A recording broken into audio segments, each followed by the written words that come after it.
200 likes, man.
What's up, man?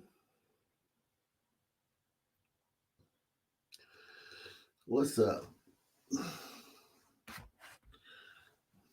What's good? What's Gucci, man? Gucci Wally Wally. Gucci Bang Bang.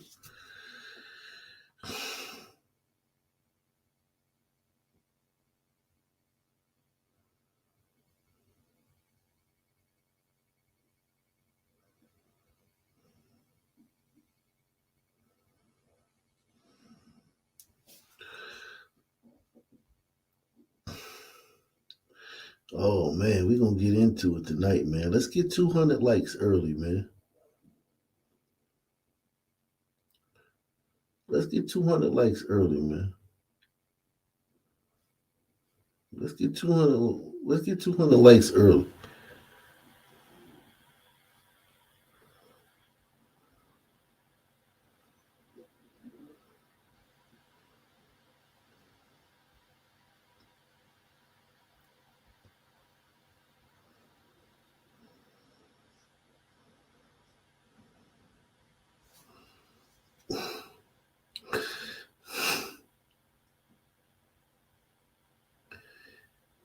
Yeah, man. Let's get them likes up, man. Everybody hit the like button, man.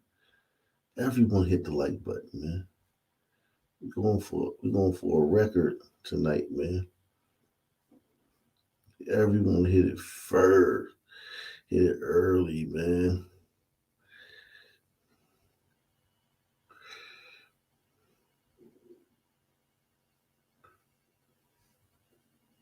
Fanny.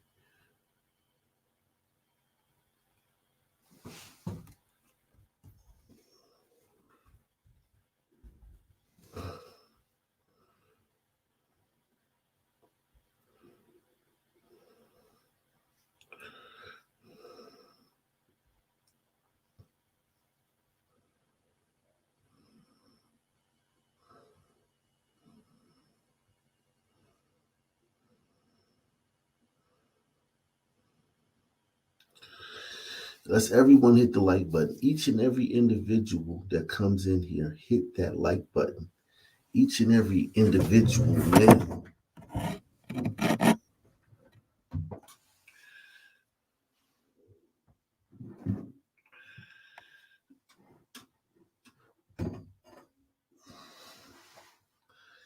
Each and every individual that comes in here, hit that like button, man. Shout out to LRLRS. Yeah, let me shout out some of these from last night, man, that I didn't get to shout out, man.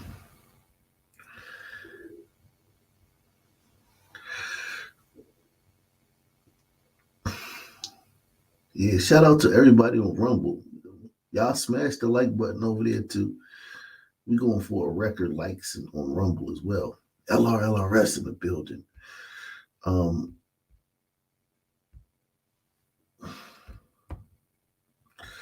Salute to my man Jose, man. Jose, he says, been lagging. Incredible content. Salute. Yeah, we got some incredible content over here, man. I can tell you one thing though. The bar is very low for sisters, man. The bar is very low. The bar is in HEL when it comes to sisters, man. The bar is in hell when it comes to sisters, man. Because there's a lot of people not seeing this thing the way we are. Just put it like that.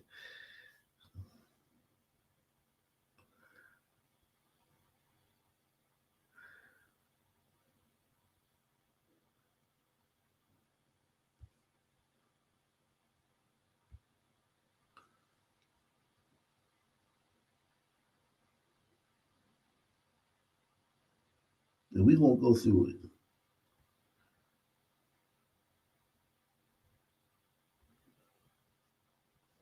We're going to go through it, man. A lot of people not seeing this thing the way we are, the way we do, man. A lot of people see it. They must have watched a different video, man.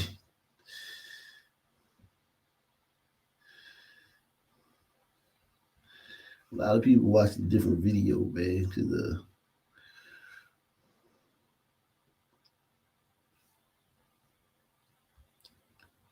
I'm trying.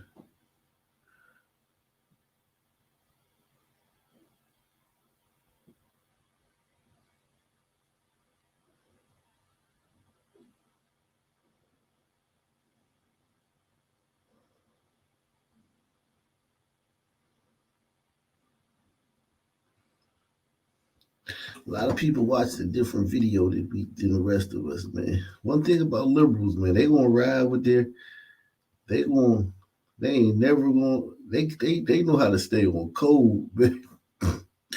Press one, liberals know how to stay on code, man.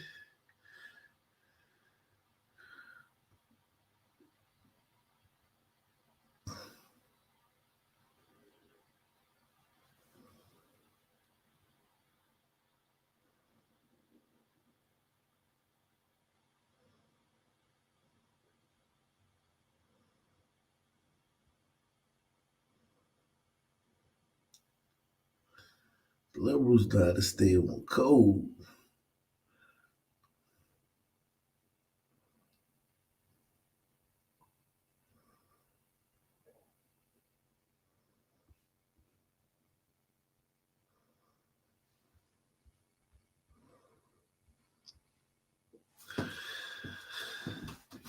Everyone hit the like button, man. Everyone hit the like button, man.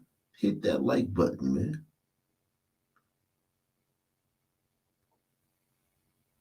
Smash that like button, man. We're going for a record in likes tonight, man.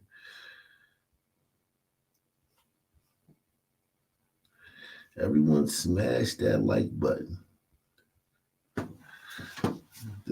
We got 51 in the building, man. We should have 51 likes, man. We going for everyone smash that like button. Yeah, everyone smash that like button, man. That's how we get. That's how we get it up. I want to show y'all something, man. I'm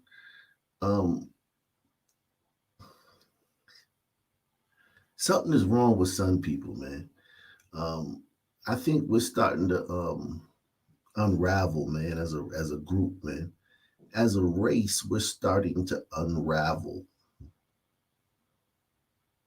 because you had a mass shooting at Mardi Gras yesterday, black people. Mass shooting at the Chiefs game. At the Chiefs parade, black people. A mass shooting at a school in Atlanta, black people. And you had 3 cops shot in DC by a black person. And now today, you got this brawl at a female basketball game. A bunch of sisters out here brawling. Let's see what happened, man. I do want to wait till we get 100 people in the building. That's why I'm trying to get you guys to hit the like, because we're gonna cover this brawl between these sisters. These sisters.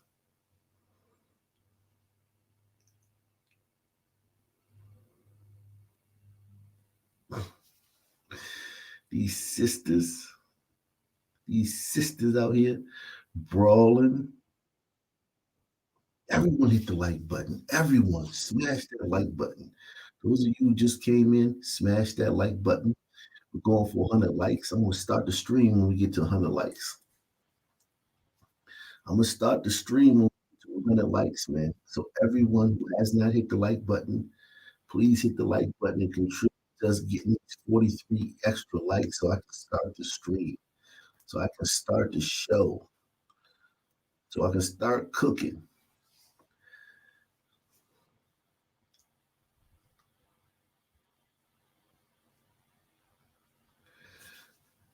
We just need 40 more likes, man, and then I can start cooking, man. 40 more likes, and I can start cooking, man. I can get in the kitchen, man, with my wrist, man, in the kitchen, man.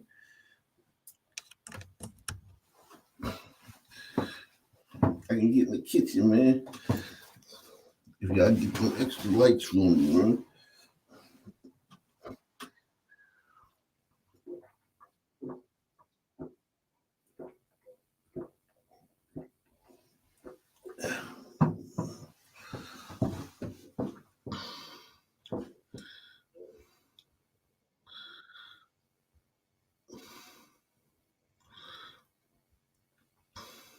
Yeah, man. Damn. Yeah, Miss Mandy. I'm off Mandy. I'm early, man. I'm early, man. I'm trying to get these 100 likes though, man, so I can get the show started, man.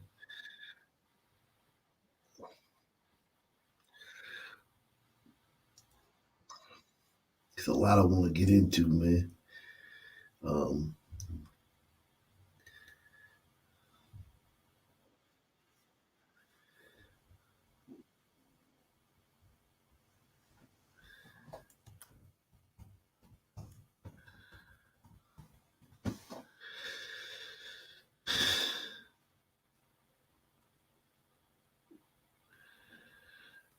mm,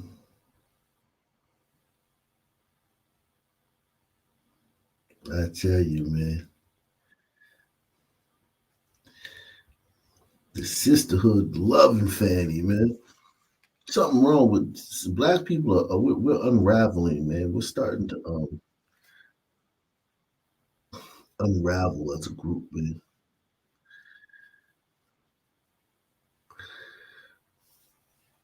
We're starting to unravel. We're starting to show our ass, man. We showing people too much, man.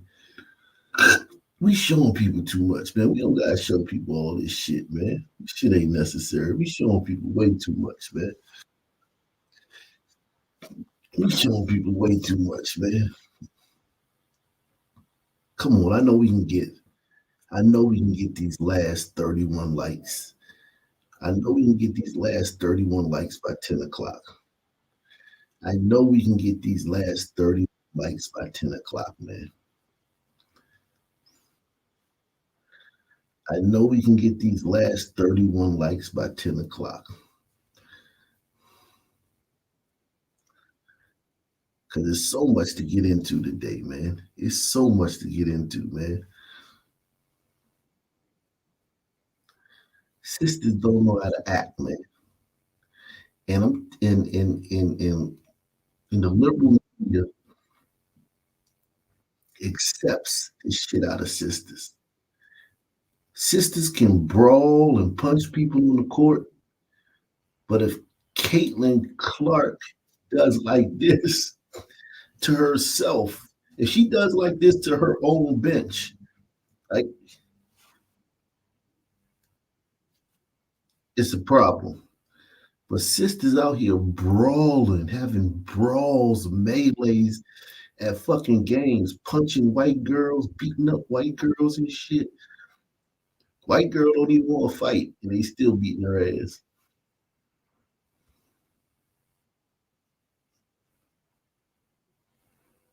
White girl trying to talk it out and shit.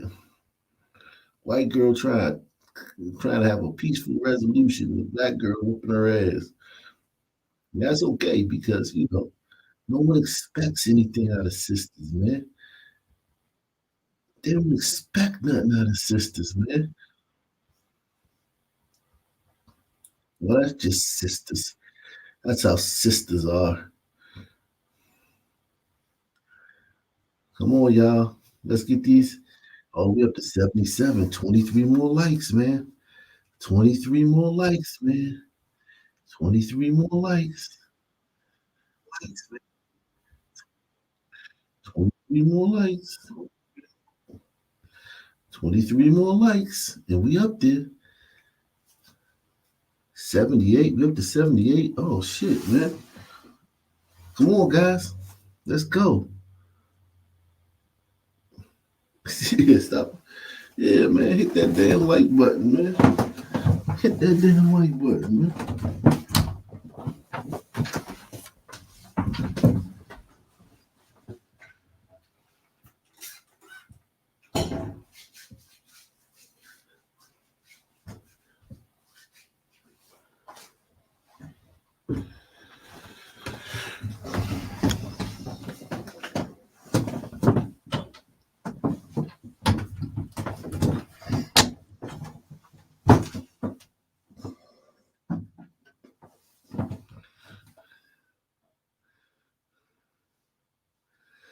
Yeah, like and share, man.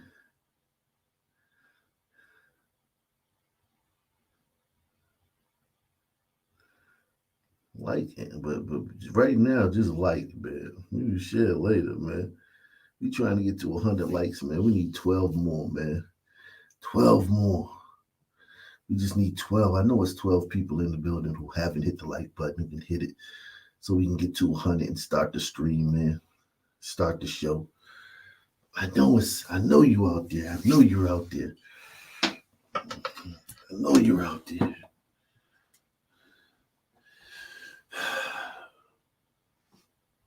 Hey, need that a bitch up.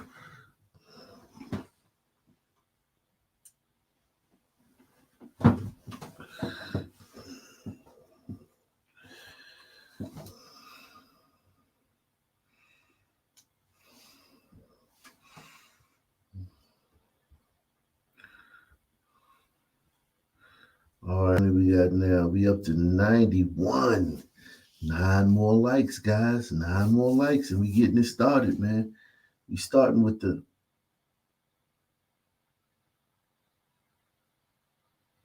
brawl, man.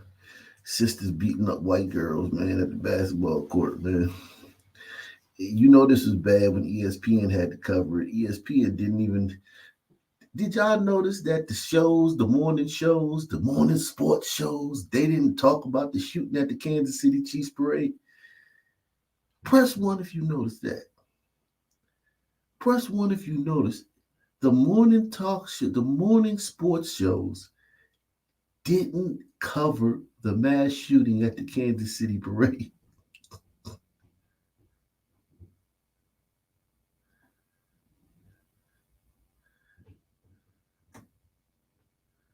Think about that. How do you not cover that as a sports show when you cover George Floyd, when you cover Rayshard Brooks, when you cover Rayshard Brooks and Ahmaud Arbery, but you don't cover.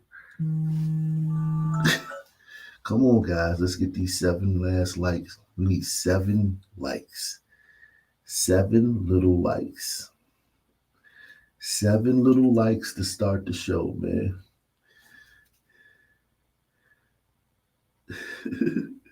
Yeah, it's like crazy, man. Yeah. We covering it though. It was funny though. I just thought it was funny that the sports shows. I'm not surprised that MSNBC and CNN dropped it. That's what they do. That's our job to cover that. But you would think the sports, you think Stephen A. Smith would have went on an hour-long rant about that. You would think Shannon Sharp would have talked about that for an hour. Come on, brothers. We got to stop this, brothers. You would have thought Ryan Clark would have fucking been crying and shit. Well, you gotta stop the shooting, man.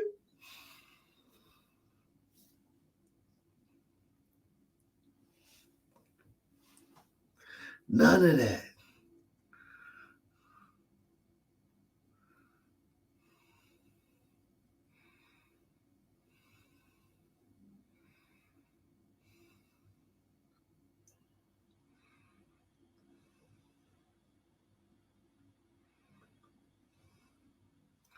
Yeah, Ryan Clark didn't cry about that.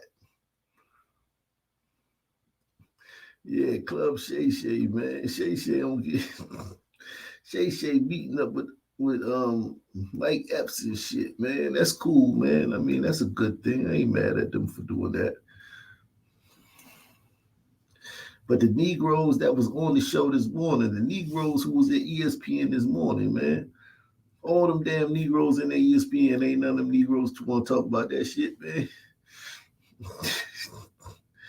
All right, we got 102 likes. We good. Let's see. Let's get started, guys.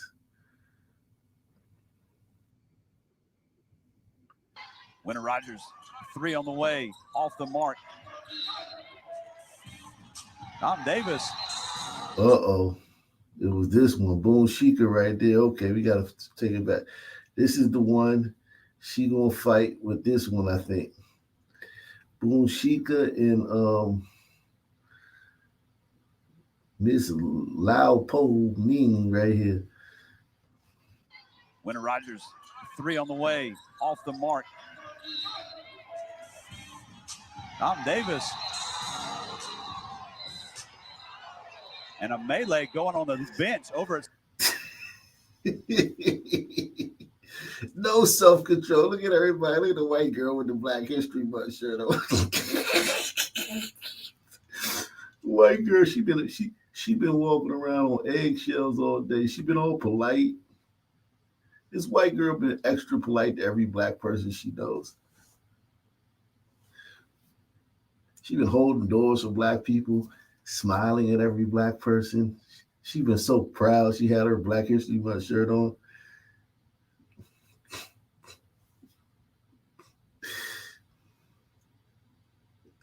She's walking around thinking like, I'd never see any white person ever do anything wrong to a black person, but I guess we are lynching them and stuff. So, I mean, it must be happening like in the South. She's one of those people that always talks about the South. Like, well, I guess in the South, because I know in the South they're really racist. Well, bitch. Yeah, well, this guy, man. Oh shit. Little white people, white people sleep. White girl on the floor, white dude right here, white girl right here, white girl. This is a white man right here.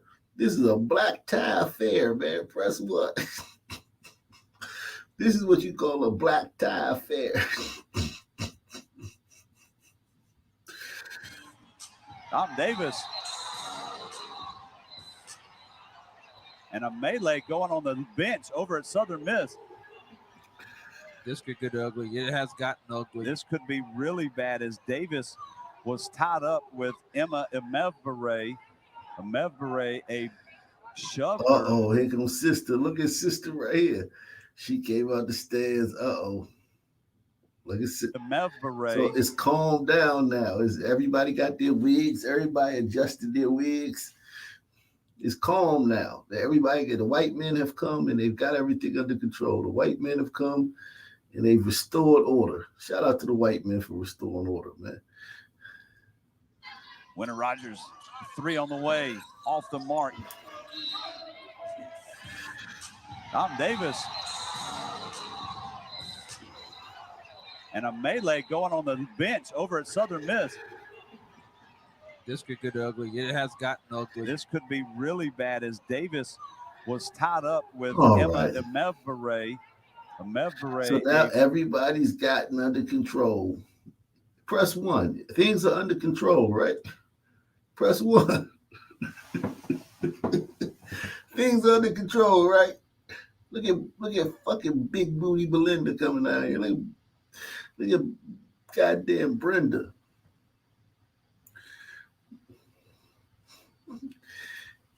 Everything's under control, man.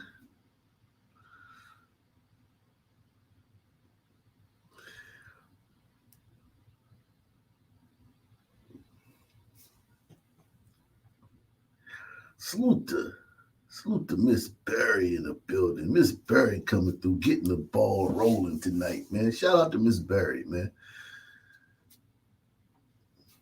Miss Berry and her, look at her. Look at her sisters out here making Miss Berry look bad, man. So everything's under control. Thank God we averted disaster. And here comes Boone Sheik out the stands. With Emma Emevere shoved her and punches were thrown as well. Southern Miss assistant coach Jessica Barber involved in some action. Uh-oh. This one too, man.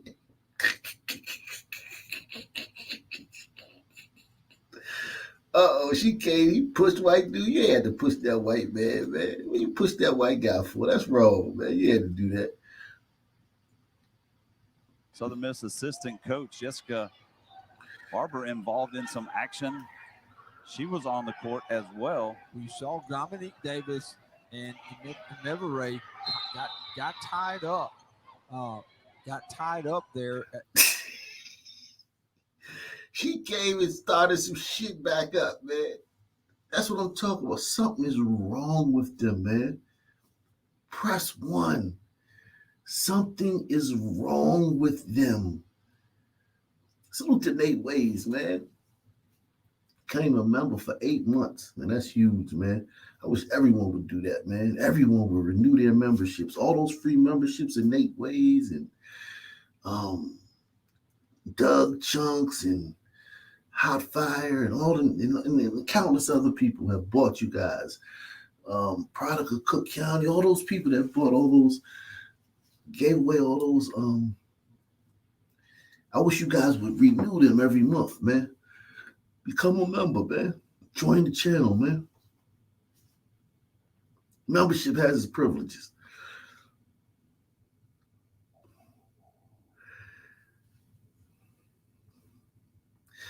This is just sad, man.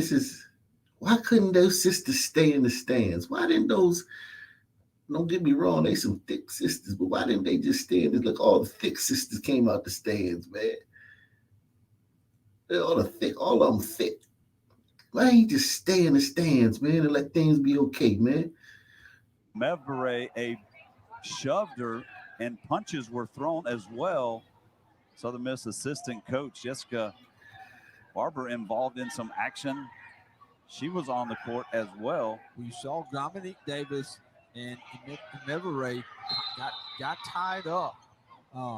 Got tied up there initially, and then just a melee. I hate to call it anything else, but you see just a lot of people getting involved. Kind of hard not to be involved. Look at her. Why is she acting like that? She's an adult. Why is this adult coming down here and behaving like this in front of these kids?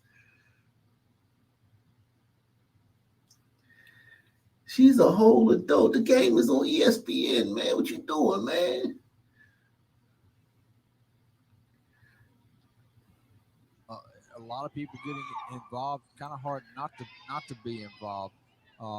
And now I think we actually have some other people. Yeah, take your big ass back up in the stands and eat some cotton candy, you big ass. Trying to get everything resolved over there by the Southern Miss bench. Yeah, I think a fan maybe even came down. Jessica Barber, assistant coach, is still being attended to on the Southern Miss bench. Of course, the white girl got the brunt of it.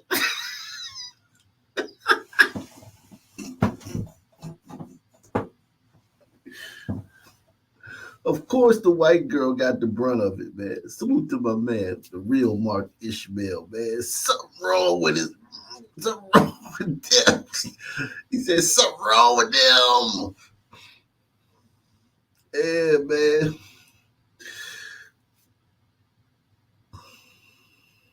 Of course, the white girl got trampled. Y'all saw when she fell. I know y'all saw when the white girl fell. Watch when the white girl fall. Watch when the white girl falls.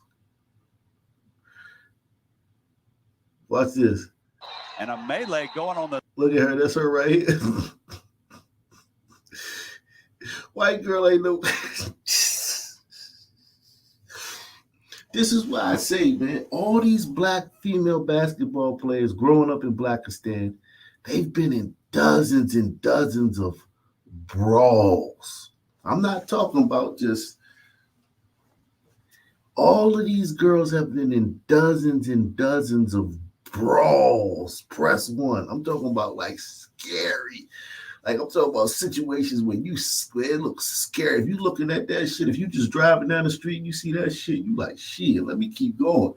You don't even want to stop and watch it. Like all these girls have grown up in Blackistan. I mean, they've been pulling people's hair out at the root, scratching people's faces up, beating people to bloody pulps, and having that done to them sometimes. And this poor white girl probably ain't never been in a fight in her life. On the bench over at Southern Miss.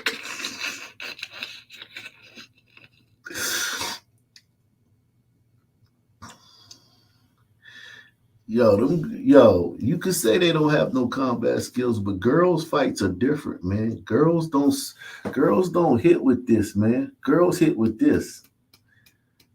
Girls don't hit with this. Men hit with this. You see that? Men hit with this. Because we got, you know what I'm saying? We got table corners. Women hit with this. Women hit with this. It's a whole different game with them. They hit you with that. Men hit you with this.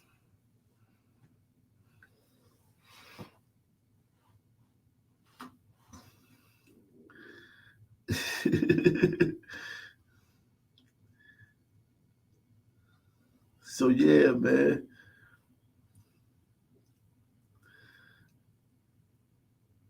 White girl got stampeded, man. Poor white girl, man. She ain't even. Poor white girl. Poor white girl, man.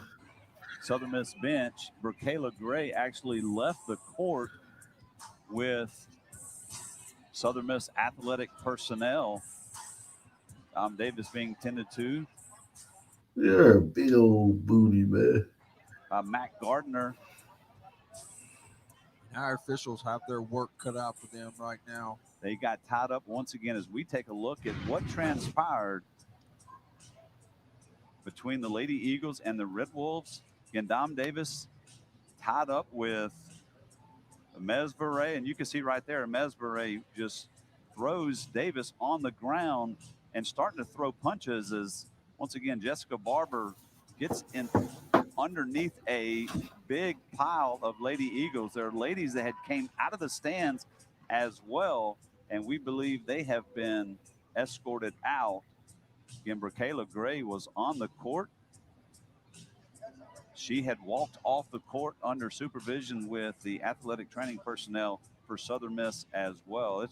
Let's just hope that, one, Brokayla Gray is okay, Jessica Barber is okay, and that the officials get this one squared away. It has been a very, very good game. You can see Mesbere give Davis a little bit of a shove, and then she shoved her big time, and punches started throwing. Unfortunately, salute to my man in 8 ways. He says, congrats on the man child. Salute and good night all. Catch y'all tomorrow. Yeah, man. See you tomorrow, man. Salute to 8 ways coming through. Showing love, man. That's what I'm talking about, man.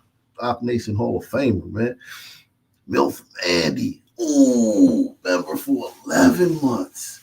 That's what I'm talking about. We're going to do something special for the members, man. Member 11 months. Member for 11 months. I gotta drop some video. I gotta drop some members only videos tomorrow, man. I'm gonna drop some members only videos tomorrow. Salute to MILF Mandy, member for 11 months. She said, please come on early more. I miss you guys.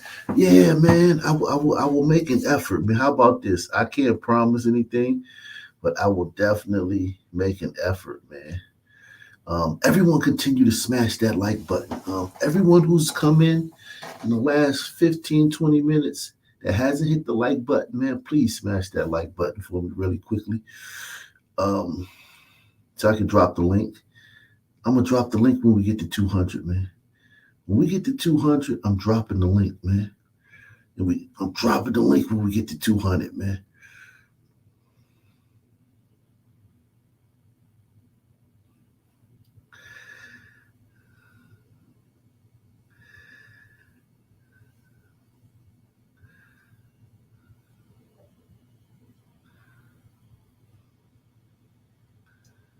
Dropping the link when we get to 200, man.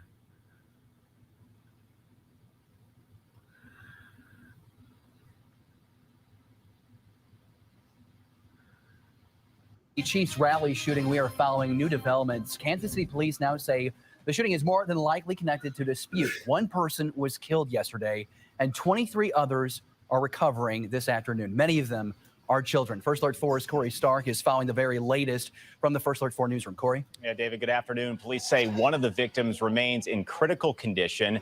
Police credit the crowd with helping detain one of the three people who may be connected to the shooting. And today, police thanked the men responsible for the post-parade tackle. The adult taken into custody has been released. 2 juveniles remain in custody. Wow. So the adult was released and 2 juveniles remain in custody. Preliminary investigative findings have shown there was no nexus to terrorism or homegrown violent extremism. There was no nexus to violence, to terrorism, or homegrown extremism.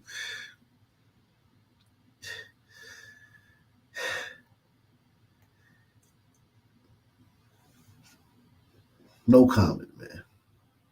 This appeared to be a dispute between several people that ended in gunfire. And police went on to say that they have recovered several firearms and their investigation continues today. First Alert 4's Nathan Vickers has spent the day in Kansas City and is outside Union Station where that shooting took place. Union Station is still closed down. They were processing that crime scene overnight, and there's a lot of cleanup left to do after the chaos yesterday. We're also learning more about the victims of yesterday's shooting. More than 20 people wounded by gunfire and 1 person killed. The woman who died was Lisa Lopez Galvin, a mother of 2 and a prominent local Hispanic DJ. Several of her family members were also wounded, including... Several of her family members were also wounded. Those sun turds have ruined the entire family. There are people in the hospital waking up from surgery, finding out that she's dead. When they went into surgery, they didn't know she was dead. They woke up from surgery and she's dead. They put a whole family in the fucking hospital. Those fucking sun turds put a whole... I'm calling for a green light, man. Where my own burritos at? All my own burritos, press 1, man. All my own burritos, press 1. I want a green light on these sun turds, man, over this chick, man. Shit foul, man. Killed. The woman who died was Lisa Lopez Galvin, a mother of 2 and a prominent local Hispanic DJ. Several of her family members were also wounded, including her 22-year-old son, Mark. I spoke with her brother earlier, and he told me she loved sharing Hispanic culture and music. She was also an active church member, and they say the kind of person who would light up a room. Never met a stranger. She just had a big heart. And I think that impact that she had on people, we're seeing that the last day or so with people overwhelming our family with so much love and support and prayers. Coming up at 5, we'll show you how Lisa's family is remembering her and how they're processing this loss. In Kansas City, Nathan Vickers, First Alert 4. Yeah, Sue, man, you shouldn't have never let no fucking sun turds come down there, man. Letting sun turds come to the goddamn.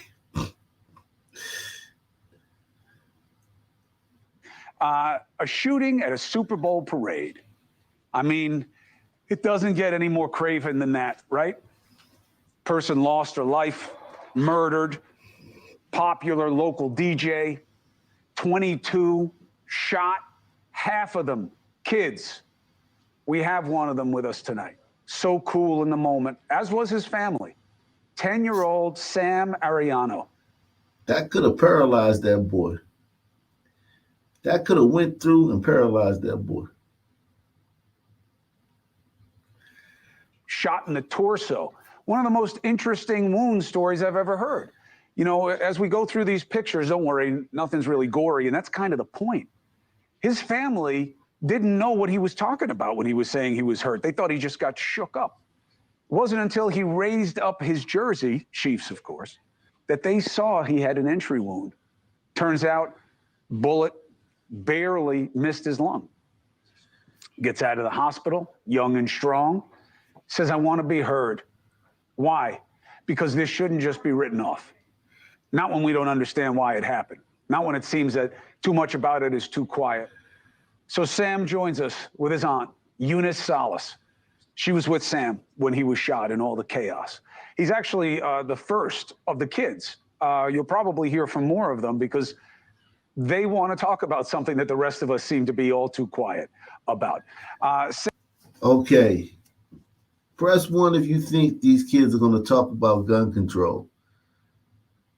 Press 2 if you think they're going to talk about fucking sun-turd teens who commit 90% of all the shootings in public places in this country.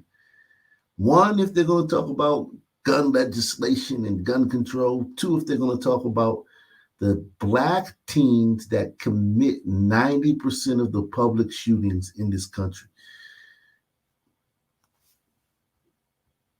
Sam and Eunice, it's great to have you both. Sam, you're looking good. How you feeling? Good. That's it? Just good? You got to give me more of that. You just lived through one of the scariest situations. Ever since I Amazing. got out the hospital. So you're happy to be out of there, right? So Yeah. let me ask you something.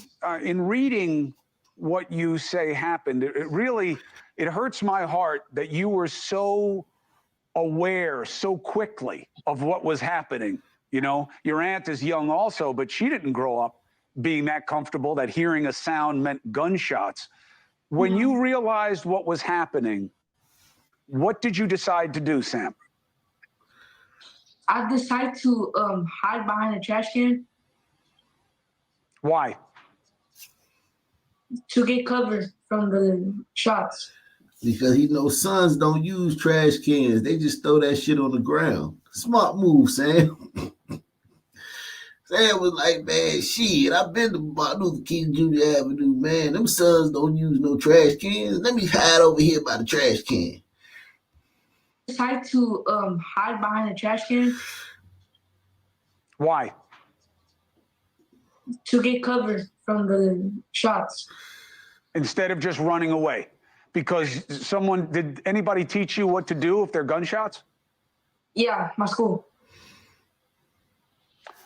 Did you have any idea who was doing the shooting? No. All I know, they were fighting. All you heard was what? Like people fighting. You heard people like yelling and screaming. Yeah. Did you ever see any of the people who were shooting? No. Let's get 37 more likes so I can drop this link, man. 37 more likes, man. Actually, I'm going to drop the link now, but I'm not going to bring nobody up till we get 37 more likes. Salute to Sebastian Kim. He says, Sun teens are terrorists. Press 1. 1. Johnny Lawrence says, baby diapers for the nation's most handsome son boy, Prince Cairo. Takes after his father, the chief himself, Tunde. God bless. That's what's up, man. Salute to you, Johnny Lawrence, man. Yeah, man. My son is handsome, man. He a handsome devil, man. I ain't gonna lie, man. He don't even look like me. I don't know who the fuck he look like, man. Let's see, man. See what this guy's. What is he gonna say? I thought they said he was gonna talk about it. Did you ever see any of the people who were shooting? No. And how did you know? You were telling people, I got hit, I got hit. What did you feel? Hey, thank you for watching. Please go to News Nation.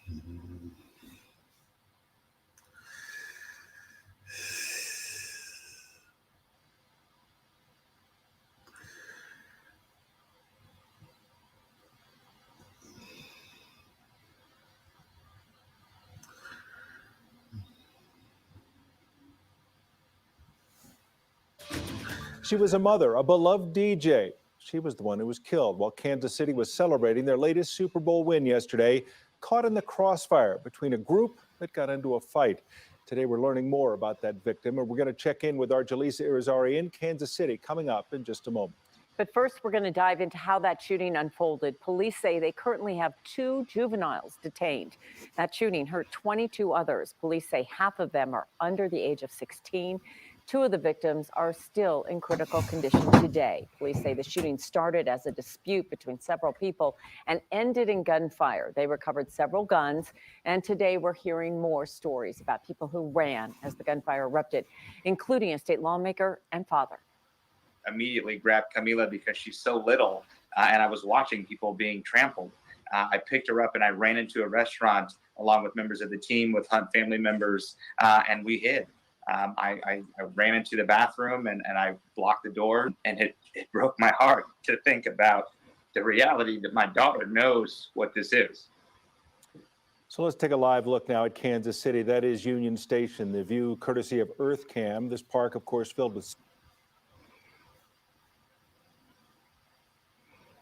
Hit that like button, man. Everybody smash that like button so I can drop this link, man. Look at this fucking shooter. Look at this fucking guy. Old Tory Lanez looking ass fucking. It's always there, man. It's always there. If you honest, man, you know it's always them, man. If you just be honest, man. Just be honest, man. It's always them, man. Salute to Eric S., man. Op Nation Hall of Famer coming through once again. Let's get 22 likes right quick, man, so I can drop this. So I can bring these people up, man. I'm gonna drop the link so they can be in the queue, man. When y'all get to 200, man. When y'all get to 200. When y'all get to 200, link in the description box, man.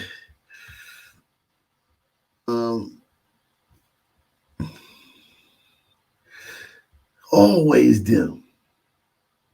It ain't never not them, man. Like never. It's always them. The only time it's not them is when it's like some homeowner who's defending his home during a home invasion. Or somebody that got carjacked that had a 2A, had a concealed carry license. Other than that, it's always them.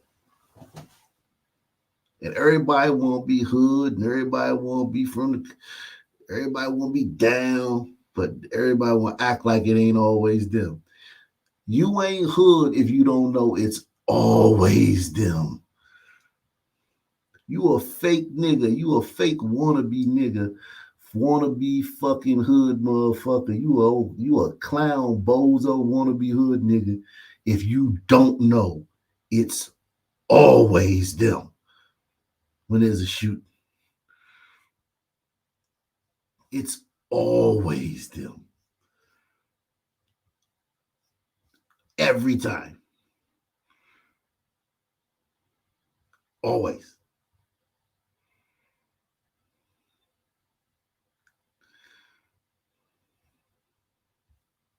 All the time. Salute to Sebastian Kim. He says, arrest their parents now. Why does a minor have a weapon? Black parents can't stop their teen. Black communities are so violent and so dangerous and so fucked up.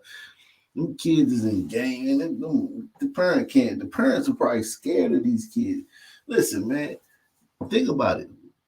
Your kid literally went to the Kansas City Chiefs parade with a gun with no intention to use it unless he needed to. Saw the ops, shot them, got arrested. Like literally, think about it. There's 22 people that were shot and a woman was killed, a local DJ. None of these guys are trembling or crying and feeling like they're throwing their lives away. These dudes are stoic. These dudes are stoic. These dudes are looking like they waiting for another cash register to open up at the fucking grocery store. These dudes is looking like they waiting for their order at Popeyes. Like, you know how when they say, hey, it's gonna be 2 minutes, it's gonna be 5 minutes on spicy chicken. Go ahead, stand over there in that corner and we gonna bring it out to you. They look like they standing over there waiting for their chicken at Popeyes. These dudes have literally tossed their lives into the trash can. They look like, oh, whatever. And you talking about somebody's parents, but man, their parents are terrified of them. Press 1. Their parents are terrified of them.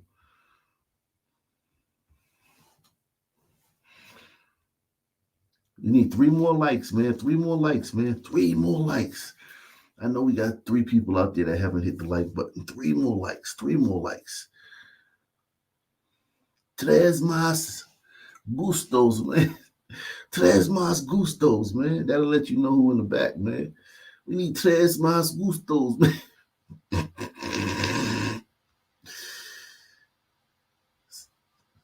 Tres más gustos, man.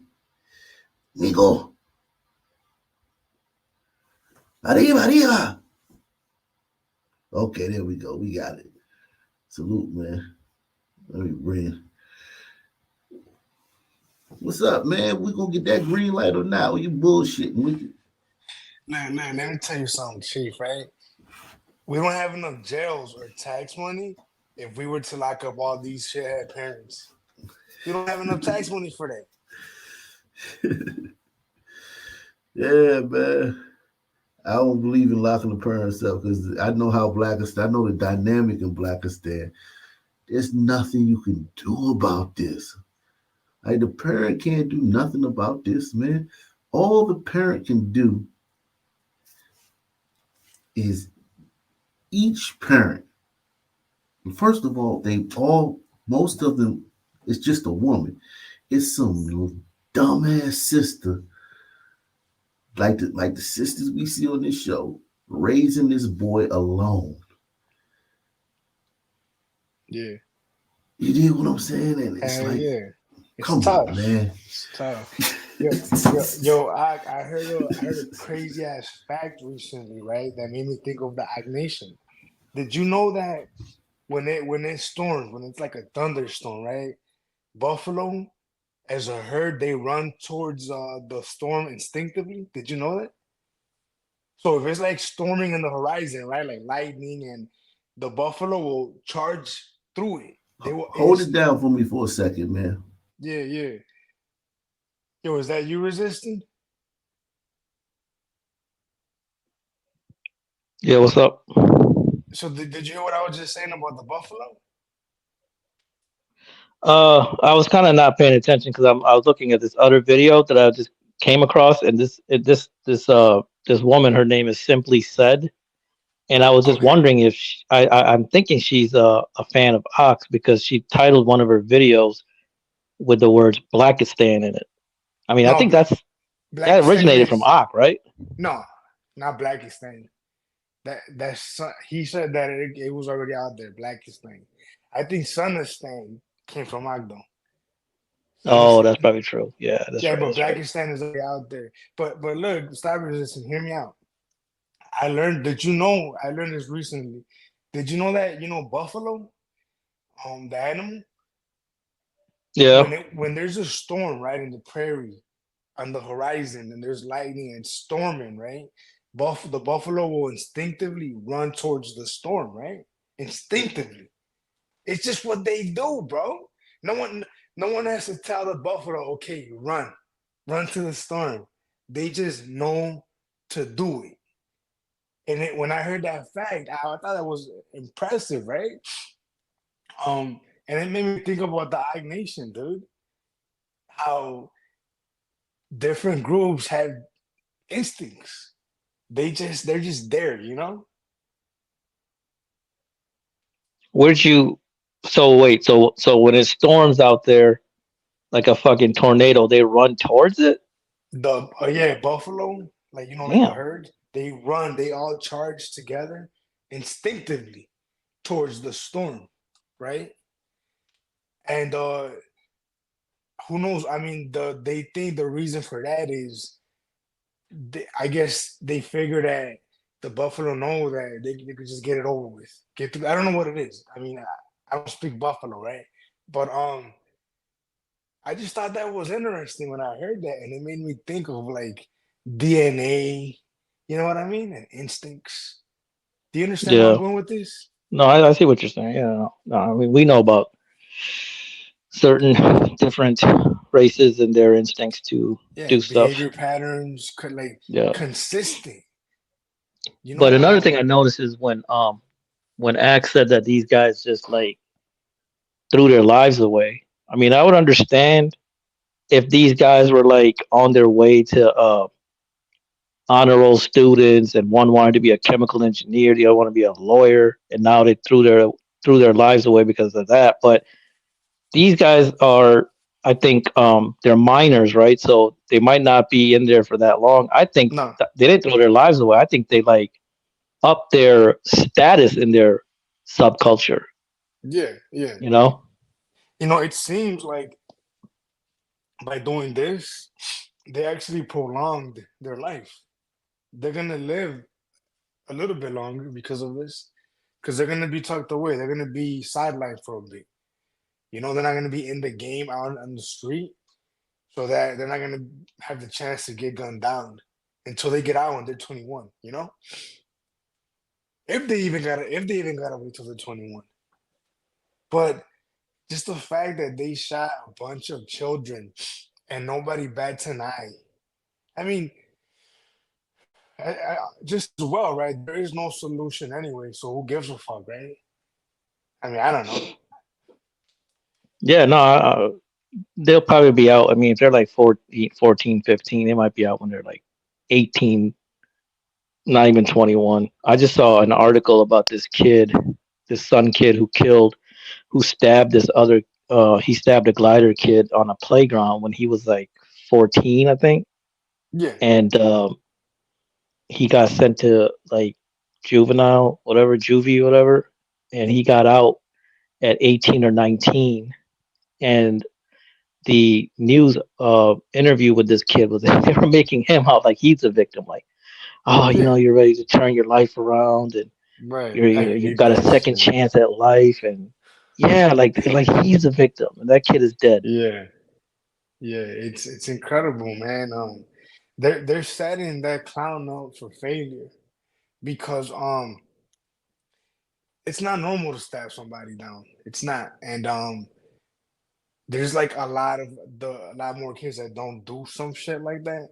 So for us to humor the one that did, it just doesn't make sense to me, you know? Like you're in America, man. Look alive. You know, act like you're in the fucking what I think is the greatest country in the world. Now, if you were somewhere in fucking Mogadishu or wherever the fuck, I don't know, throw a dart in the map, right? Then yeah, fuck it, dude. You know, stab him. You know, stab him good. I don't know, but you're in America, dude. Yeah, I mean, the greatest country in the world. I mean, I would agree with that maybe 10 years ago, but I mean, come on, man, Yeah, Japan, South Korea, yeah, like, I mean, shit, you can go out at 2 a.m. in Japan, yeah. leave your car door unlocked. You can have money hanging out of your pockets. That's You pretty you're cool. not gonna be killed. Yeah, Yeah, I dude. mean, is the United States really the greatest country in the Yeah. world still? I Well, mean, well. Look, I think so. I mean, I I get what you're saying, and I don't disagree necessarily, but I still think so. Call me crazy. Fishermen will call me crazy and retarded, right? But dude, you're right though, man. I was watching a couple of videos, right, of glider queens in Tigerland, and they're like so happy walking around 2 a.m. They feel safe. You know, it's not like you're walking around, you know, New York City, right? Like where you're probably gonna get attacked. And then I was looking at videos of their like, you know, trains. There was like a video of a train in Russia and how like clean it is. You know, and then they jumped to a video of NYC, the subway, and you had like some people like spitting on the fucking floor, sleeping on the train, probably haven't showered in who knows how long, you know? Yeah, I mean, we've all seen it. Subways Yeah, compared in South Korea versus Japan versus the United States. I mean, it's embarrassing. It's yeah, yeah. embarrassing.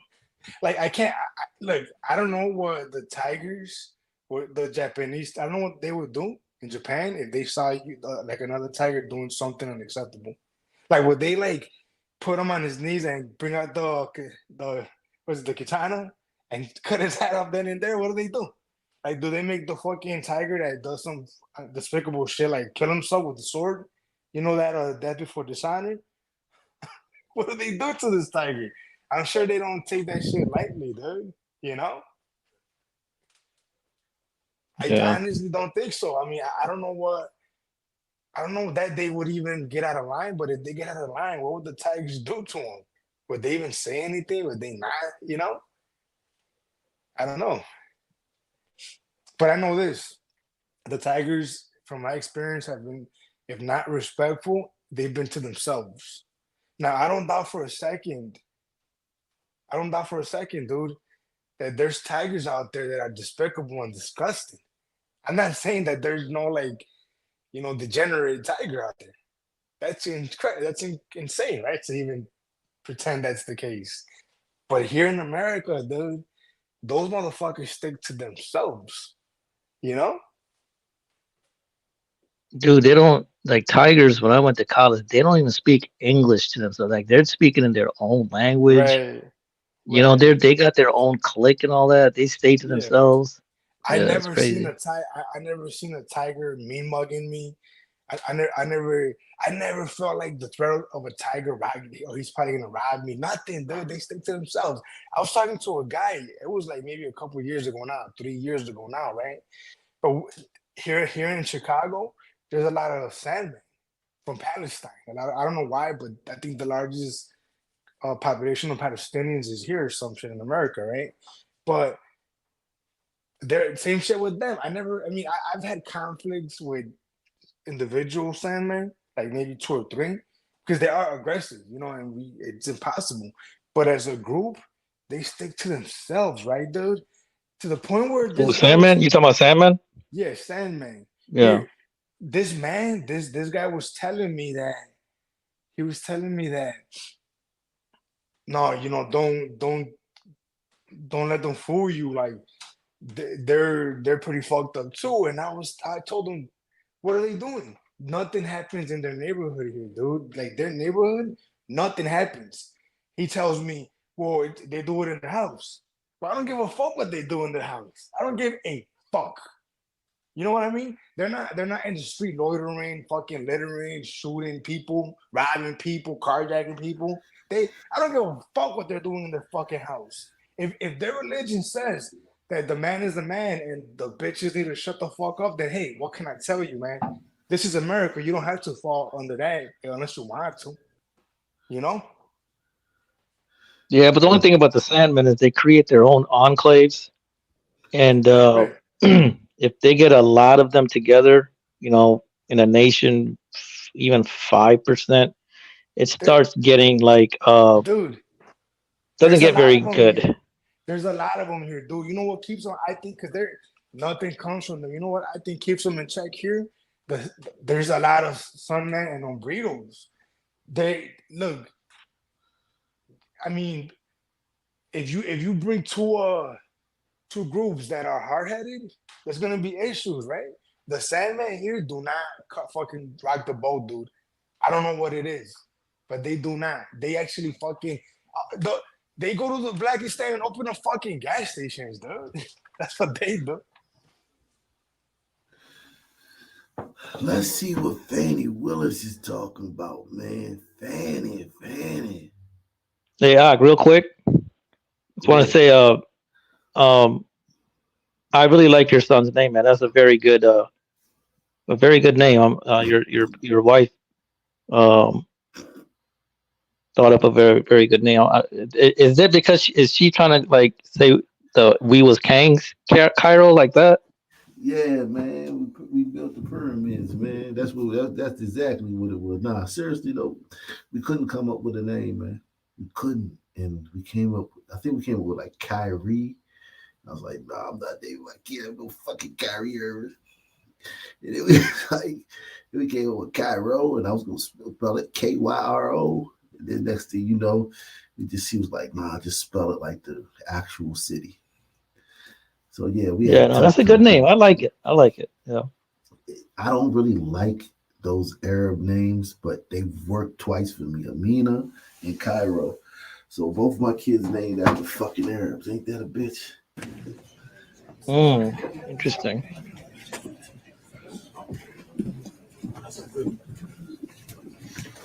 But I thought you would probably name him Kyrie, because you guys are both flat earthers.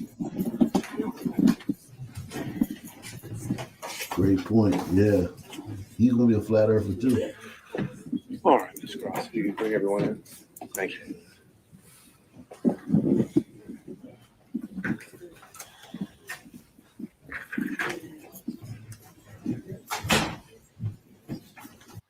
Look at these white women. These white women are held to a completely. These are like staffers and paralegals, and even they're held to a higher standard than the black female Fulton County DA.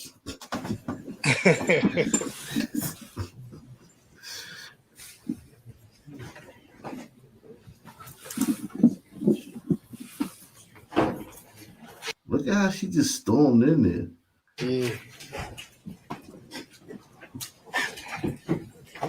Do you swear me, Your Honor?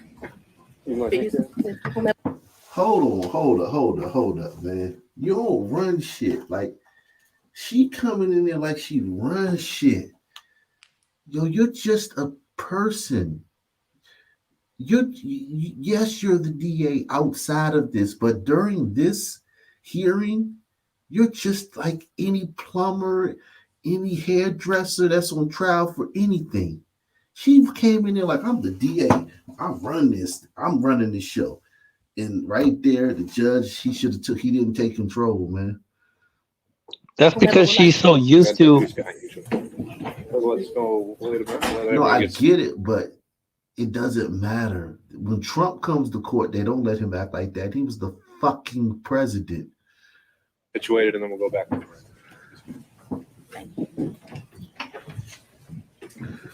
So, you have like tissue in here.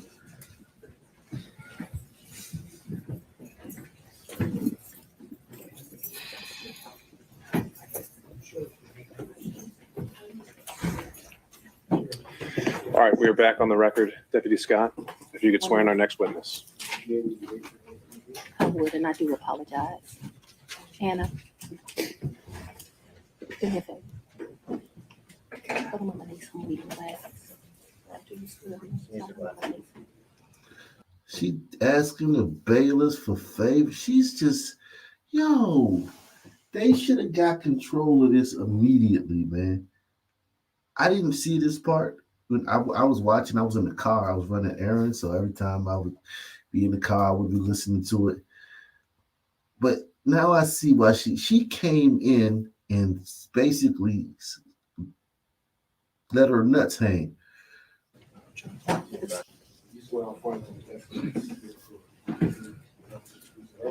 Yes, Chelsea. District Attorney Fani, Fani. Last name is Willis. Ms. Willis, how did you know to come into the courtroom right then? There were people I was pacing in my office. Okay. And I heard someone, this testimony is done. It only made sense to me that I would be your next witness. And I've been very anxious to have this conversation today. So I ran to the courtroom. So as soon as you heard that Mr. Wade was done testifying, that's when you just assumed you would be the next witness? It only makes sense. She wasn't, you see what I'm saying? She wasn't called. She's running the show.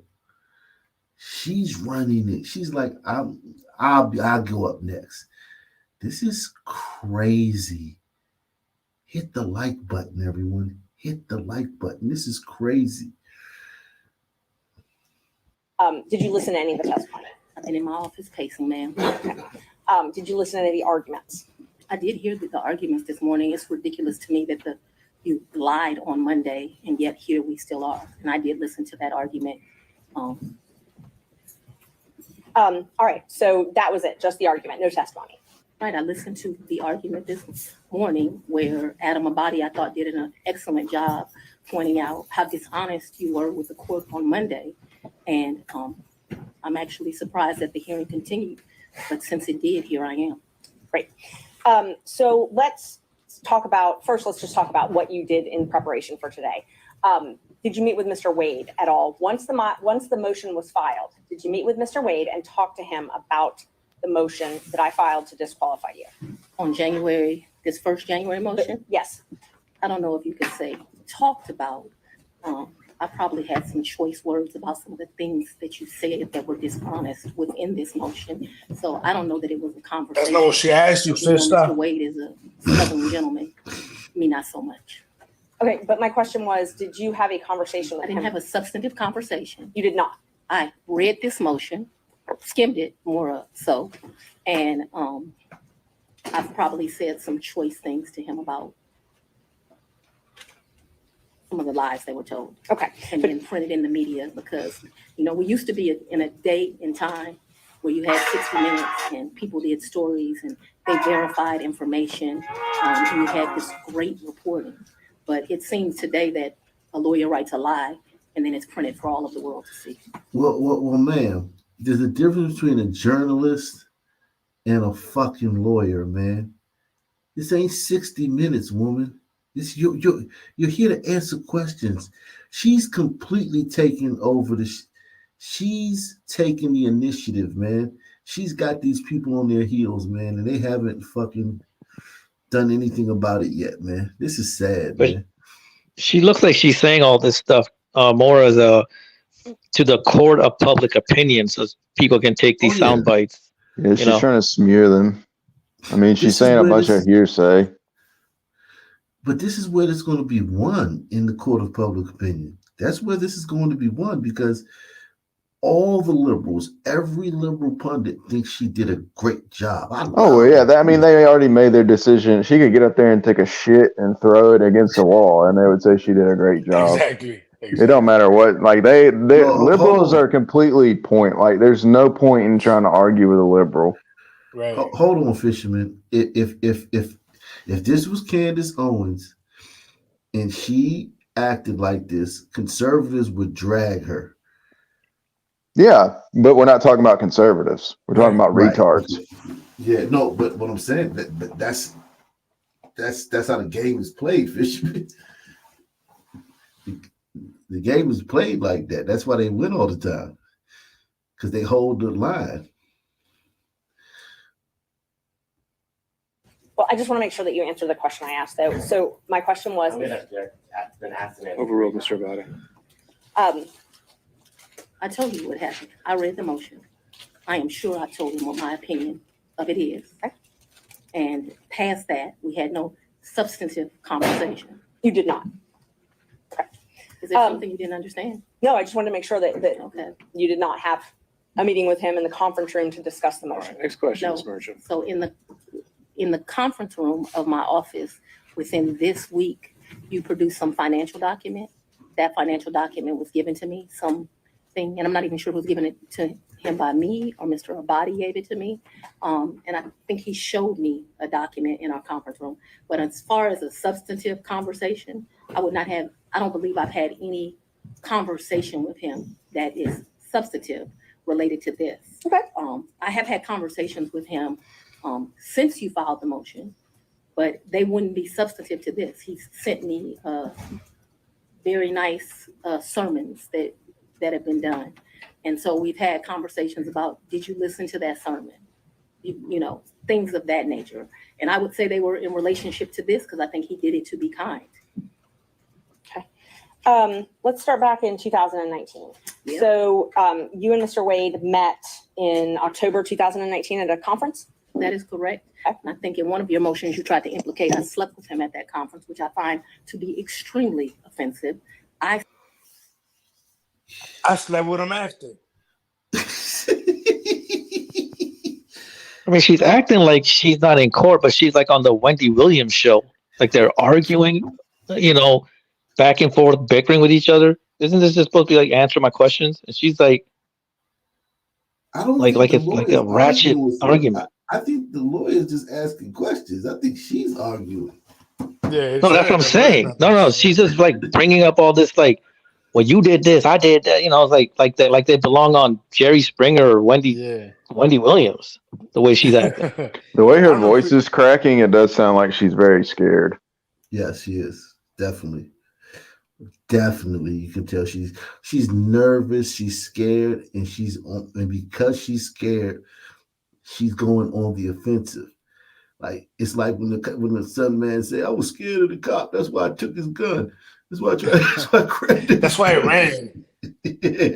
That's why I ran and tossed the dope."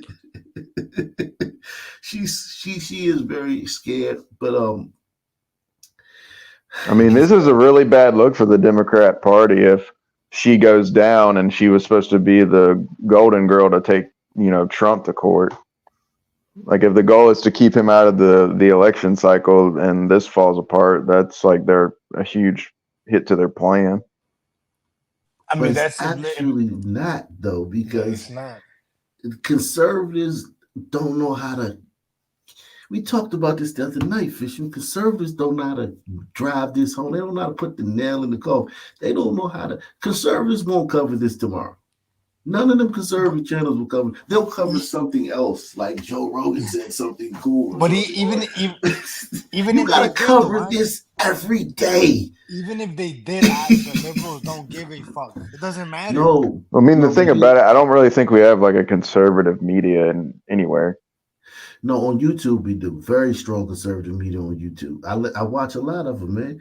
Mark Dice, motherfucking Brandon Tatum. They can list the chat can name them. It's a Megan bunch of Kelly, these motherfuckers. Huh? Megan Kelly talking. I wouldn't say either one of them are conservative. Well, here's the thing. They're not. If you're not a liberal, you're conservative. It's election season. If you're not liberal, you're conservative. So it's like, think about it, man. It's a huge conglomeration of, and I'm not saying that they're going to sway any liberal voters. No. What I'm saying is they're going to keep it balanced. They can keep it balanced. They can keep these stories alive for more than one day. Conservatives are too jumping from one. Like if Charlemagne tomorrow say, "Oh, you know what? I might not vote for Biden." They're all gonna be talking about that. They're like, they don't have focus. They don't have the focus to stay on nothing like this. Isn't OWN a conservative media outlet? OWN? OAN? Who? Yeah. OAN? One American News. PBD. Oh, yeah. Yeah, One.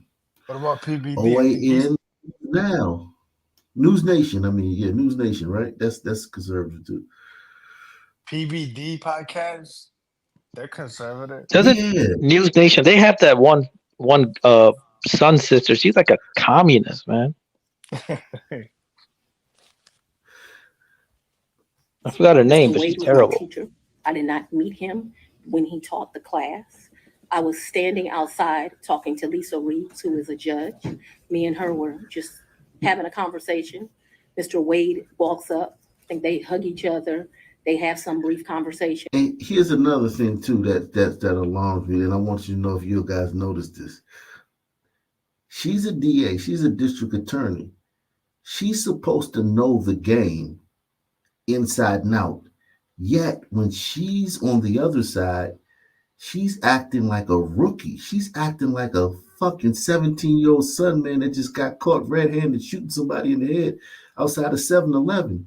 She's just talking and giving up unsolicited information, extra information. She's supposed to be in this seat like very composed. Yes, no, I don't recall.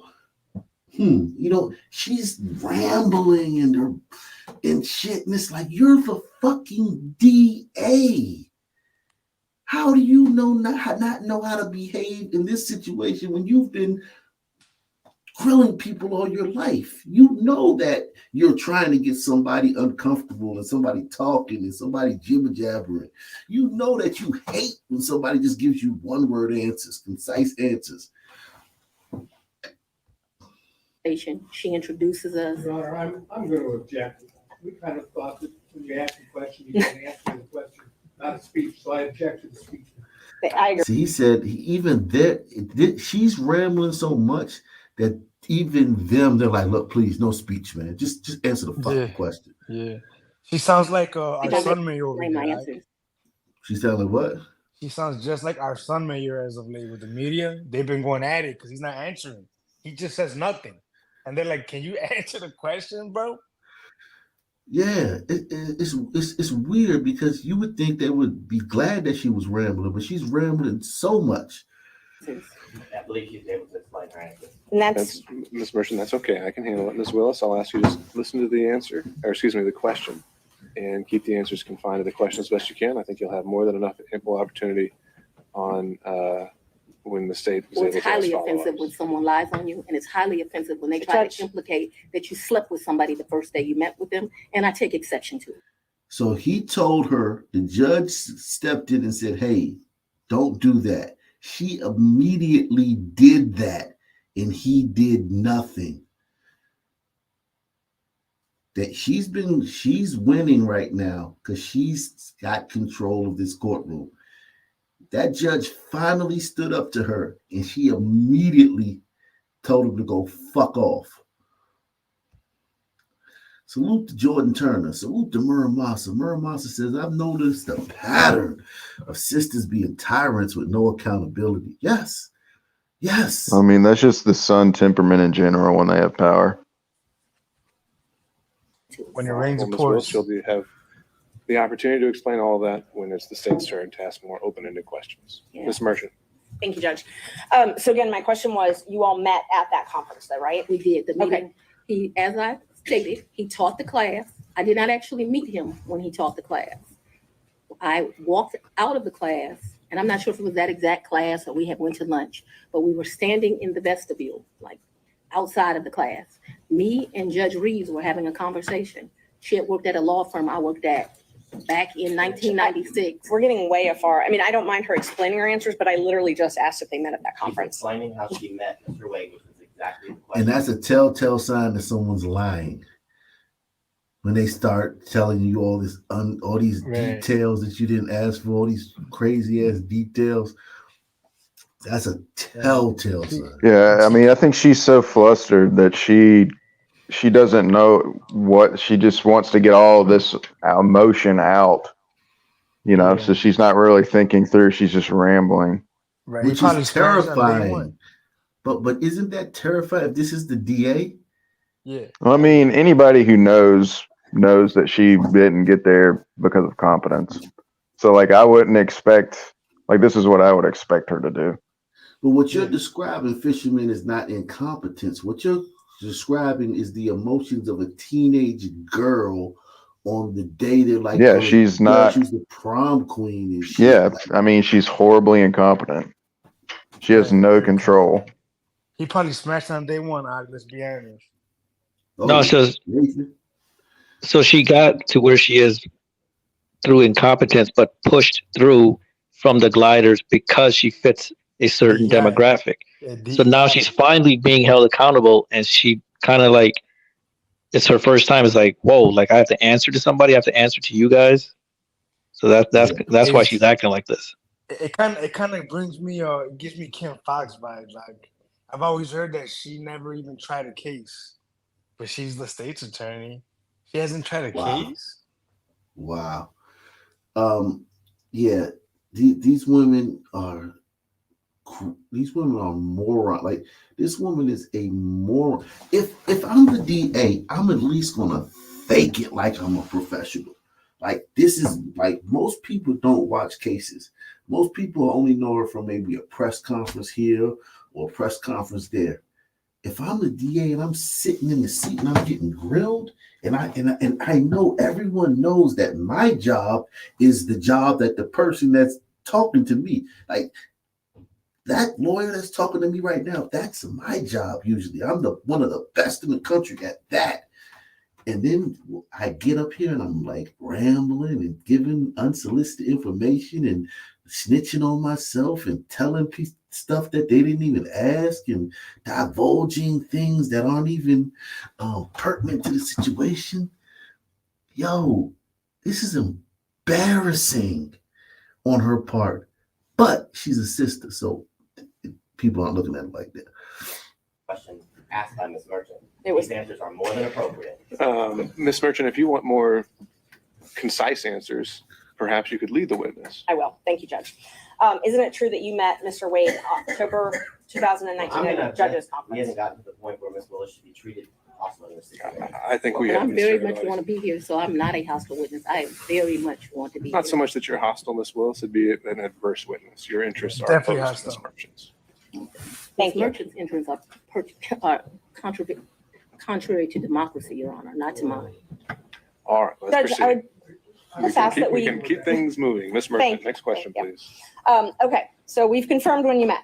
After that, isn't it true? No, I need to explain this, and I think I get to explain my answers. When I met him, Judge Reeves introduced us.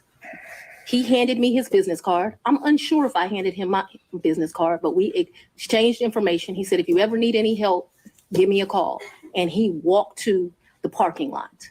Oh, she called already. So after that, you started dating shortly thereafter, correct? A lie. That's one of your lies. Okay. Do you know Robin Yurdy? I know her as Robin Bryant. I knew her. So Robin did not go to my college. She went to the college of, I went to Howard University. She went to Morgan State. I met her through some people I knew.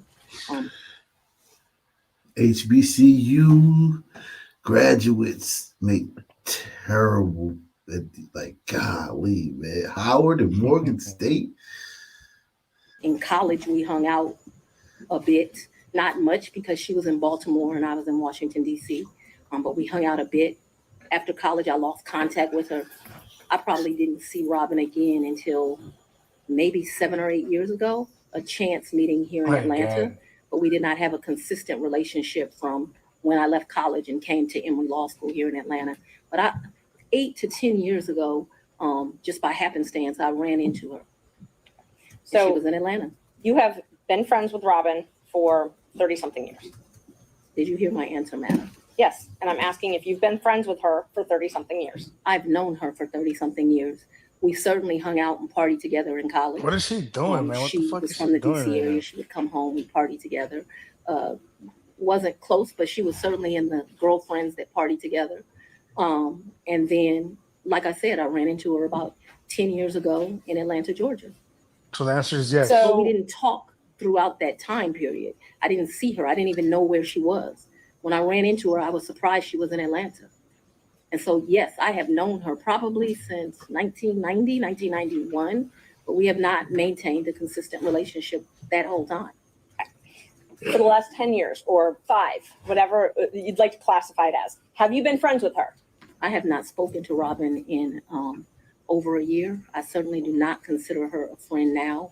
I think that she, there's a saying, no good deed goes unpunished. And I think that she betrayed our friendship. So let's narrow it down, the timeline now. So my questions are going to be from the time period of 2019 until she no longer was employed for you, the last time you all talked. So all of my next questions are just focused on that time frame, okay? Yes, ma'am. Up until she left your office. Yes, ma'am. During 2019, you all were friends, correct? Yes, we knew each other in 2019. During 2020, you all were friends, correct? We were friends during that time period. During 2021, you all were friends, correct? Yes. Okay. And such good friends that when you needed a place to stay, you asked her if you could take over her lease. That's a lie. You did That's not move into her apartment? I or her did, but condo? that's not the way you characterize it is wrong. I asked if you could take over her lease. I did not ask if I could take over her lease. Did you move into her apartment? I moved into her condo in April of 21. The circumstances around that were that Robin met her husband.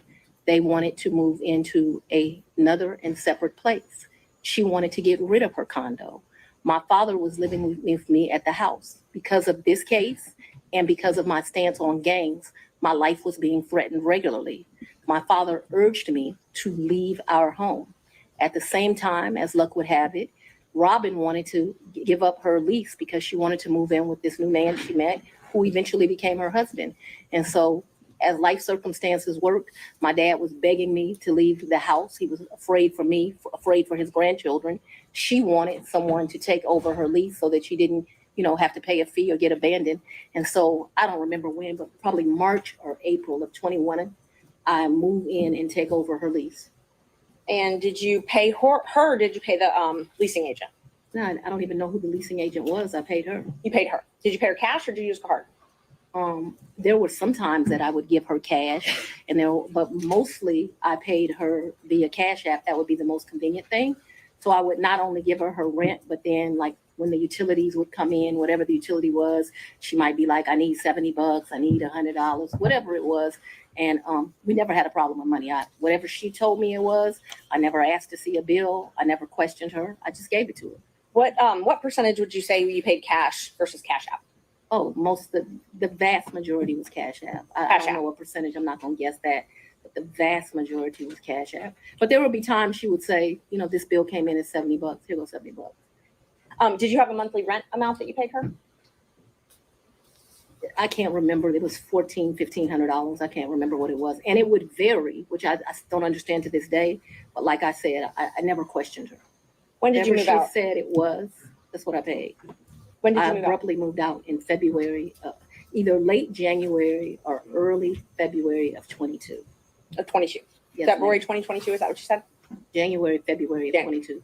I believe it is January, but I paid her half the rent of February of 22 is what I remember.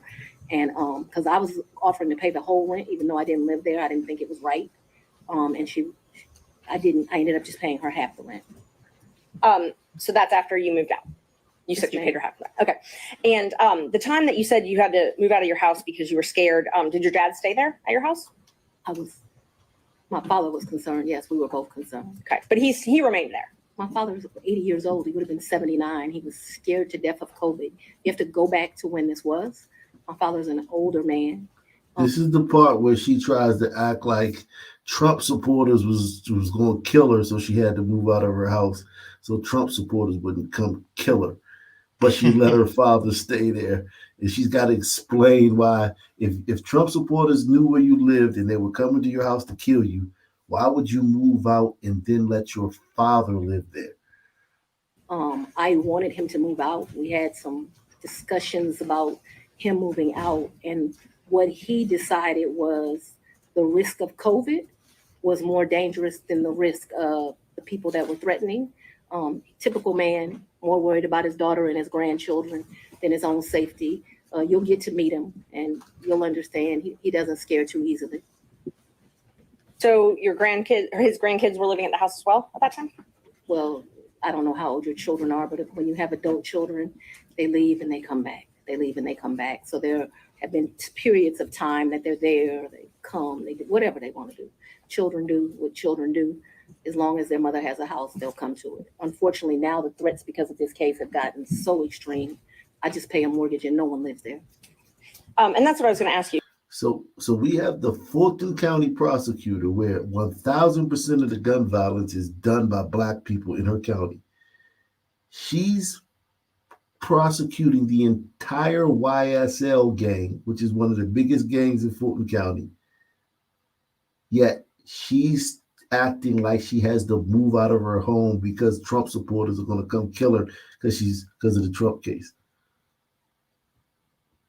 Her whole storyline is just like hood shit. You said April 2021. You left. Yeah, it's crazy. Like, how are you a lawyer? Obviously, you're educated, and you rent this place from somebody you claim is kind of your friend, but not. And then you just give her random amounts of money. It just screams like I'm a dumbass. And then she goes, no, I did not ask her to take over her lease. And then she gets a long-winded answer and says, yeah, and I took over her lease. So yeah, that's why the attorney asked her, like, who did you pay? Oh, I paid my friend, but who's not my friend. to take over this lease, but I don't know what the rent is, and it fluctuates, and I don't know what the bills are. I mean, that's just straight hood shit. You left your dad and your 2 kids at the house? My dad and my 2 kids were not at the house. They were not. Okay, so they didn't still live at your house. My youngest daughter certainly did not live there. Okay. My oldest daughter would come back and forth. I can't say month for month when she was there or when she was not there. I know that she has been there post me moving out. At this time, no one is at my house. So at some point after you moved out for the safety reasons, at least one of your children did come Ms. back. Merchant, can we get to either the relationship or the financial benefit? Yes. Let's see, we were back at 2021. So you were still friends with Miss Yeardy then. Were you also friends with Mr. Bradley? I've never been friends with Mr. Bradley. You've never been friends with Mr. Bradley? No, I don't consider us to be friends. I don't dislike Mr. Bradley, but I don't consider us to be friends. Is he someone that you would have in your phone and you would message with? I might have text messaged him. Okay. Would you text message him and Mr. Wade on the same conversations? I don't recall doing that, but if it happened, it wouldn't surprise me. Okay, so that wouldn't surprise you, the 3 of you. Okay. How frequently would you think that the 3 of you would have texted? Not very. I wouldn't think very often, but you're asking me to recall. I don't even know what time period you're asking me to recall, but I'm not going to speak to that because I just really don't know the answer to that. So I don't want to speculate as to how often that would happen. But it's not out of my practice to text 2 people on one text message. So if you told me that happened and showed it to me, it wouldn't surprise me, although I have no recollection of it. But there would be some record of it in your phone, or the phone records would have some record of those texts. Perhaps.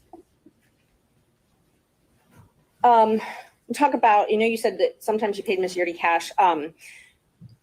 When you went on vacation with Mr. Wade, let's just go one by one. Let's start with the first one. What's the first time you went on vacation with Mr. Wade? I think the first time we went on vacation was around April of 22. And it's a vacation is a stretch, but I'm trying to be comprehensive.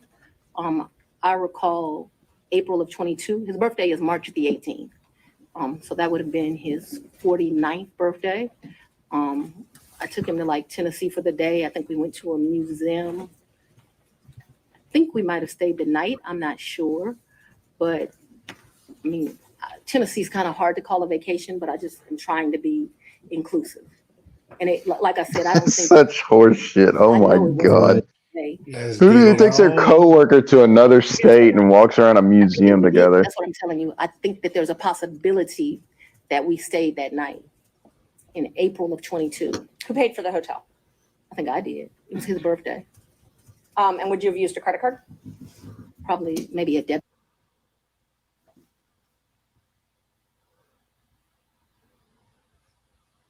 And when did you start dating? When I started dating Mr. Wade, it was right around then. 22. Yes, 2022. It was around then. I don't know, it's not like when you're in grade school and you send a little letter and it says, will you be my girlfriend, and you check it. I don't know the day that we started seeing each other, but it was early 22 is my recollection. Okay, early 22. And you all went to Florida on vacation as well? I don't recall going to Florida on vacation with him. You never went to Florida with Mr. Wade? When we went to get on the cruise ship, we went to Miami. Okay, that's the only time that you went to Florida with him? I think we went to Miami and spent the night. That's my recollection. Okay. I think we spent one night so that we wouldn't miss the ship.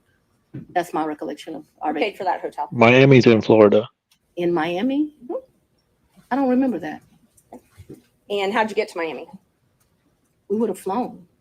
And we've done that, so that I'm clear. We've done that twice. I think one time we stayed, and I honestly can't tell you, did we stay when the ship left or did we stay when the ship came back? I also can't tell you. So there's 2 cruises out of Miami. There's one that's in that October time period that was with his mom. And then there was another that was a New Year's Eve trip. I know I paid for the New Year's Eve trip because the tickets were $697 each. And I thought this is ridiculous that the tickets are $700 to go to Miami.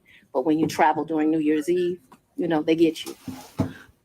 So let's just back up and talk about the first time that you. Yo, she talks too much to be a DA. You can't be. She talks like when she talks like when those cops catch people on those police activity website, YouTube channel, and then they just keep rambling, trying to muddy the waters and trying to like deflect all these questions and act. That's exactly how she's acting. Yeah, and she's the district attorney, though. If this was just some random fucking hairdresser from Atlanta, this would be still weird. She's the district attorney who's trying to fucking prosecute Donald Trump. There should be a Florida with Mr. Wade. That was the time that you said. There should be a laugh track behind her answers, man. She's like, I don't remember going to Florida. Oh yeah, we went to Miami. I'm like, what the fuck are you talking? Yeah, she didn't want to admit it every time. Yeah, she should have. Yeah, she just didn't want to admit it, and the lawyer kept pushing it, so she had to. You said you stayed in Miami at the hotel the first night. That's the time I told you I am not sure. So I'm not sure of two things. So I want to make sure that my testimony is clear.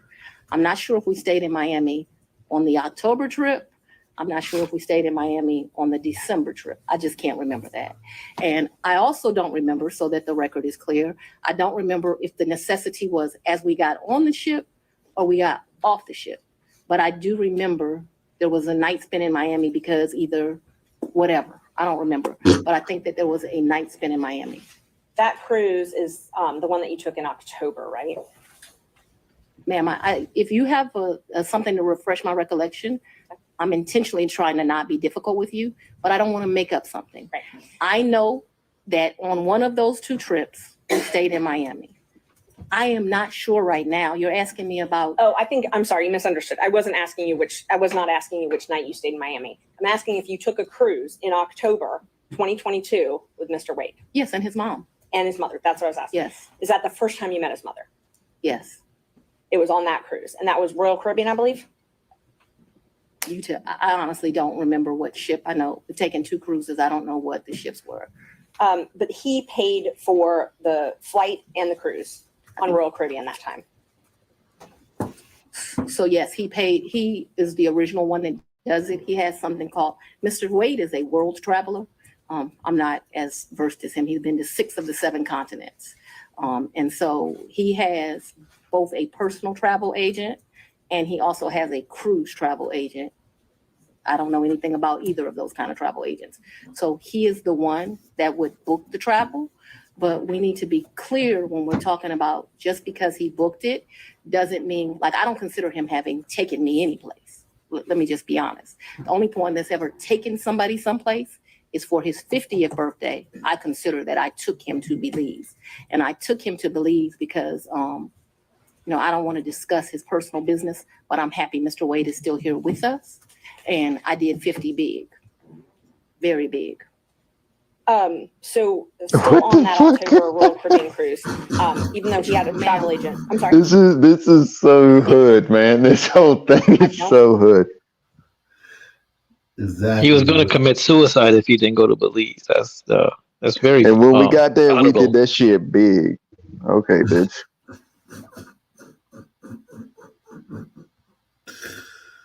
Don't know what cruise ship, what time. So if you'll help me and say October cruise with mama or the New Year's Eve trip with his sisters, I'll be able to, we can communicate. I just don't know what ship. October cruise with mama. That's what I'm talking about. Yeah. He paid for the cruise and the flights for that trip. So he called his cruise agent and he booked that through them because he has a cruise agent. Right. He also has a regular agent. I don't know the cruise agent's name. So I wasn't asking about his travel agent. I was just asking but if I'm he trying paid to for those. He did not though. Okay. Because the reason I consider that he did not is I gave him his money back. And I was about to ask that, but initially he paid for that. Yeah, he called his cruise agent. Like, I think they have his card on record. They do whatever. Okay. So initially he paid for the cruise and the flight to Miami, and the Royal Caribbean cruise. And my understanding of that October cruise is like it was a package the lady did for him. So, and I'll get to the reimbursements and all that. I'm just trying to confirm he paid for the flight and the cruise in October. And I think that when you say things that way, I want this record to be Initially. abundantly clear that he calls his travel agent, he calls his cruise agent. They do whatever he tells them. He's like on a first name basis with these people. Yo, why you telling all this? None of that is. Yo, she's a rat. Salute to LRS, man. Salute to DVK, man. It's his happy belated birthday. Salute to know what nigga. He says there's something wrong with her man.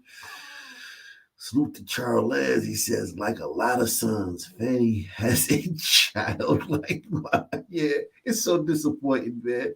Because it's like, she's the district attorney for one of our flagship counties. Atlanta is in this county. All the suburbs, many of the suburbs of Atlanta are in this county.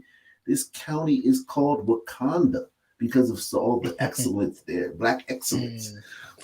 And this is such an unimpressive woman. She is so unimpressive. Is that son brother married? I'm assuming he's married, right? What's the son son brother? man? The son man. The one she's taking all over the fucking place. Yeah. He's going through a divorce. He divorced already, yeah. Oh, okay. Salute to this homewrecker. Just like, Well, you can't tell me this woman can't recollect these details, man. She doggone taking on the YSL gang syndicate, man. You can't tell me this woman can't, get these details up. She playing stupid, just like the defendants that she prosecute. Exactly. This is a dumb bitch, man. But I mean, I had faith in her, man. I remember when she first came on the scene, man. Talk about how she was gonna clean up Fulton County and all that, man. Yep. And but I mean, she still ran on that Trump shit. But I thought she wasn't gonna fuck with Trump. I thought that was just to satisfy, the voters. You know what I'm saying? But why wouldn't she go after Trump? I don't know, man. This is a stupid bitch. It's the only damn thing I can say, especially after seeing this stuff, man. I think she's doing pretty good myself. Like, I mean, this is kind of par for the course, What are you gonna do? And she's got to be 35% glider in there somewhere. Her? Yeah, she's got to have like a great. I think maybe a great grandfather might be a whole glider. Well, this shit gonna postpone the Trump case. That's one damn thing I know for sure. Salute to BIPOC Shakur, man. He says, happy belated. Congrats on the new addition to the family. Not a bad looking sister at all, especially for her age. Just a horrible human being. Yeah, I don't think she's a good looking. I think Fani's. Man, I'll smash, man. Nah, you know what I mean? They do it. I like her. And then he tells me how much it is, and I give him the money back. I don't, just like you're asking me about the money with Robin, I don't do my friends like that. So if you tell me it's a G, then you're going to get $1,000. Whatever it is, I didn't ever make him produce receipts to me. Whatever he told me it was, I gave him the money back. If it's a rack, Isn't it true that he paid for the cruise and the flight on his credit card? I'm not asking about reimbursement or after. He used his credit card to buy the cruise and buy the flight, correct? I have no idea how he paid for it, if it's a credit card, if it's a debit card, but certainly he called his cruise agent. Like how many people have a cruise agent? He calls his cruise agent, tells them where they want to go. They tell him what's booked. You have to remember, he paid for that initial was me, him, and his mother. And then after that cruise, you all flew to Aruba and spent a couple days in a hotel there, correct? Right. And his mother was not happy. He that we left her initially paid behind. for that. He initially paid for that. For Aruba, yes, ma'am. So let's talk about both of those. I know he initially paid for it. Did you pay him back? For the cruise and for Aruba. Yeah, I gave him his money before we ever went on that trip. You gave him cash before you ever went on the trip? Mm-hmm. Okay. And so when you got cash to pay him back on these trips, would you go to the ATM? No, lady. You would not go to the ATM? No. Okay. So Fulton County pays you direct deposit, I assume? Yes, Fulton County and the state of Georgia both pay me direct deposits. Okay. So the cash that you would pay him, you wouldn't get it out of the bank? I have money in my house. You have money in your house. So it was just money that was there. When you meet my father, he's going to tell you as a woman, you should always have, which I don't have, so let's don't tell him that. You should have at least 6 months in cash at your house at all times. Now, I don't know why this old black man feels like that, right now. but he does. That's When for we were growing damn up, my sure. daddy had 3 safes in the house. So my father's bought me a lockbox, and I always keep cash in the house.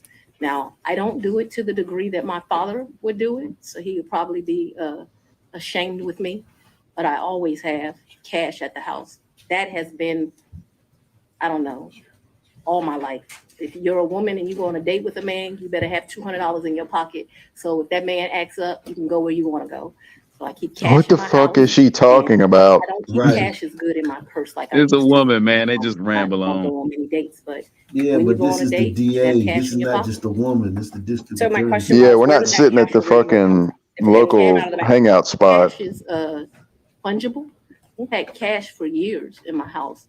So for me to tell you the source of when it comes from, when you go to Publix and you buy something, you get $50, you throw it in there. It's been my whole life. When I took out a large amount of money on my first campaign, I kept some of the cash of that. Like, to tell you, I just have cash in my house. I don't have as much today as I would normally have, but I'm building back up now. So you just put money in. It's a very good practice. I would advise it to all women. So you can't identify when you came into this cash or where the cash came from? I didn't say I couldn't identify it. No, nobody gives me anything. I am sure that the source of the money is always the work, sweat, and tears of me. What you asked me for is, when did the money go in there? What I am trying to tell you is, so I got divorced in 2005 from my husband. No, it's important. You said, where did the money come from? And I need to tell you where the money came from. And so for many, many years, I have kept money in my house. That money in my worst days has probably only been $500 or $1,000. At my best days, I probably had $15,000 in my house at cash. At all times, there's going to be cash in my house or wherever I'm laying my head. The money that you paid Mr. Wade, the cash, in October of 2022, you do not know where that money came from. I do know where it came from. It came from my sweat and tears. You know the job it came from. Did it come from Fulton County or did it come from a private job? It came from, what are you talking about? So it could have come from a private job, because before I was DA, I was in private practice. So I earned money during that time period. That's probably in there. You don't It know could have, what do you mean? I don't know where it came from. I I absolutely understand the situation. Answer the damn question. God damn. Same with Aruba. You don't know where that cash came from either, right? Ma'am, you are mischaracterizing my testimony greatly. I'm not going to allow you to mischaracterize my testimony. I know that I keep money in my house. The amounts of money I gave Mr. Wade, it was never that serious. I don't think I've ever handed him more than $2,500 in a reimbursement. So we're not talking about $20,000 in cash. I don't have $20,000 in cash right now. The most I ever gave him, I know I gave him $2,500 when we went to That's a lot. Belize, because we went That's a to lot. one This is awesome. She's just so unprofessional, man, to be talking so much, man. She's supposed to be composed, man. You're the fucking district attorney. This is, and the fact that this is what Gladys this is why liberal Gladys fuck up the country. Because liberal Gladys are saying she's a rock star. She did so good. She told them that she blah, blah. So she's getting all this praise.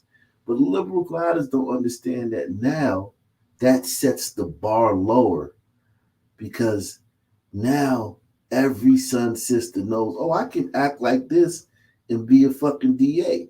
Or I can act like this and be a judge, or da-da-da-da.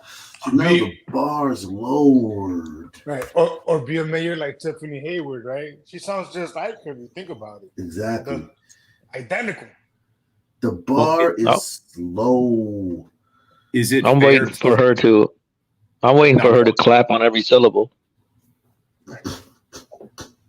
Is it fair to say that, to generalize this as a son trait, though? Because if you had a Juice Crew member up there on the stand, they would be tight-lipped as possible. They would say as few words as possible to get through this trial.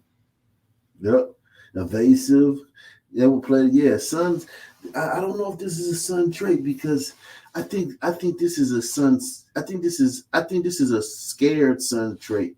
I think if a son was composed in because Nathan Wade didn't do this.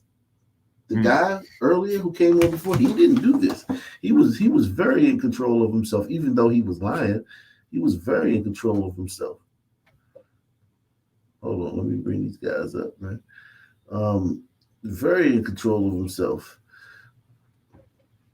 Let me play this.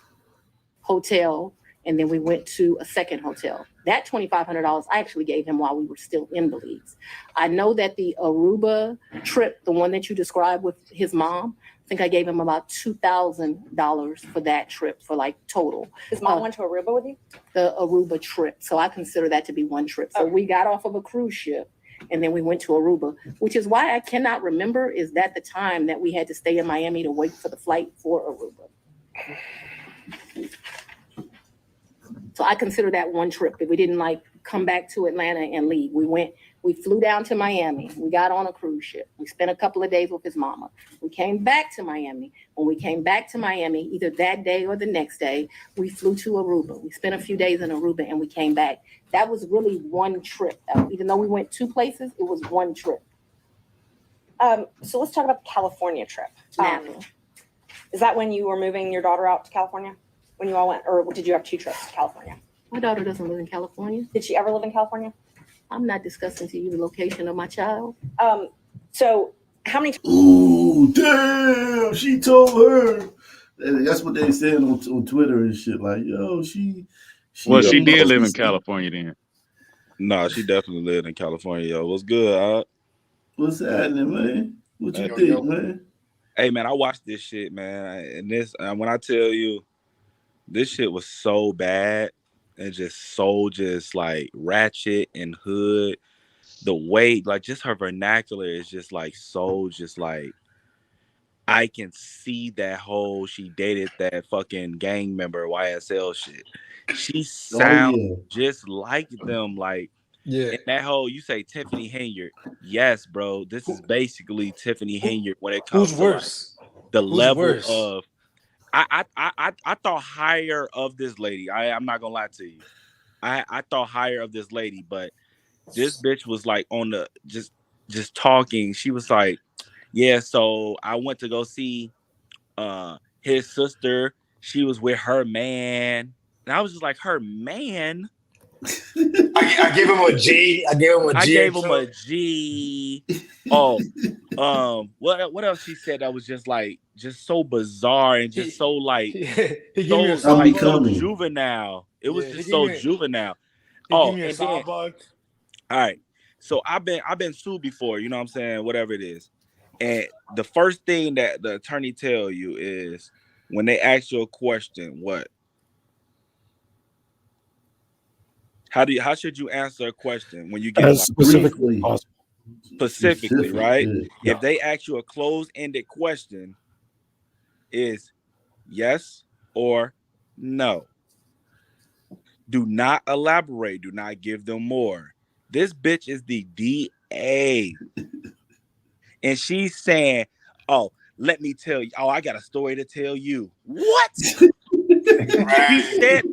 actually said that. Did y'all hear that part? The clown world. She actually said, yo, I got a story to tell you. Let's sit back and take this story. You do have to give her credit, though. She did brand her trips as the trip with mama or the trip with her man. Whereas anyone hearing that is going to think, oh, well, that's just a trip with mom. That's just a trip with her man. She is rolling. You gotta think somebody is trying to prosecute Trump. Man. No. I think that they told her that you have no fucking chance of winning this shit in a courtroom, but you can still have that black card and it still be and it will still make it look like they're bringing a sister down because it's no way in hell that her advisors will let her go through this trial without just recusing herself and just ramble. No, I think they told her. I think they told her dumb this shit down because I can't believe this lady is this. I can't believe she talks like this. I think she's this dumb. No, I don't think so. Yeah, man. I do too. I don't think so, man. I It's can't both. see that shit. It's both. No, those people are incompetent like that. Those people But are, the Democrats are so much smarter than the Republicans, dog. The Democrats are so much slicker. They probably came to her and was like, "Hey, you need to recuse yourself." And then she was like, "No, this is the biggest case of my career." They was like, "Oh, okay, bet." And they went back and they regrouped. And they was like, "Okay, bitch, come out there and pull out a motherfucking thing of hot sauce when you at the motherfucking on the top of the thing." I know, but what does she accomplish by doing that? She's gonna lose the case in the courtroom, but in public opinion, she's still a sister, and she's a strong black According to who though? Right. According to these dumbass voters. The black church that she went Oh, to. well, and I mean, told all the lies. the Sun community is going to vote how they're supposed to vote, regardless of how she acts. No. She's not. It's not about what they're gonna do. Everyone knows that some people are gonna do it, but they didn't have any ammunition or any enthusiasm to do so. This will fire up the base of the black woman. They're gonna be like, "Oh, they tried to hold my sister down. She said she going to see her man, and she got this." This is like this is smart as fuck. This is smart. Yeah, but she's not really doing it as a performance, man. She's basically a Dunning-Kruger, the Dunning-Kruger effect. She's actually thinking she's smarter than she really is. I don't think this is a plan. I think that she's doing what you're saying she's doing. Cook County, but I think she's doing it naturally. I don't think this is a plan. I think it's not a performance. It's just natural. Yeah, I agree with this that. This is just it, man. If this is just. But here's the thing. If this naturally, I swear to God, bro, I was definitely fooled by this lady because I heard her talk when she was doing the gang shit and she was getting everybody. She said, "You remember that stern talk that she gave when she was like, don't come to Fulton County with that, the gang stuff. We will." Yeah, when she first got in, right? Yeah, and I was fired up for her. I was a fan. Yeah. I was like, "Oh shit, go get her, girl." And I remember that on this channel. Yes. I saw it on this channel too. And I was like, "Go get her, girl. Oh, we need that in Cook County." Oh my God, was I wrong? I had zero faith in any of that. Like I think you got to understand, like the all the different institutions in this country are pushing people like her to the top, no matter how stupid they are. Hey, did y'all watch the part when she didn't know the continents that she been? Let me move. Let me play it. We'll see. How many times did you go with Mr. Wade to California? Once. And you all stayed in Napa Valley, and he paid for the plane tickets and the hotel? He paid for the plane tickets and the hotel. And what did you pay for on that trip? I gave him much less cash that time, probably $400 or $500, and then I paid for a bunch of stuff. I think we did 2 different wine tours that you do, which are pretty expensive. I think I bought him. He likes wine. I don't really like wine, to be honest with you. I like Grey Goose. Ratchet bitch. Wow, man, you can't say he didn't smash. Ratchet bitch. I can't believe they can make her stay fucking Hennessy. Yeah, no. No, but just the fact that she would feel the need to include that as information. Right. Like what the fuck? I don't like wine. I like Dulce. It's no way that a DA does this shit naturally, bro. I'm sorry, bro. If she's a sister. No, bro. Man, these people really that incompetent, man. Yeah, these these people are that far gone. Bro, no. Right, They hold police officers to a higher fucking standard than this, and a lot of police officers and other like municipalities don't even need a fucking college degree, and they still tell you do not elaborate, do not tell them extra. It's just simple shit. Did you do this? Yeah. Did you do this? No. Tell me what year? 2019. It's simple shit. It makes me wonder what her background is. Like Kim, I don't know if you heard this, Crook, but Kim Fox, they say she's never tried a case. No, that's true. She never tried a case. So it makes me wonder about this one here. Exactly. She got here based on nothing. She knows that she's caught red-handed, but she knows she's also on TV, and she's going to really like play up this victim card that she's persecuted and stuff like that. and it's coming naturally. It's not like she's performing it, but she's like just throwing it out there so everybody like her It's people 105 feel bad IQ for her. women flailing. That's what's happening. There's 105 IQ that's flailing up there. She doesn't know how to get out of this. Well, just think for everyone out there, these types of people are going to be flying your fucking planes in a few years. No, I know. I bought him a bottle of wine while we were there, and the sippings that you do. I can't remember how many, like 4 or 5 different places you go. I remember we went to this place that they do pairings. That was the most expensive thing that I think that we did while we were there. So they would pair champagne, chocolate, and caviar. It was a 3, and it was like 3 different things: Sweden, Russia, someplace else. I'll make that up. But that was the most expensive thing we did that trip, and I paid for that.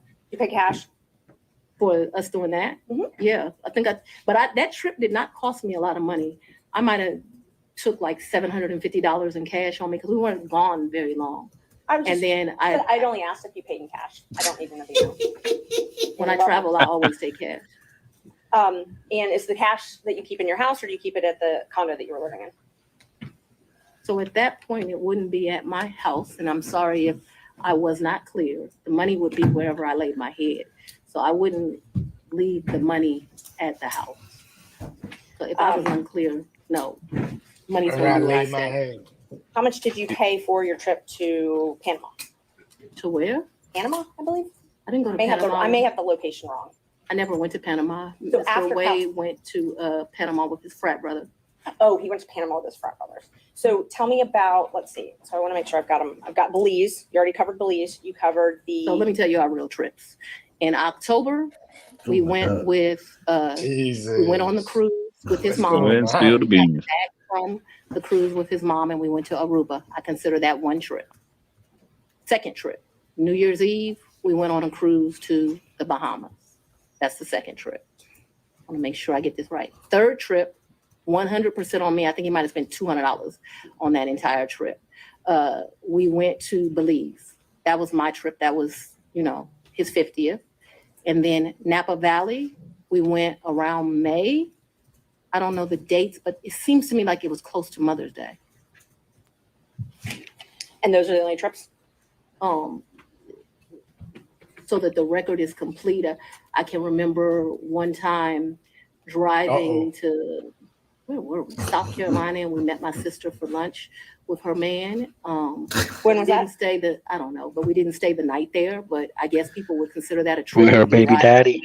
And you come back. She ain't married. Because it was like 5 hours to drive. We ate lunch and we drove right back. I can remember driving to some little town in Georgia. I don't even know where I was. I had never been there before or after. There's some boat you can get on over to, and there's like a slave thing, if that gives anyone any reference. We didn't do that. I remember doing that. I remember driving one time to Charlotte. We had lunch with one of my very close girlfriends. And again, we drove to Charlotte, met my girlfriend for lunch, and drove right back. So that's a trip. We didn't stay the night there, but I just want to be complete in my testimony. We drove someplace, had lunch, drove back. I don't remember another driving someplace distant for lunch and coming back to Charlotte to see a girlfriend, to meet my sister in South Carolina. Hey, we by ourselves when I told you about that remote place. And this sounds like when you're on a first date with a hot chick and you just want to hit it and you just got to listen to all her shit first. Yeah. And then after you hit it, you're like, shut the fuck up. Yeah. She's rolling this DA, though. This DA is getting walked all over. Hey, she did admit that, they was kind of in a relationship, right? I mean, they taking all these trips and shit together. Oh, no. They're just trying to determine what year. Because they're trying to say she was in a relationship with him in 2019. And she's saying that it started in 2023, I think, or some shit like that. 2022. Yeah, 2022. Yeah, she's trying to lie And Yo, they no. already said that they've been fucking since 2019, but she's lying. She's up here lying. She lying through her teeth. I think that prosecutor is actually doing a really Could good have driven job. Though. someplace else and had lunch and Hit the came like back. button, support the chat. That's all that comes to my recollection right now. Yeah, smash that like button. Smash it. Everyone out here hit that like button. We'd like to get some sisters up here. Is there a brave sister that will come into the lion's den and Where's Brown explain this Sugar? to us? Be careful what you wish for. Right, be careful what you wish. Well, listen, any sister come up here, man. I'm gonna give you the floor. If you're a sister and you just want to come up, you don't even have to stay long. You can just come up and express your view, and you can leave, man. Yeah, if you defend want it. to. And an opposing view would be nice, you know. Yeah, I need a sister up here. Any sister. I'm calling the call out. Sisters, please come join us. We'll make sure fishermen, takes it easy. Sisters. Hey man, if no sisters come up here, man, I'll argue for sisters. You ready? What's that? You mean the case? Yeah, I'll make the case for sisters. None of this shit got look. Nobody got no business knowing who I'm fucking. That's basically it, though. I think right? That shit ain't got nothing to do with nothing. If it's a black sister that's a tad bit political, they gonna do exactly what she said. I ain't on trial. Democracy is. And they do it, and they doing it because she's black. That's the only reason, right? Exactly. Well, that's what she told the black church, and they ate that shit up. They ate it up and they believed it. Yeah, salute to my man God Ninja, man. God Ninja says, Sun Sisters is still in another darker sisters, man. Dr. King explained it best. Oh shit. Colorism. Salute to it would be surprised if Nathan X wife behind it all. It don't matter who behind it, man. It don't matter who behind it. Hey, in all actuality though, I watched this shit for like 9 hours today, right? Yeah. She did terrible, but that motherfucking Nathan Wade, he's stupid than a motherfucker too. Yeah, he's not the brightest, but he's smarter than her. He ain't Rambo. He ain't Rambo, but he got that he's unimpressive. He's not impressive at all. No, he's not impressive, and he got an arrogance to him as if he one of those people. You remember how you used to always say, like, hey man, if he was at the barber shop, for sure he'd be the smartest motherfucker in the room. Yeah. And he thinks that he consistently, I feel like he got the attitude of being the smartest person in the room a lot, but he's around like-minded individuals a lot. If you contrast, I don't know if you guys seen the other trial, the Amber Heard Johnny Depp trial. If you contrast that with this trial, and Amber Heard is not a DA, as bad as she was, even she was better than her. Yeah, without a doubt. Without a doubt. This woman is it's a travesty, man, how bad this woman is. And it's just it's a shame. Sisters all over should be ashamed, but they're not. Very clear to me. I'm not to be out and about in Atlanta without them. And so for me to do something just very normal that a normal person would get to do, if they weren't prosecuting this case, I got to drive 4 hours to do it. And that's what I was going to ask you. Your security detail, did they take you to and from your house? So I haven't been able to enjoy my home. Condo, I'm sorry. And March. Where you lay your head? Did they take you to and from where you lay your head? 99% of the time. Would they take Mr. Wade to and from wherever you laid your head? That has never in the history of ever happened. Ever. Okay. Your security team has never taken him from my house. That's a lie.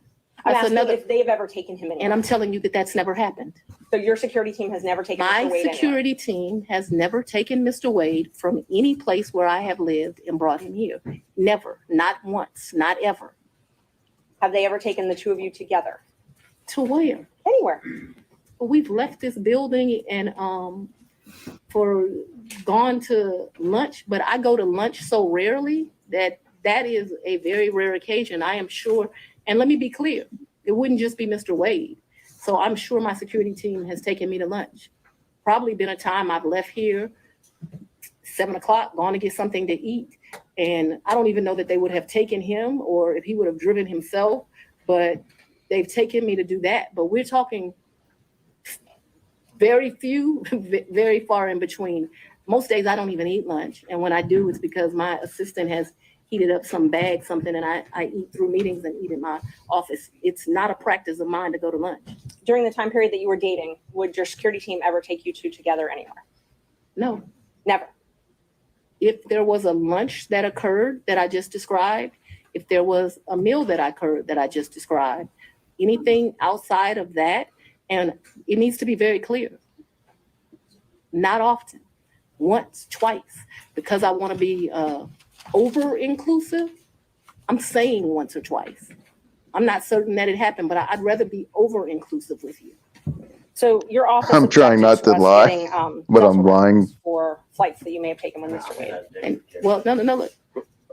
I object to you getting records. You've been intrusive into people's personal lives. You're confused. You think I'm on trial. These people are on trial for trying to steal an election in 2020. I'm not on trial, no matter how hard you try to put me on trial. So my question was, do you have any problem? I object to getting any personal records of mine. We're not dealing with privilege through a witness. And I'm not, no, I'm not dealing with privilege. What we had offered to put them in camera for the court to review, and I just want to know if she has any That's not problem. something you deal with a witness.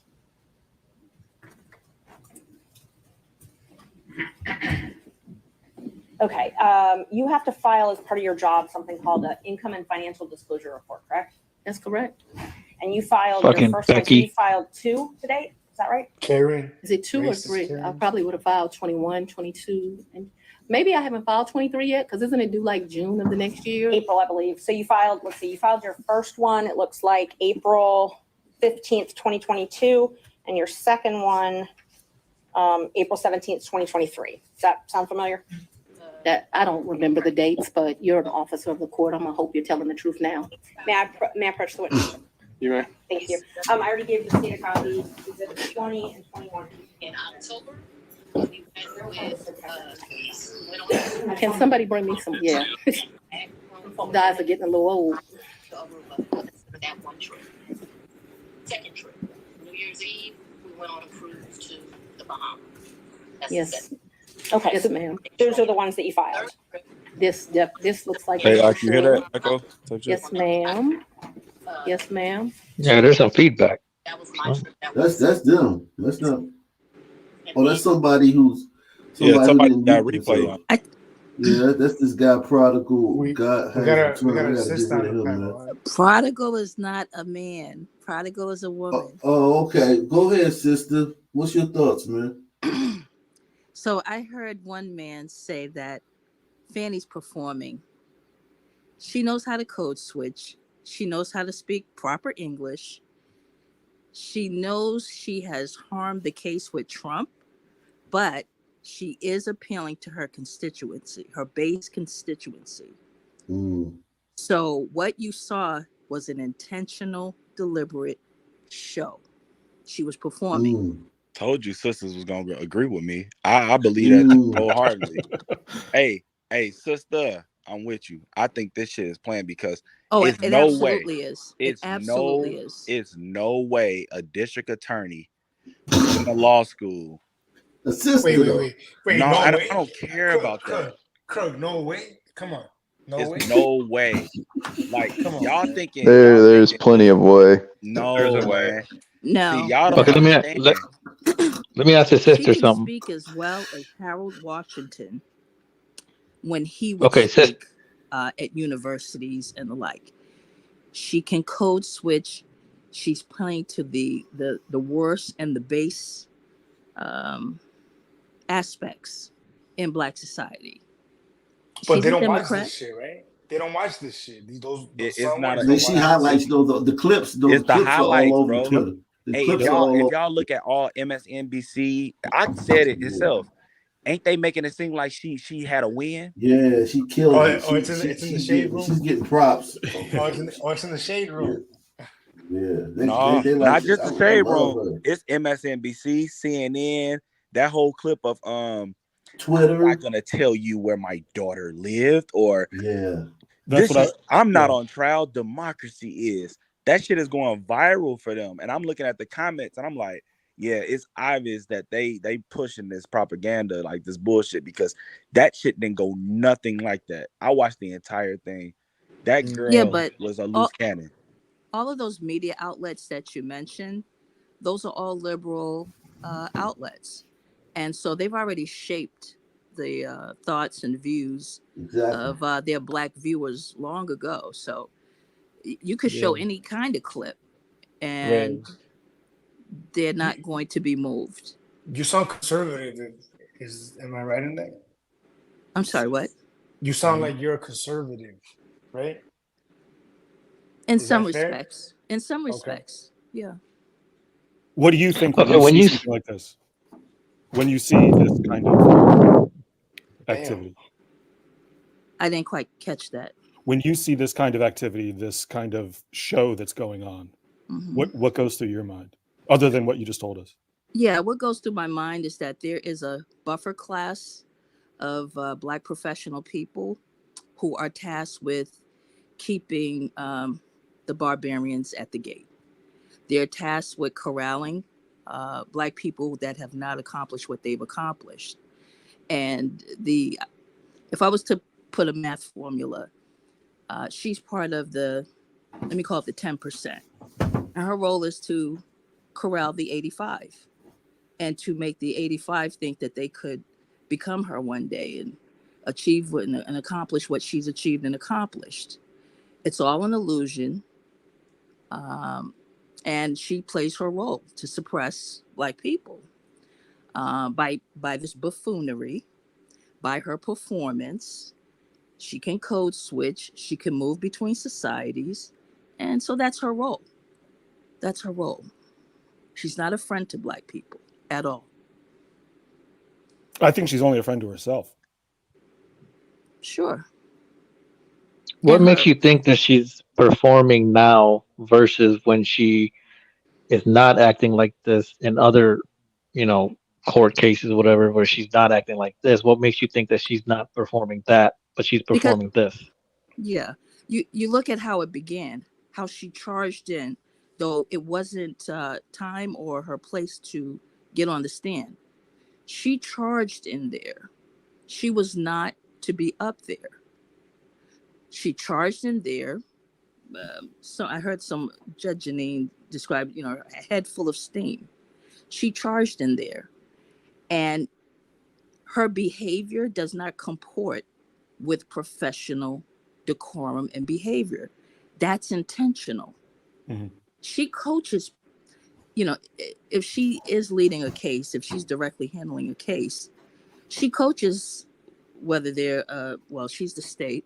So it would be the prosecuting side, witnesses. She coaches. I mean, she has a background in that. It's not alien and unfamiliar. Supposedly. So No, that this- applies. So that applies to the one sister from Maine, right? That was doing a handstand. Everything you just said, as far as her being a gatekeeper. I recall her. Yeah, she. It applies to her, right? No, I remember her. Yeah, that shit was crazy. Her agenda was more the so that was the I believe she's in Supreme Court Connecticut or one, Rhode right? Island. No, she was like a Maine house. Rhode Island. Yeah, she's in the Rhode Northeast. Island, like a And senator, maybe? State with the state or some shit though, right? You talking about the handstand twerking? Yeah, the handstand twerking sister. That's Judge. Tierra Mack. Tierra Mack, she's a state representative. What I'm saying is her point, it would apply to her, right? She's a gatekeeper. But I'm not a fan of this. They're keeping us in the plantation argument, right? Yeah, I don't buy that. You lost me with that. You lost me with that, Prodigal. Let me read these. Hold on, Prodigal. Let me read these. Savrix, Ock Nation Hall of Famer says. He says a permanent slave will not revolt against being a slave if they believe they are free, especially if they believe they are the highest beings in society. Hence the "we was kings" mentality. Yeah. Yeah. Let me read these. Abe the Hunter says, "Son, women at home, like I know that's right." Yep.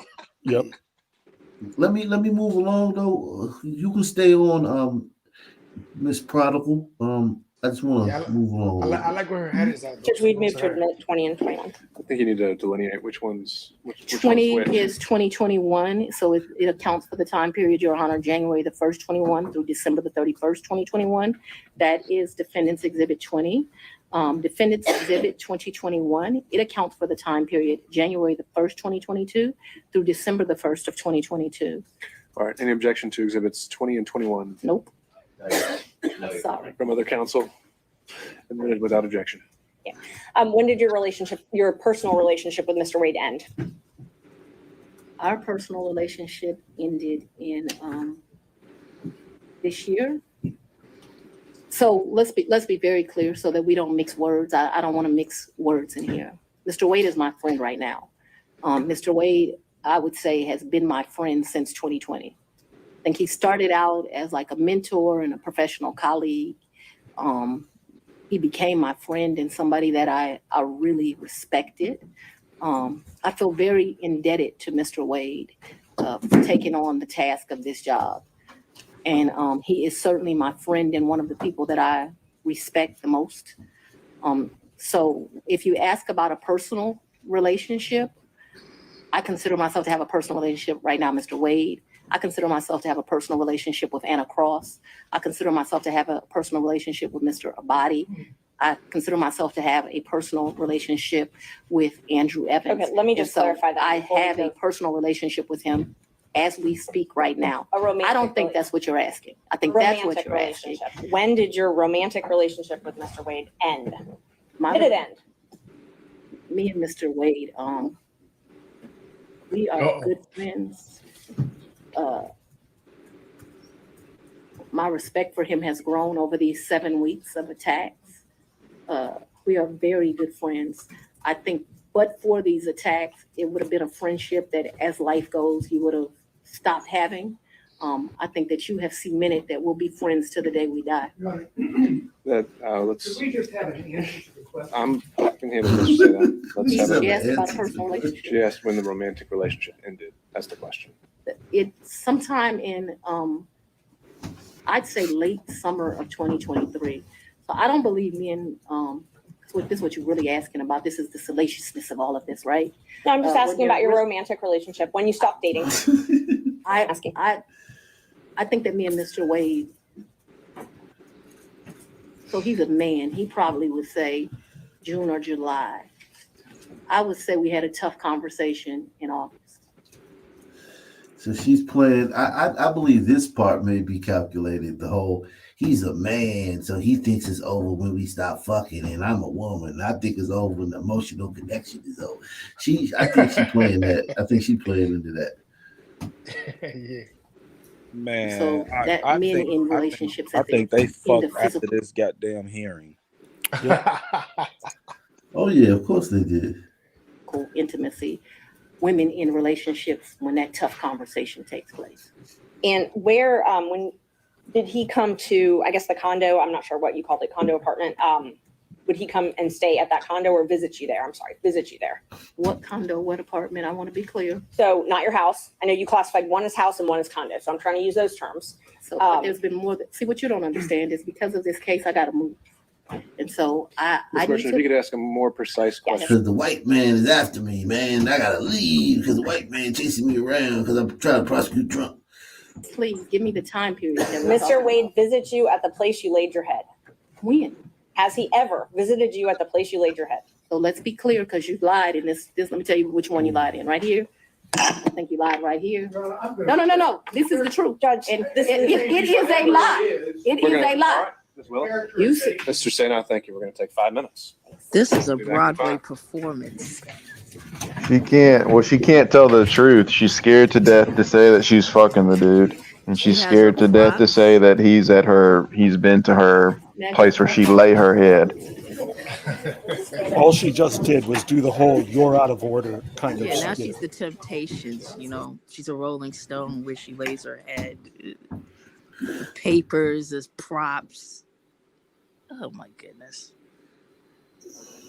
People She fall just looks more and more suspect the more she behaves like this and refuses to answer questions straightforward until it gets dragged out of her, which indicates that she lied in the first place. None of it's going to matter though. Like she's not. No, none of it'll matter. But I'm just saying, like from a I know. witness performance standpoint, she's abysmal. She came in there to filibuster though. Well, actually, the judge aided her significantly. When they were talking about the aggregate of money spent, if it exceeds, like I believe, $100, and maybe as a government official, you cannot accept a gift in the aggregate of $100 or more. And when the judge heard that, if you watch the judge, he immediately redirected that, ended that. Yeah. So anything because that's that's considered, what will hem her up. yeah, anything is an ethical violation. Anything over $100 is ethically a violation. And she was asked, did she understand? Was she aware of that rule or that provision? And it was like, well, she talked like a layperson. But where is the DA asking, like, didn't you say that you would not be dating in your office? That's didn't you another say one. that? That's Like, why another isn't she on the offensive? She's like saying she's sorry using. Oh, no. They asked her that. Yeah, let me. Oh, they did? Sorry.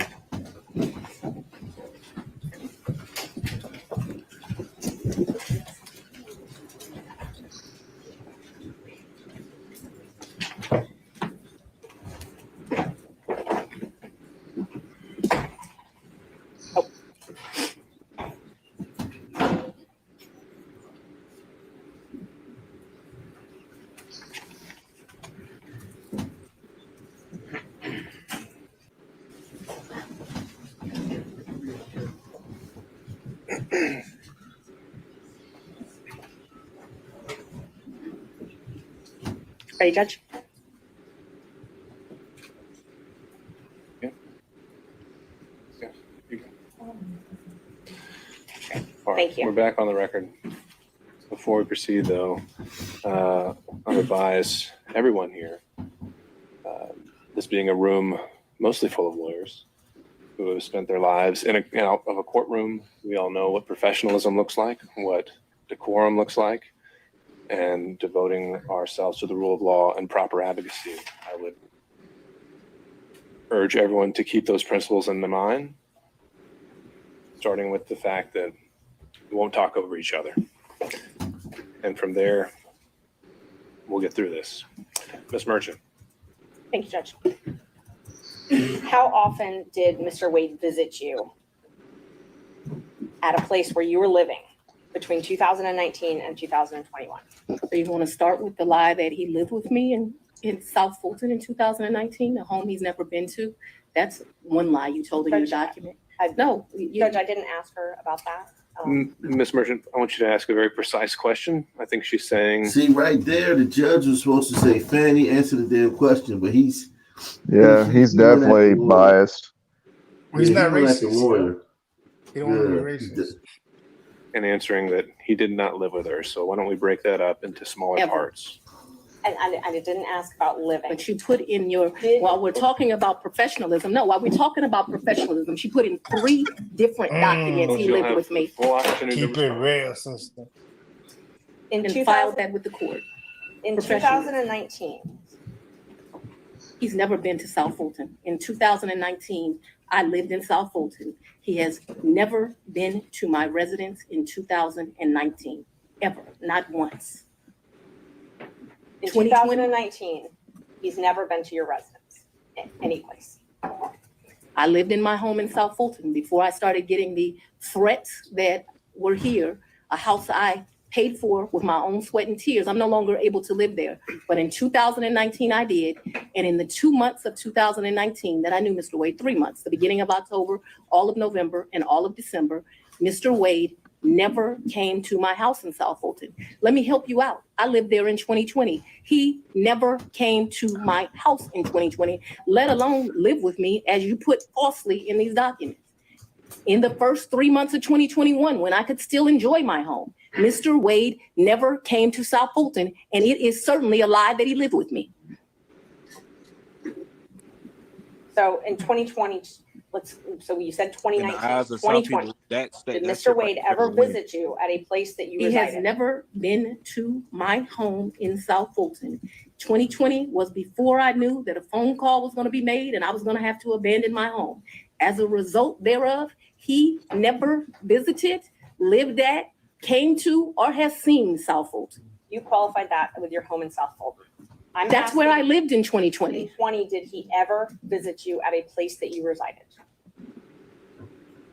Okay, I don't understand. You must give me that. In 2020, I lived in South Fulton. Okay. That's the only place I lived in South Fulton. That's before I had to abandon my home, Judge. All right. And at my home in South Fulton, he never came there. Okay, so if you don't come someplace, you can't live there. Ms. Willis, I'm gonna have to caution you. That's gonna be my first time out to caution you. We have to listen to the questions as asked. And if this happens again and again, I'm gonna have no choice but to strike your testimony. Racist. Yeah, he's so scared of her. Like he's supposed to say that with authority. He's supposed to. He's saying it like he a bitch. You know, He's fucking he's somebody. He's 34 He's fucking or somebody. 35. They don't actually know what year he was born. I've never Oh, seen wow. a judge act like this. Yeah, this Well, judge. he's doing what he's supposed to. He has no he's order in his biased. Right. He's completely biased. He don't want to. He did not want to put her and check her at all. Like it took him everything he had to say that little bit because he's supposed to be there to make her look good. I think he's doing that on his own though. Yeah. I don't think he's got a directive. I think he's just a cuck. I think he 100% has a directive. That's why he directs the questions in her favor, and he spins it to make it sound like the prosecution doesn't know what they're saying. I would agree. If you knew the table of organization for Georgia or any state government, and you got the governor as the executive, they have a rhino governor who's under a lot of pressure because there's China links. You've got 2 Democrat senators, all right? They're trying to make Georgia solidly blue. It's purple. They're trying to make it solidly blue. So this person here, he has aspirations to continue to move up the ranks. He understands what his charge is without having to be instructed. Yeah, without being instructed, yeah. I'm surprised he ain't apologized at the end of that statement, though. Like, I'm sorry about that. He did apologize. He basically did. Yo, Yeah, basically. if she's not disqualified by this shit, then all that shit is true. Like this guy, it's no way in hell a motherfucker can say that in fucking 5 years they only paid shit back in cash as a woman walking around with $2,500 in cash. You know how much fucking you know how many fucking bills $2,500 is with cash? Did she have that bitch in her wallet? What was that? In her Louis bag that he bought? You know what I'm saying? But there's no way that she's not disqualified by this shit. He used his business cards. That's one. It's just too much, bro. If she's not disqualified, then it's over with. Democracy and none of that shit exists for real. Yo, might I add, in this naked racist country of all places. Yeah. That's before I had to abandon my home, Judge. All right. And at my home in South Fulton, he never came there. Okay, so if you don't come someplace, you can't live there. Ms. Willis, I'm gonna have to caution you. That's gonna be my first time out to caution you. We have to listen to the questions as asked. And if this happens again and again, I'm gonna have no choice but to strike your testimony. So we need to break this down. Ms. Merchant's question, I believe, was asking whether you lived anywhere other than South Fulton. I did not live anywhere but South Fulton, Georgia in 2020. That is before I began my prosecution of this case, and it was my plan to only live there. Did Mr. Wade ever visit you at the condo that you leased from Miss Yurdi? He visited that condo, yes. He did? Yes. Did he What ever happened spend to the her night righteous at that condo? fire? No. Just visited? Yeah, but he did visit for sure. Oh my goodness. Did you ever go out to eat together, other than the lunches you talked about, In during 2020? 2019 or 2020? I would think that we probably went to lunch, but it wouldn't have been. Let me think. 2019. Got to eat. I'm gonna say. See, this is again every time she's put in a corner where she has to say something that really matters. she hesitates, and then she kind of beats around the bush. What is it to think about? You remember every fucking woman that you went out to eat with when you was fucking from 14 on. And you can probably remember the goddamn restaurant. This is 2019. It's not that Well, fucking hard. let me say that. I wouldn't remember everyone I ever went out because I'm in DC now, and people are telling me stuff that I forgot about from 10 years ago. So I wouldn't say that, but I would say that from 2019, if I'm dating a woman, yeah, I remember that stuff. From But 20, I can remember damn near every fucking date of if I took a woman out. I can remember where we went. Wow. I can remember that, like where we went to eat. And I'm sure they went out to eat a lot. Let's be honest. It is what it is. People go out and eat every day. Motherfucker, how often would you go out to eat if you didn't have to pay for it for real? Right, exactly. Come on. She's fucking lying through her fucking teeth. Wow. Yeah, I think as a woman though, women remember they're sentimental like that. So yeah. I don't know. I'm going to say we probably broke bread someplace in 2019. I don't remember it, but it seems like we would have broke bread sometime in 2019. So I'm going to say yes, although I have no recollection. Bread. It seems to me like I go out to eat and drink with pretty much everyone, so I'm going to say yes. So outside of the vacations that we've already talked about, did you ever go out to dinner with Mr. Wade? I mentioned to you that I'm going to object as to what time period. We're asking very vague questions. I thought we were treating the witness as hostile under 611. We're no longer doing that. So we're going to go back and forth. We need to be more specific with our questions if we're going to treat her as hostile. All right, Ms. Merchant, it's not so much. I think you can elect between leading and open-ended questions, but I think we are still wondering about, and I think we need to get back on track of focusing on the financial benefit or the relationship. And my next question about if you did go out to dinner, who paid when you went out to dinner? You paid, I paid. You both paid. Okay, so let me be real clear. We didn't say, oh, the bill is $102. You give $51, I'll give $51. I don't operate like that with my girlfriends. I don't operate like that with anyone. You caught the bill, I caught the bill. Whomever. Did you ever pay him through Cash App? No. You only ever paid him through cash? Well, yes. We're talking about, I'm very confused. You've never given Mr. Wade money through Cash App? No. The only money you've ever given him outside of a contract is cash. I didn't give him money in a contract, so that was cute, but I didn't give him money out in a contract. What happened is, no, we're going to answer it since you said it. He worked more hours than he was paid, and the county paid him for the work that he did. The taxpayers paid for that. Don't be cute with me and then think that you're not going to get an answer. And I will ask you about the contract in a minute. I asked you about cash. Did you ever pay him anything? I'm trying to qualify my questions. I'm not talking about the contract with Fulton County that was paid. I'm not talking about that. I'm talking about outside of that. Did you ever pay him anything other than cash? I've only given him cash a few times in the course of what we're talking about. So if we would go to dinner, Let her finish her answer. if we would go to dinner, I wouldn't give him cash because he paid for dinner or I paid for dinner. I've given him cash only a few times in life, probably 4. Okay. Probably the most money I've ever handed him is $2,500. The least amount of money I've handed him, probably between $500 and $1,000. You never wrote him a check? Ma'am, I don't have checks. Okay. So you have no proof of any reimbursement for any of these things because it was all cash, right? The testimony of one witness is enough to prove a fact. So my question was, do you have any proof? Is that what Her you're voice is shaking. I'm asking if you have any proof that you paid for any of these things. Testimony is what I just told you. Oh, man. I tell you Right, what, side. Fani that still correct? welcome to that cookout, baby. So I have some probably some transactions like in Belize. I probably spent $500 on my card in Belize. I spent $900 on each of our tickets to go to Belize. I did the $700. I probably got some minor expenses in Aruba that would be on a card. But for the most part, for those trips, other than She wasn't asked any the of 2 this. cruises, I gave him money for those before we ever left because they were pre-booked. Let me answer. Well, the question was if you had any written proof And so I've answered you that I've had written we proof. can move for to the next question. If you've answered, if you had any written proof, and that was my question.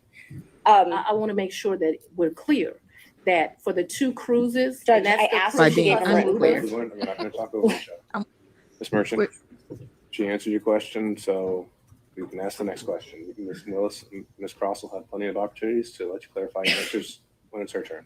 Thank you, Judge. Knowing your role as district attorney, you know that public funds are scrutinized and money is scrutinized and things like that. You understand.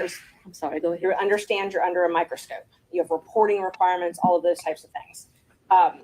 You have no record other than your testimony of the money that you've given Mr. Wade. You've already asked that question. Let's keep going.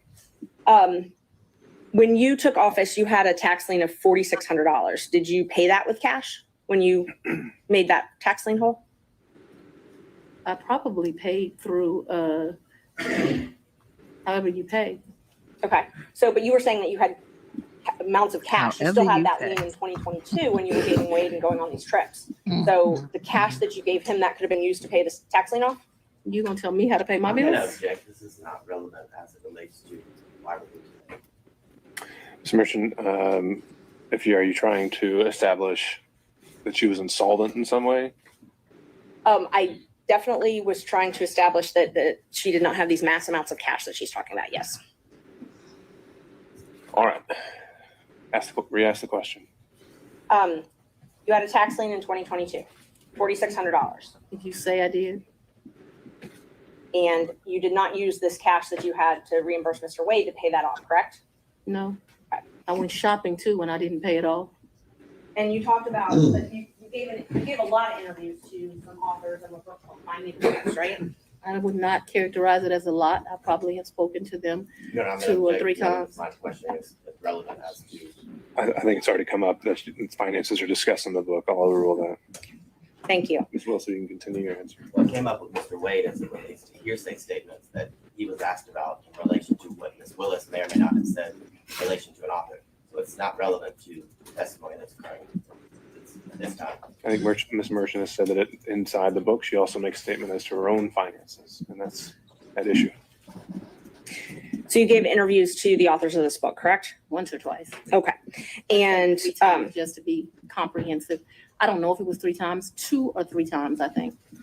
you were quoted in the book, and I will give you a chance to say if this is a misquote. You were quoted, when they asked you about if you wanted to run for office for DA, you were quoted, "I really don't want to be financially effed up again."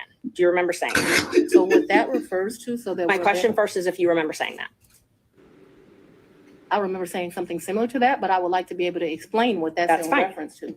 That's not in reference to anything else. It was a huge sacrifice to be district attorney in Fulton County, huge. I was doing just fine. I had a municipal court judgeship that was paying me $100-something thousand a year, and like you got listen to how she talks about these jobs. These are important jobs to the community, and she just talks about them like they are hustle and shit. Listen, How do you not know how much money you make every year at your judge job? No, but how do you? And she didn't know what the tax date was either, which was weird. No, I know what you're saying, Ox. She doesn't think about this as service. It's not noblesse. Yeah, it's not service. It's just a hustle. Yo, and that's what. So you that's gave what interviews to the author. These people in public service got shit fucked up. They thinking that what they're doing is like they hustled and grinded to get these positions, and they getting paid off of like their hustle and their grind. You're getting paid because a few motherfuckers, like 13%, voted you in. Like, it's not like you fucking invented something. You didn't figure out a new way of making money or anything like that. Like, they get in that bitch and just forget everything. Yeah. The authors of this book, correct? Once or twice. Okay. And just to be comprehensive, I don't know if it was 3 times, 2 or 3 times, I think. You were quoted in the book, and I will give you a chance to say if this is a misquote. You were quoted, when they asked you about if you wanted to run for office for DA, you were quoted, "I really don't want to be financially effed up again." Do you remember saying that? So what that refers to, My question first is if you remember saying that. I remember saying something similar to that, but I would like to be able to explain what that's in fine. reference to. That's not in reference to anything else. It was a huge sacrifice to be district attorney in Fulton County, huge. I was doing just fine. I had a municipal court judgeship that was paying me $100-something thousand a year, and like you got to show up twice a week. Easiest thing I've ever done in life. I also had private clients that were paying me to represent them, so I was able to have a law practice and that. Raising 2 daughters by myself, there were times in life where things were hard, and so I was telling people, I don't really run for DA. I don't want to run for DA. I'm in a good position right now. I got this easy job that I enjoy, being the chief judge. Easy job. What is she talking about? She's the sitting DA talking about what when I was the judge, it was just easy job. You know, I just did what? You don't talk about those jobs like that in public. Did you hear how many days she had to come to work? Yeah, 2 days a week. Yeah, it's just So that it's means a like turnoff. you're stealing because I guarantee that job you're supposed to be there at least 5 days. Exactly. She's such a turnoff. Salute to Will Pine. He says the judge worked under her in her office. I think he's talking about the judge worked under Fani in her office. Nick Taljavon says the judge is clearly a crisis. Abe the Hunter says, I know that's right. Fear resides within us says, yo, I can't give you a G, but I do have 5 on it. Happy belated birthday. Salute to you, man. Nick Taljavon says the judge is under MK Ultra programming from the G's crew. Hey, I don't know. I mean, South Fulton.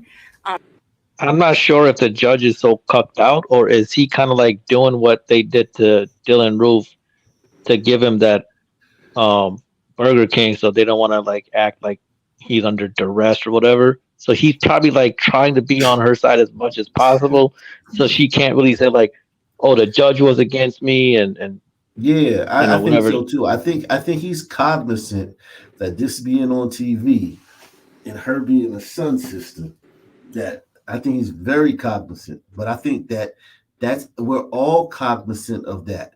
Every person in life knows that you have to treat Black people a certain way, especially the Sun sisters. Big facts. Everyone knows that. Everyone knows Even that. when there's We no all TV. know that. Yeah. So we're all imprisoned by that. So it's like, yes, of course he is too. I'm making money at the law firm, and I'm not sure that I want to make the sacrifice. And why does it always have to be me? Eventually, I prayed.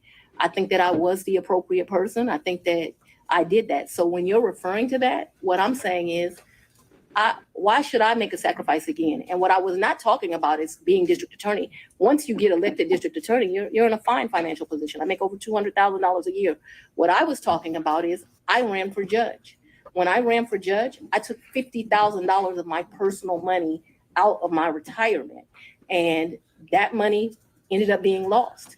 And I know when you bet on yourself, you're going to have to bet money on yourself. And so what I was talking about was not wanting to go through the personal financial expense of running for office. By no means did I think that I was going to be financially in a bad position once I won.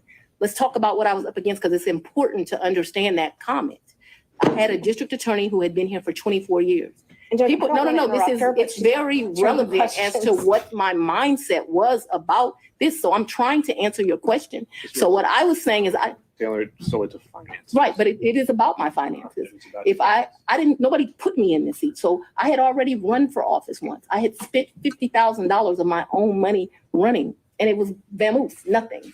And so when I'm talking to those offers, I'm talking about the contemplation of the sacrifice of the run, not the sacrifice of once you become DA.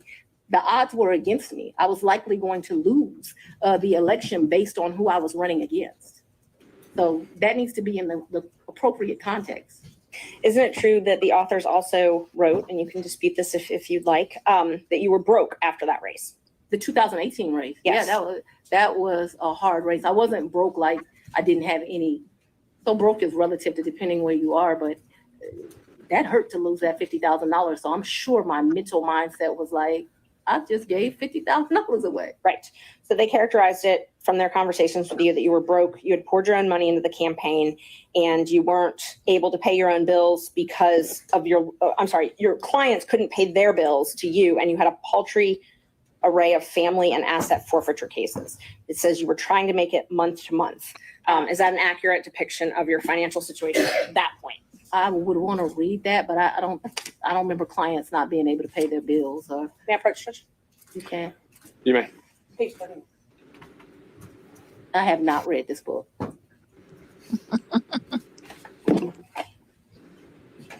Her book.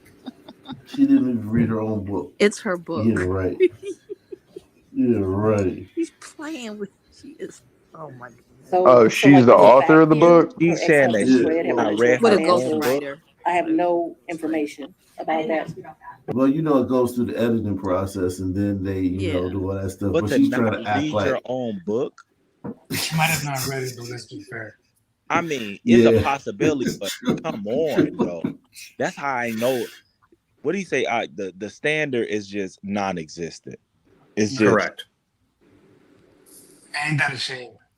Where's like the acting here? Someone was saying that there's like, was it Prodigal? Is that who said that? Yes.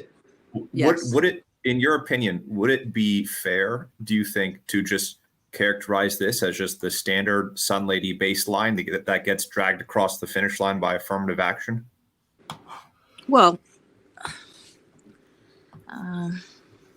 this is. I'll answer yes. I ain't gonna lie to you. Like, why do we have to apply these like crazy? Like, why can't we just use Occam's razor? Same with the judge. The judge is just your standard like cucked out glider. There's no like, there's really not much else to see here.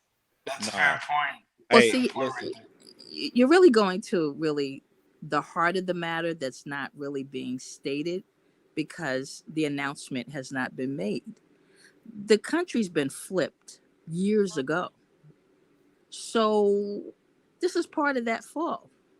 It's an inelegant fall. I don't think this is the country. I think this is more specific. Shit. Nah, y'all lost this country, bro. Okay. Hey, y'all lost this country. But I will say this. I was down for every other situation when it be like, you know, she acting and you know what I'm saying, she downplaying and she dumbing it down. But to say that you didn't read your own book, that's yeah, she said different. she said she sat for an interview for about under 2 hours. Somebody collected her family story, her background, her life story, the highlights and the lowlights. They put it in a book, a quickie book. You can see the language, the vernacular, the colloquialism. So, you know, it's But just to not read I've it, ghostwritten books for people. but to not read it before they release it. That's she doesn't. We're talking about her constituents, so we're talking about Zane readers. Who does she have to Zane, impress? yeah, it's not like. But they're it's really still, reading. if you're throwing something out there and this is your life story, right? You can spend a couple of days reading your life story before you allow it to be released. Though that's This is insane. manufactured. It's manufactured. It just plays to impulses and bases. That's it. It's manufactured. It's a show. So she doesn't really need to do a true deep dive into who inspired her. What were her milestones? What were her Would you read pivotal your moments? book? Would you read your book? Would I read her book? Your book. If you put out a book, would you read it before it got put out? Yes, absolutely, yes. But Wicked, what you're not understanding is that she's been groomed for this situation. She's got a different center of her life. She doesn't need to do this. They're just putting out this stuff for her to maintain. I mean, you would not believe how many people don't write their own books. There's whole industries of people. No. And I know what you're saying. I know what you're I'm not questioning saying. that she didn't write it. I'm not questioning that. What I am saying is, I believe that she didn't read it, and that's incredible. Still. Well, right, and you would think she it was would because it was politically people would ask her about it. It was politically expedient. Look at what she just said. She lost when she took out funds from her retirement to run the race, the political race. She lost. What was the difference between that race and then her actually so-called winning? Floyd, the riots. So she rode that wave. She didn't need to come out with an impressive bio. She just needed to stand there on the cover, arms folded, city burning in the background, the new Yeah. sheriff's in town. No, for sure. I hear what you're saying, but she's not gonna read it though. I mean, She doesn't have to. I'm not trying to be. No, I'm just saying, like, Wicked, it's a Wicked, very she doesn't have to. simple. She doesn't have to. She doesn't have to do almost anything that you would think that you and I would do in this situation. And she just doesn't. See, what's probably happening is she's probably some kind of histrionic personality disorder. That's what I think. She's, destined for greatness in her own mind, doesn't do the work to get there. Someone will lift her because they can get something out of her. If they put her in position. Tangibles. She is seeing tangibles. She just told you her salaries, monies, private engagement to make even more money. It has tangibles. So she's profiting. Look, this might just be this DA shit might just be a step towards, another goal, dude. That's literally all it is. That's why she at. put out a book. That's literally all this is. She is essentially a public speaker, and she's going through a legitimization process. Someone's trying to make her legitimate so they can stick her somewhere at some point later, like this, for a Trump trial, and she's already there, and everyone knows what she's supposed to do, like in an unwritten sort of way. There are people that are groomed for this. Like you think about the Harvard professor who's, all her papers were plagiarized. Oh, Claudine Gay. Yes, Right. Claudine She's Gay. not the only, Martin Luther King had the same thing. Someone wrote his papers for him. There are people that they groom for positions like this so they can put them out, start shit, and then the people who put them in this position of power can raid the treasury while you're all fighting cultural wars. That's essentially what these people are That's here to pretty do. much that's pretty much a good breakdown. Yeah. In my view. Hey, what was your name again? I'm sorry, what was your name again? Me? Sister? No, sister. Oh, Prodigal. Prodigal has returned. Have you been here before? Have I? Not on this forum. I'm not sure. No, not on this forum. Okay. Actually, this is my You first sound time. familiar. No. How long have you been listening to Ike? Years. Years. What brought you to him? Basically, he's giving the news that the news doesn't carry. So Right. Very well said. Oh, and which conference are you in? Which part of the country are you in, generally speaking? Yeah, the Mid-Atlantic region. Okay. Mm-hmm. It's not the strongest conference, but originally it's not the Southern Conference. I'm sorry, what was that? I'm saying it's not the Southern Conference, but it's a good one.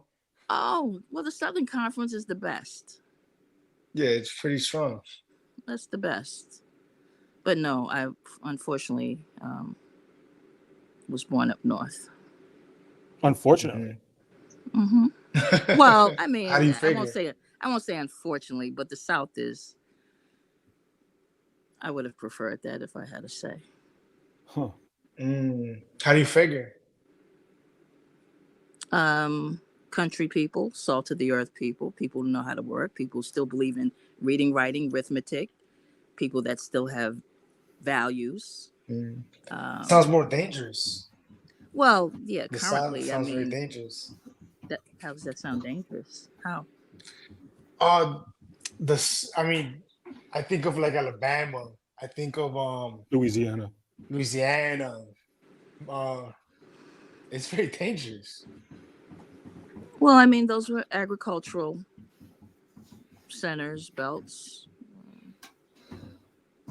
They really didn't diversify industry too much, but that's then. This is now. More things are happening in Huntsville. And, hey, look at little Cairo. You make very interesting points for sure.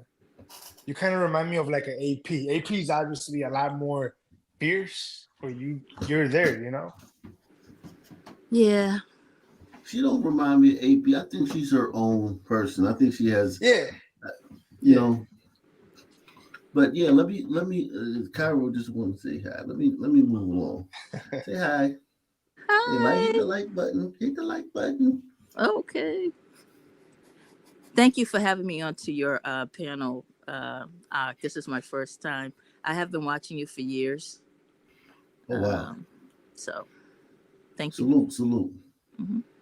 I just asked about if you were, what they represent from their interviews you gave, that you were broke and that you had clients that weren't able to pay their bills. Can you show me where that is? Because this is where you put the tab, so that's where I read. Broke, couldn't pay their bills.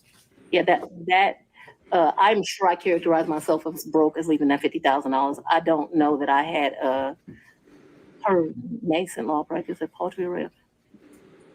I didn't have. Ms. Merchant. I thought I had a law practice.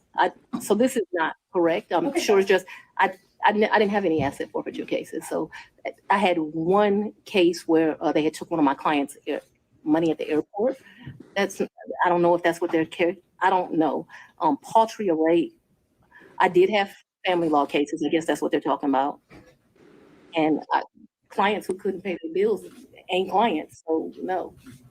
So my question was just, if this was a fair and accurate representation where it says you were trying to make it month to month at that time. No, I don't think that is actually a fair and accurate representation, but I am certain that after the 2018 election, I'm still not really happy about having given up that $50,000. You know when you paid your tax lien? I don't. You don't? You know if you paid it? I know I've paid some taxes. I don't know. I don't want to speculate. Did you tell anyone at Fulton County Board of County Commissioners about your relationship with Mr. Wade? No. Did you disclose your relationship to anybody at Fulton County?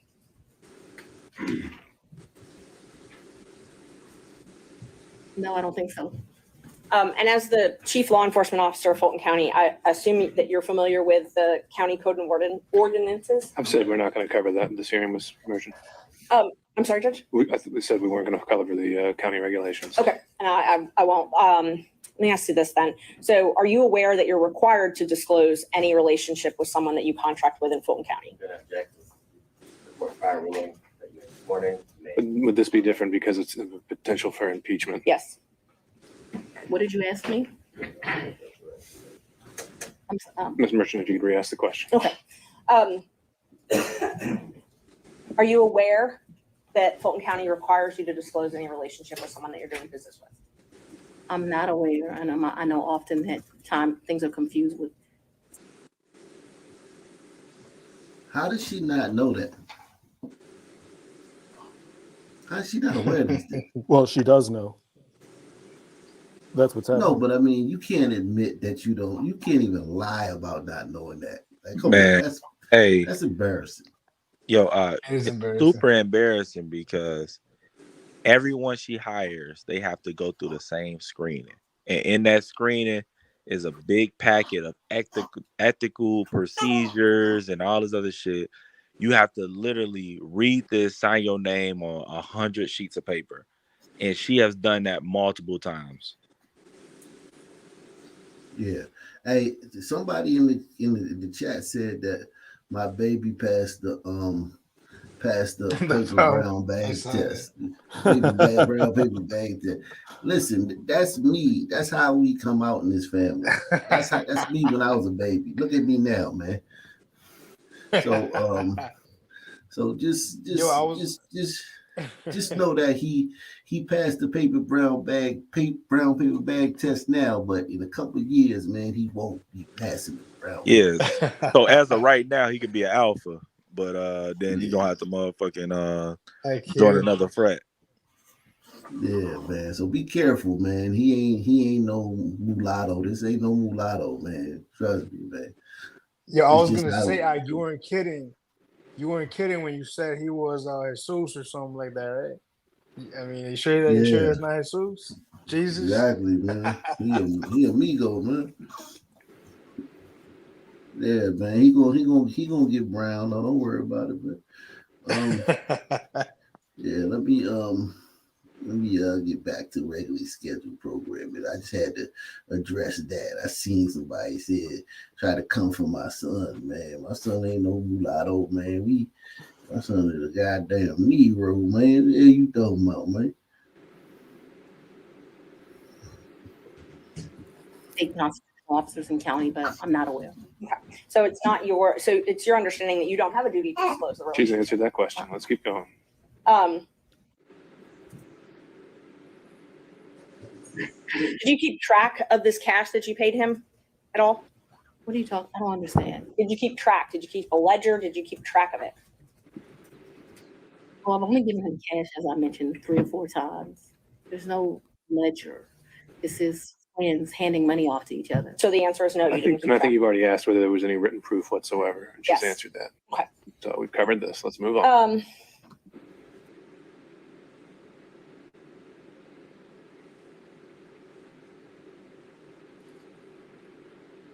Who were you referring to when you suggested that Mr. Roman's motion to disqualify was racially motivated? We already said we're not talking about the forensic misconduct that's been alleged. And just so the record. And the judge tried to save her, and she still went ahead and ran her mouth about it. Mm-hmm. She has no decorum, no courtroom manner. whatever they experience. call it. Yeah. Attorney, no experience. The record is clear. I don't believe I said that his motion was racially motivated, so I don't want that to stay there. I've never said his motion was racially motivated, so that should not be Ms. Willis, true. I if think she it would wrote be that. best if we don't need to go down that road. We're going to save that for argument. You once said that you would not engage with a personal relationship with anyone that worked for Fulton County. Is that correct? An employee? Anyone that worked for Fulton County. I think I said an employee. Okay. So that's the qualification you give an employee? You wouldn't. I think that's the statement that I made. So if you want to quote me accurately. So it's your position because Mr. Wade was not an employee? Or it's your position he wasn't an employee, correct? Mr. Wade is not an employee, and he will tell you that over and over again.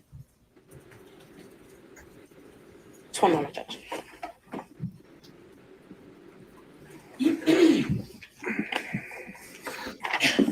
I'm sorry, the statement, just so I make sure I accurately quote you. What you said was you won't sleep with people who work under you. Do you not consider Mr. Wade working under you? I consider Mr. Wade to be an agent. Agent? Yeah, All right. an appointee is what I really. He was under her already. Your point, whatever merit it has, Ms. Merchant, is on the record. Next question. All right. Do we need any moments in a minute? Everyone smash that like button. If you've been here for more than 2 seconds, go ahead and smash that like button. Everyone smash that like button.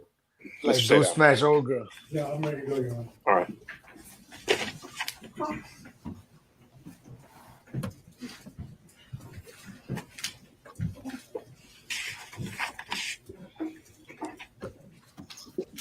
I'm going to try to ask you questions that you can actually answer without having to explain, okay? Yes, sir. My comprehension skills are pretty good, so we should do all right. We shall soon see. If I heard you correctly, you moved into what I will refer to as the Yurti condo in either March or April of 2021. Is that correct? Sometime between late February and April. Uh-oh. Yes, I don't. Just so we're clear, yes. But in that time period, you're in the Uh-oh. ballpark. We're in the ballpark. And is that Yurti condo, would you say that it is in Hapeville? It is in Hapeville, yes, sir. And you moved in there for safety reasons?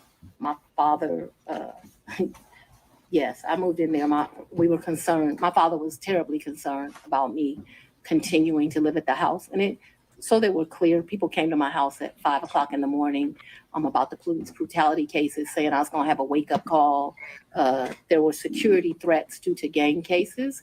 And there were concerns due to that was at the very beginning of this, looking into that. And so for all of those reasons and what was happening, my father wanted me out the house, and begrudgingly I left.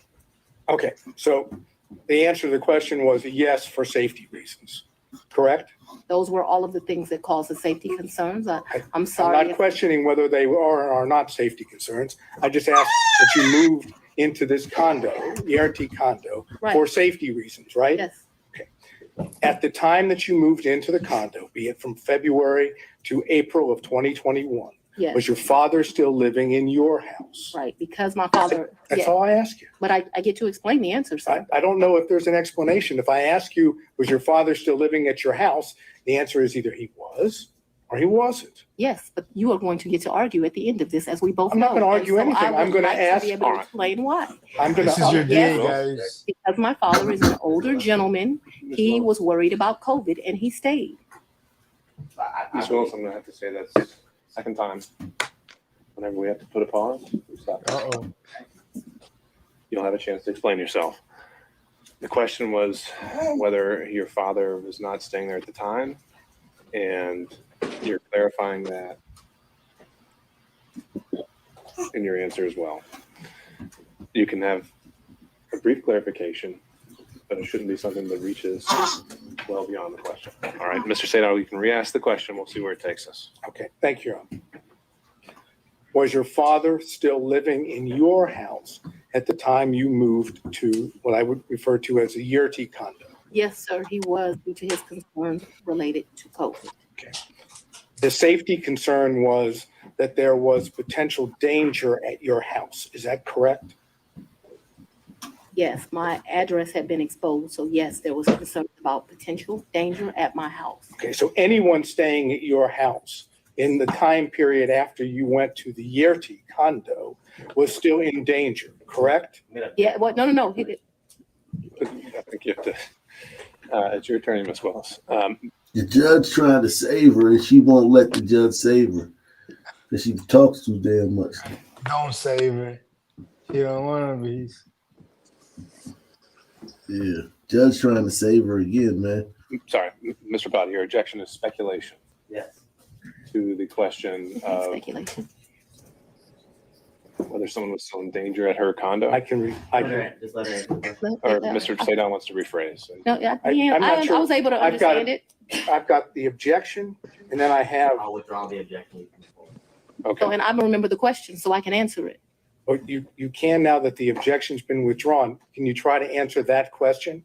Yes. There's still a safety concern I was- for people staying at the house. Yes, I was very concerned about my father still living at the house. However, if you have dealt with an older gentleman, he was not leaving the house, despite my urging him that I thought he. So your dad told you to leave because racist white people was going to come kill you because you prosecuting Trump. But then he stayed at the house without putting a big red sign on the front saying, hey, I'm just Fanny's dad. I ain't Fanny.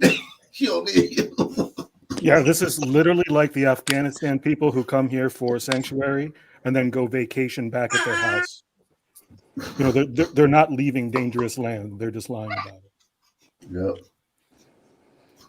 It's crazy. He should leave as well. He did not want to leave the house because he was particularly worried at his age about COVID. But that became I don't want to say I was not happy with that decision of my father's, but I can't ultimately make him leave. And he stayed there too long, in my opinion. Okay, thank you. During that period that you left to go to the Yerti condo, did any of your children stay at your house? So I don't think that they were there at that point. Certainly my baby wasn't there. I'm talking about this entire period. We're talking about, if I remember correctly, and you'll correct me, I'm sure, you said that you stayed there at what I would call the Yerti condo until January of 2022, correct? Yes. Okay, so I'm asking you in that period, which would be February to April of 2021 until January of 22, did any of your children stay at your house? And you don't have to yell at me. I'm able to understand. So Yes, I would ma'am. ask you to Yes, not ma'am. yell at me. That being said, Who the fuck is you talking to like that, motherfucker?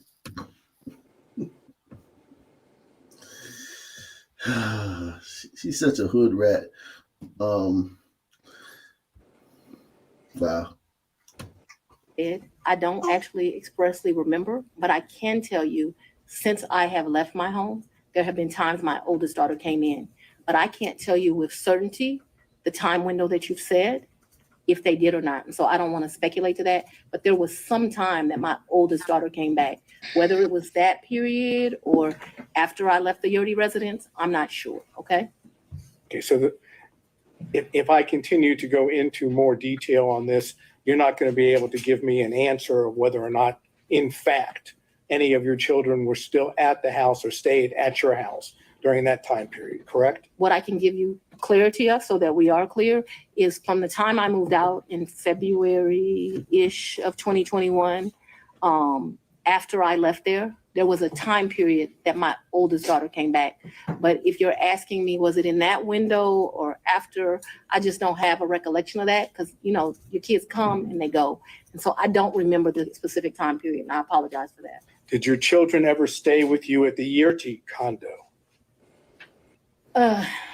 Like maybe a night, like for a girls' night or something, but live with, no. Okay. Did anyone else stay with you at the Yurti condo, including Miss Yurti? Never. Miss Yurti never lived in the condo. She met her husband and they moved. They weren't quite married, but they moved. Nobody ever lived with me in the condo. That was my word was stayed, not lived. Stayed with you at the condo. I guess I don't understand the distinction, but no one ever, I think my oldest child, I think she spent one night with me, maybe my oldest and my youngest. But I think that whole time I was in that place, other than that one night, I don't think anyone ever, this was a very lonely period in my life. I don't think anyone ever spent the night other than maybe one night. I remember a picture of my baby sitting on the couch in that place, and I'm thinking she spent that night, but just a very lonely time in life. Okay, we'll stay with the lonely theme just for a minute. Did Nathan Wade visit you at the Yurti condo from the time you moved in until he was hired on November the 1st of 2021? So I moved out of that condo, but during that time period, I'm sure he came to visit. He came to visit. I can remember us going, I think the restaurant's Lickety Split. I can remember him picking me up, going to Lickety Split and ordering some food and coming and sitting at my table and eating. So I remember times that he visited me at that condo. Yeah. Could you give us an approximation of how many times Mr. Wade visited you at the condo between the time you moved in and prior to November 1 of 2020? I don't think often, but I don't want to speculate. Can we say more than 5, more than 10? I'm gonna tell you the problem I'm having here.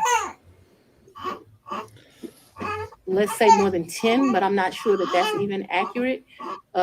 He certainly has come and picked me up, gone to grab some food to eat. I don't remember him being in that condo a lot. Okay, that's I'm sorry. You want a number, and what I don't want to do. Giving me your current and best recollection is all I'm asking for. That's all I can give you, sir.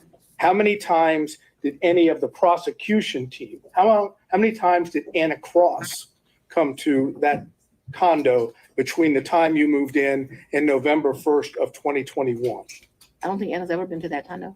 What about any other prosecutor that's involved in the prosecution of this case? I don't think any of them have. Just Mr. Wade. That's correct, sir. But it was a lonely time. Oh my God, that 2021, I have a lot of guilt about this time period in my life. Yo, is she getting therapy? Why is she talking about her personal business like this? She's so unprofessional. I think she knows it helps her to the people who are watching. Yeah, relatable. Yeah, That's all I'm every woman. Exactly. It's all in me. Anything you want them, baby, I do it naturally. Oh. I think I saw a comment about like heads, neck snapping. How it's felt like on the precipice this whole time. She's almost like, when do I use it? I think is what she's thinking about. Yeah. Yeah, what do you think about that, Prodigal? Is this resonating with you? I'm not talking about with you, but put on your son sister brain. Is it resonating with you? Did her struggles with her man and all that stuff? Is it making you feel like he is you and you are her? No, no, not at all. This is just another depth of the performance. Um, this outreach is strategic and who she's connecting with, which would be like, middle-aged women, maybe, going through a drought, spurn, whatever. So, she knows what she's doing. She knows who she's speaking to. Now, her individually as a person, she might share this stuff with her sorors. Maybe because she controls an office, and she could maybe care less who in the office knows because she's the top person in the office. But this is performance. She's speaking to a certain demographic. It's not just Sun women either. It's also glider women who are seeing these people yell at her, and she's taking it and queening right back at them. Yeah, There's a lot of glider women that are looking at that prosecutor and thinking, that's dad, and I don't like dad. You got it. You got it. Judge Jerry Hines is going at your neck, Prodigal. Oh boy. Says, Don't talk about my neck. You see that comment right there? I do. I don't think I'm vague or PC, but I was responding to the questions put to me. I don't want to sound like Fanny, but no, I was responding to questions put to me, and I thought I answered them fairly clear. Let me not use that word clear, because that's one of her buzzwords now. And I did mention, I absolutely, I have conservative values, but not. I have conservative values. I'll just leave it at that. Okay. So Judge Hines, I don't know. Somebody's hungry. Salute to Savrix. He says the deconstructionist ideologies creating angry blacks and self-guilty whites through propaganda is but a tool for the really bad guys who want to create a permanent slave race. Who better? I got to disagree with that. I think it's more organic. I don't think that the deconstructionist ideologies are things that people like it's their excuse to behave badly, but they always were badly. They always were bad people, and now they just have a legitimate reason to behave badly. Am I the only one on this stream? No. Oh, Nah, okay. I'm here now. Okay. Well, What's up, Prodigal? Thanks for joining. Oh, thank you for having me. I think don't feel free to not censor yourself and not filter your thoughts, because I know there's certain words you can't say, but you can still get the point across. Well, I know this is largely a men's forum. There are some ladies that jump on from time to time, so I don't really want to cramp you guys' style. What do you think about women's right to vote? It's very respectful of you. Yeah. The subtlety, fisherman. Yeah, no. I mean, that's why people like me, is I don't dance around. No, I shit. know. That's cool. Yeah, it just kind of ties into what was mentioned earlier. Women not really suited to have the long range vision, and to really think consequentially over time. So what feels good in the near term can be disastrous in the long term, and that's not a strong suit of women generally. So voting and what goes along with that, decision making, allocation of resources, who's going to be in charge, what direction we're going to go in, that's just not women's strong suit. Women are great supporters, excellent supporters, but the vision looking down the road 50 years, 100 years, that's just not women's strong suit. Facts. My life. Oh, Let me tell you damn why. well But said. yes, it was a lonely time. Okay. I was very appreciative to the citizens for giving me this responsibility and this duty. But what I very, very quickly learned is that this is a very isolating job, and 2021 was a lonely time. I turned 50 in 2021. That's probably one of the worst birthdays I've ever had. I spent it alone. So I have a clear recollection of 2021 being lonely. Okay.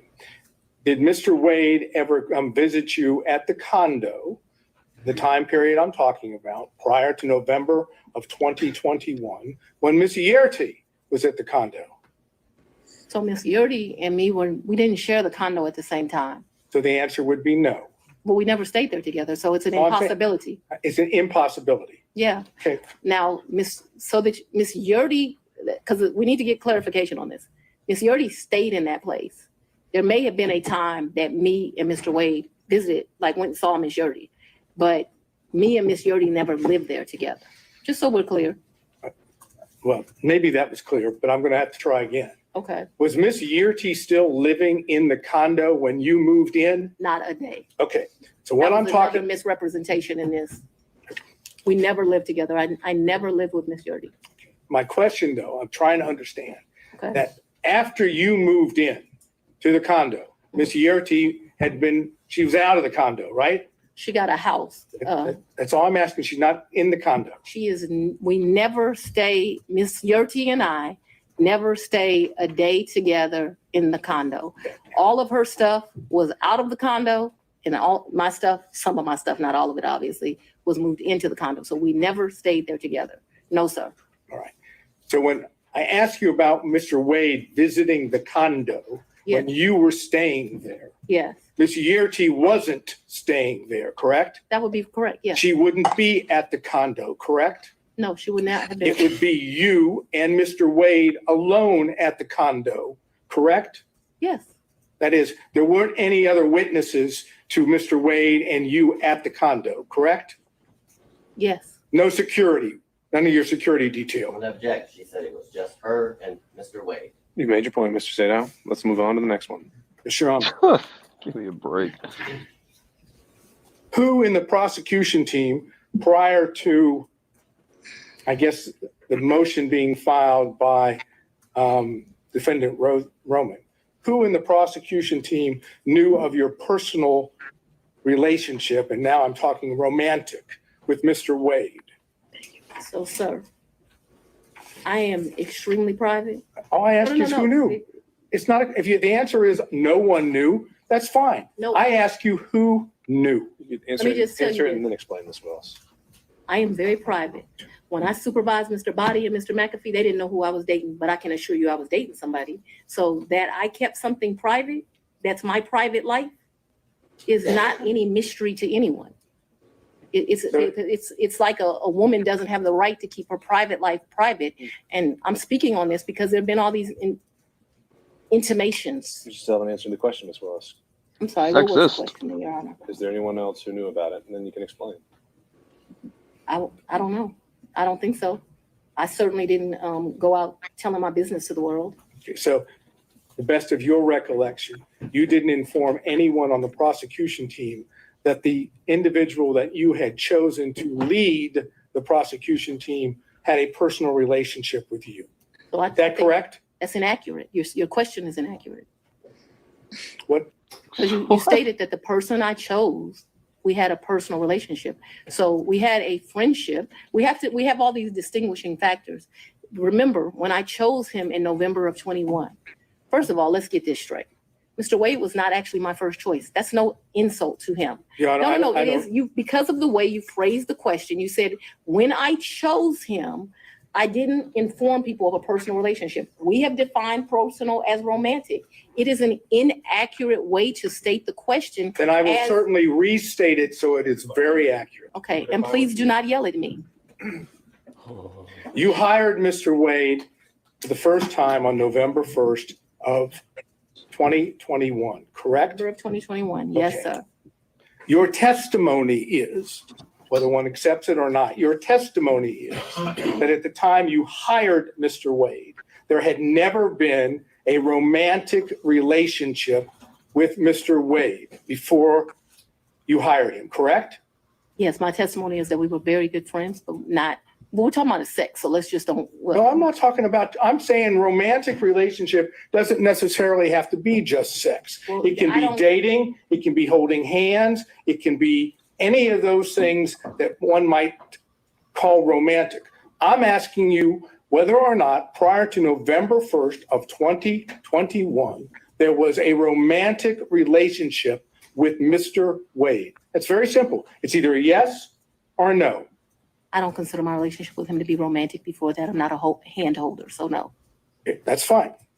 Now, let's move beyond November 1st of 2020, Yeah. 2021, excuse me.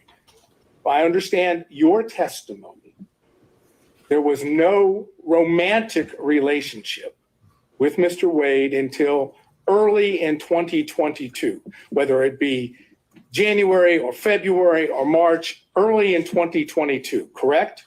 I would say sometime between February and April. Yes, sir. All right. Now I'm asking you about that time period when it became romantic. Yes, sir. Okay? Thank you. Okay. You didn't see the need, if I understand, to tell any of the people on the prosecution team when you had established a romantic relationship with Mr. Wade that the lead prosecutor, that is the man that was basically giving orders to others, was dating or having a romantic relationship with you, correct? I'm going to object to relevance at this point, Your Honor. It's not Sit down, relevance. Just to prove what we're attempting to show that there is an issue on the credibility about the relationship. The failure to have informed anyone on her team that she was having a romantic relationship with the lead prosecutor, I suggest gives rise to that inference. That's the relevance. The inference that that they were concealing this because it was not as it's been characterized to the court, and that in fact it started earlier than what they say. All right, overruled. Mr. Sadon. I just want to make sure that we're clear. From at least 2020, me and Mr. Wade were friends. At least that. What's up, Ms. Bird? What's your thoughts? How do you pronounce Fani? She's such a freaking hoe. She was out there thotting with that lady husband, right? And now she caught. But it's really about the amount of money she spent and the amount of money that was volleying between the two of them. You know, she got a little stash in the house where she lay her head, and because her father told her. My thoughts are this is some bullshit. That's all. Is that your clinical analysis? Yes. My diagnosis is it's some bullshit. That's what I thought too. Lying like a motherfucker. I pretty much see bullshit. That's what I see. Fani, man. I mean, what do you think about her as a professional? Are you shocked by her lack of decorum? First of all, the way she presented herself. Number one, she was like huffing and puffing her, like Sophia walking through the cornfield to get on the stand, right? Wow. Plopping her big behind into the seat. What? Yeah, I'm here. What you going to do? What you going like? I'm like, oh my God, this is so embarrassing. This is so embarrassing. She looked a mess. She needed a better bra. She was sitting all slovenly. And I don't know. As the DA, I would expect her to have presented herself a little bit better. Well, she came in there in a huff because remember she wasn't supposed to come up yet, and she just said I'm next. You know what I'm saying on the stand. Yeah, her man he sent her a little text like they about to call you. If you think that they weren't talking, behind the scenes, bullcrap, and they're not supposed to talk to each other as witnesses in this case, but I'm quite sure they do. You know what I'm saying? So they have corroborated their story. But at the same time, she was so nervous getting up on that stand. She was supposed to hold her head up high, push them shoulders back, like she knows she was fucking that lady husband. Mm-hmm. It's that time period. Okay, I'm not talking Okay, about. so no, I want to be clear because my credibility is being evaluated here, right?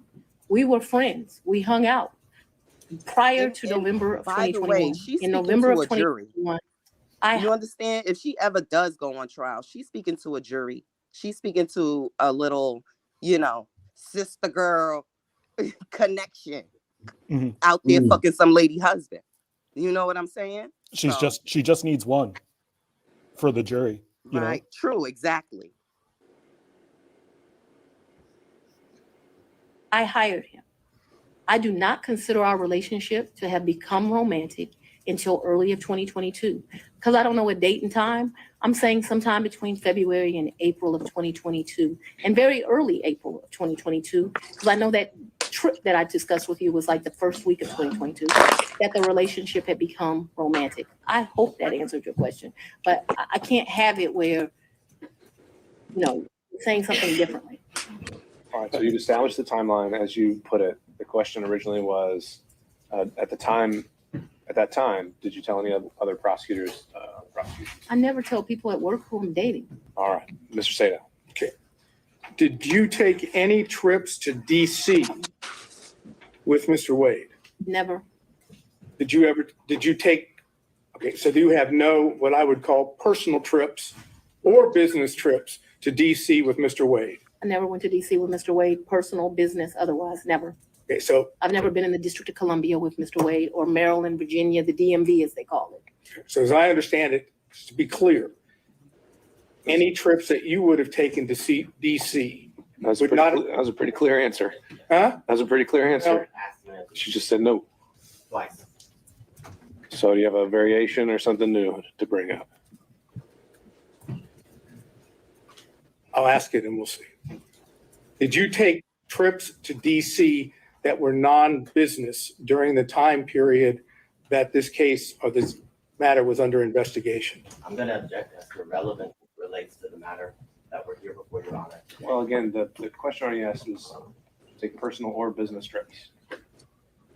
She said. But that was with personal Mr. or Wade. business. That was with Mr. Wade. This I asked her alone whether she took. Okay. What's the relevance? And what would be the relevance of that? Trying to understand whether or not we have the ability to show a personal trip in which Mr. Wade is there at the same time.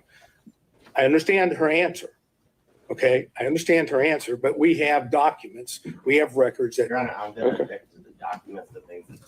Well, this could be something that's maybe not part of the record yet, but if he has I think there have been other things discussed in this case, and they have evidence that Mr. Wade may have been in DC at the same time. If you want to ask about that exact specific date, Mr. Sadon, you can do that. I would reference to the court that was not asked of Mr. Wade. Anything about any trips to DC. Sure. And so that's going to limit its merit and impact and on credibility. So Mr. Sadon, ask the question. So whether I understand your. Yeah, so we gotta get the gist, man. Let me get into a little bit of the fuck we do tonight, man. See if we can see what's going on here in the stand, man. Story on Action News is breaking news. A violent and deadly traffic stop turns into a deadly officer-involved shooting in the city's Crescentville section. And tonight, police are crediting witnesses with helping that officer after he was pinned by the suspect car.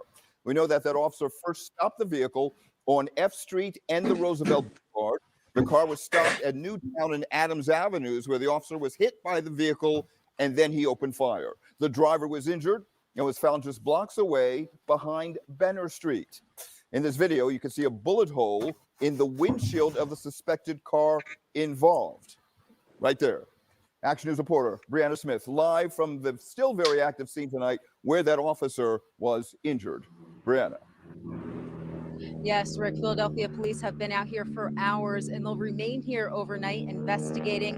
We're standing near where the incident unfolded on Adams and Newtown Avenues. As you can see back here, police say that the police officer was struck by a vehicle, pinned against that stone wall, and then taken to the hospital in stable condition while the driver was pronounced dead. The Philadelphia Police Commissioner says they're early in their investigation and they gathered information from 3 witnesses who helped the officer who was by himself. To see 3 individuals stand up and each one of them support the officer who was going to be put in a very dangerous situation. We greatly appreciate that. Police say the officer was attempting to make a traffic stop at F Street and Roosevelt Boulevard when the driver fled the scene. Then the officer stopped the driver at Adams and Newtown Avenues around 7 p.m. Police say the officer was struck by the vehicle as he approached it, and that's when those 3 civilians stepped in to help. They observed the officer fire multiple shots into the car.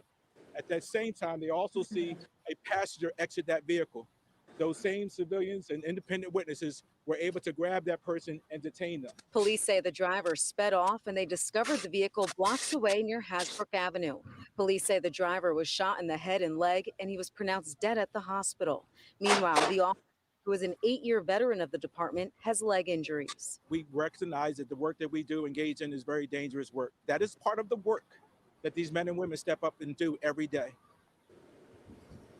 And this is an active and ongoing investigation. Police are looking to obtain a search warrant to go through that vehicle. They're also reviewing video from this street as well as the officer's body camera footage to help determine what happened here tonight. Stay with 6 ABC for the latest developments. Live in King Sesame. Congratulations on the baby, Ak. Thank you, thank you, thank you.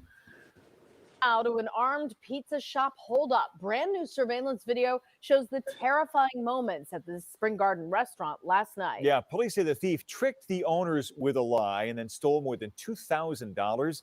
Action News reporter Caroline Goggin live there in Spring Garden this afternoon. Caroline, this is not the first time something has happened at that restaurant.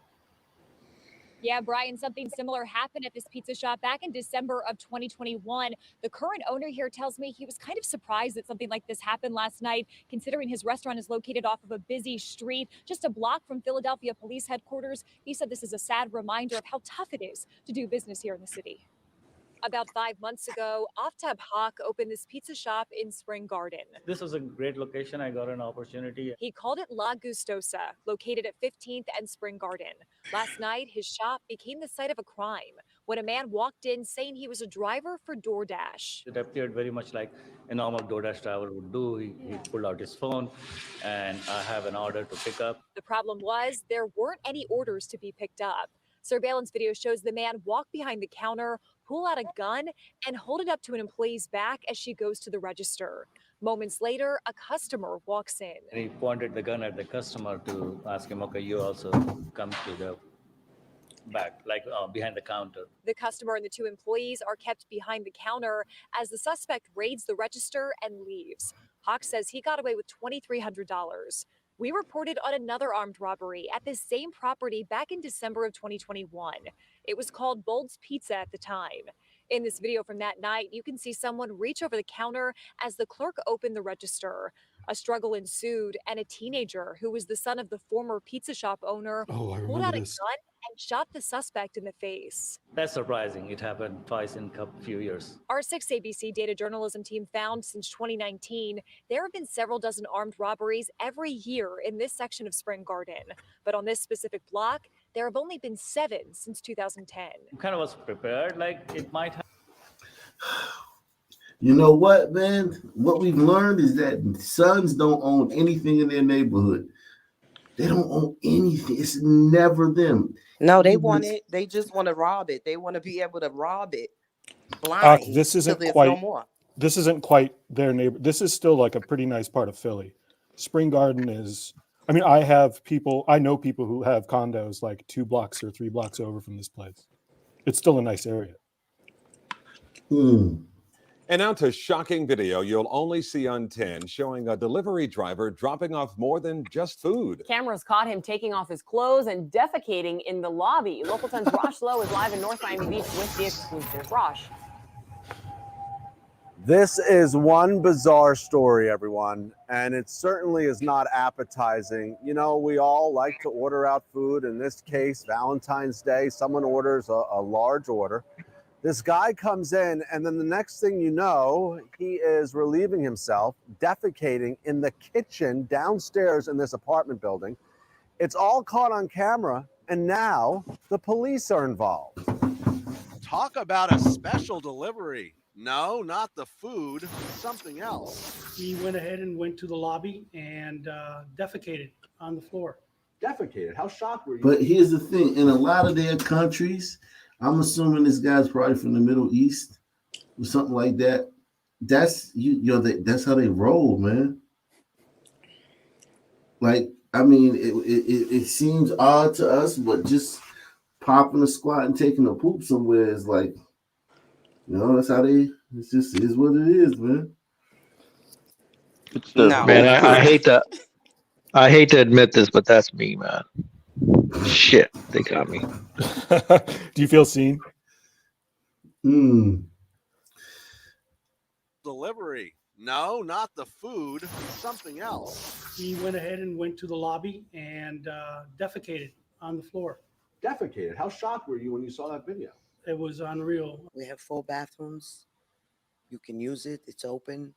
Why do it on the floor? So look at this guy. He's delivering food to a North Miami Beach apartment. He leaves it at the door, but he's about to leave something else downstairs that truly has left residents go. You can tell he.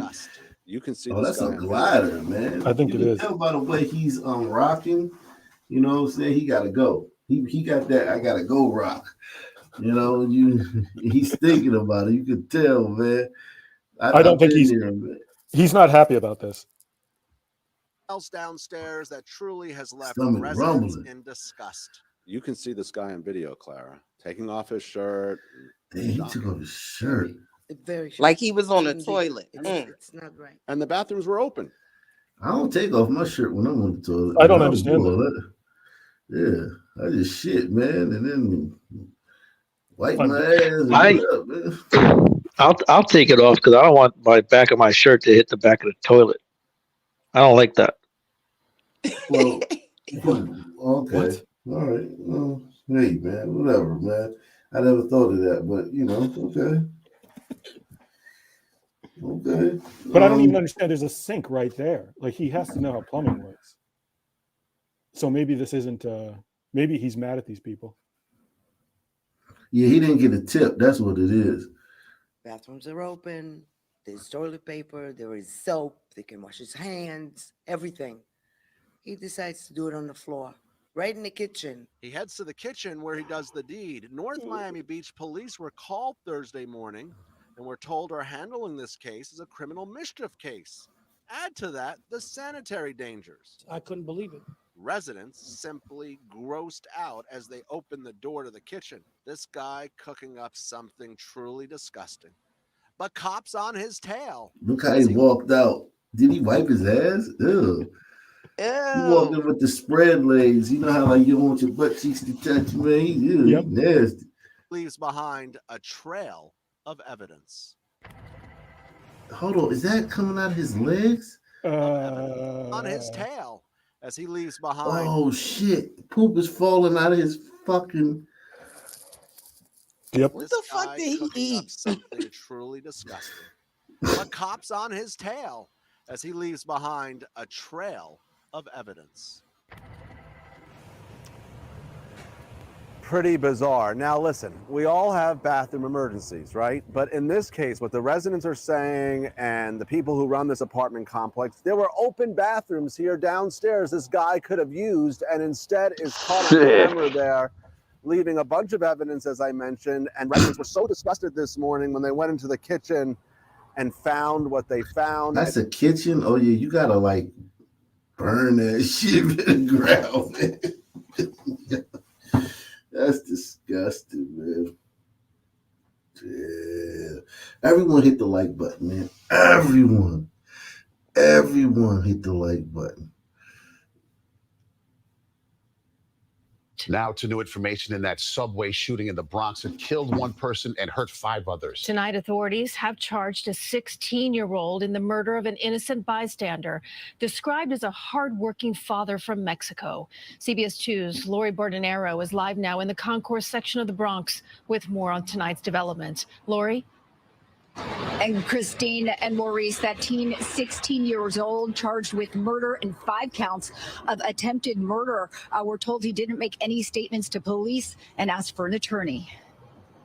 35-year-old Obed Beltran Sanchez, an innocent bystander and a father of 2 from Mexico, was killed in Monday's shooting at the Mount Eden subway station in the Bronx.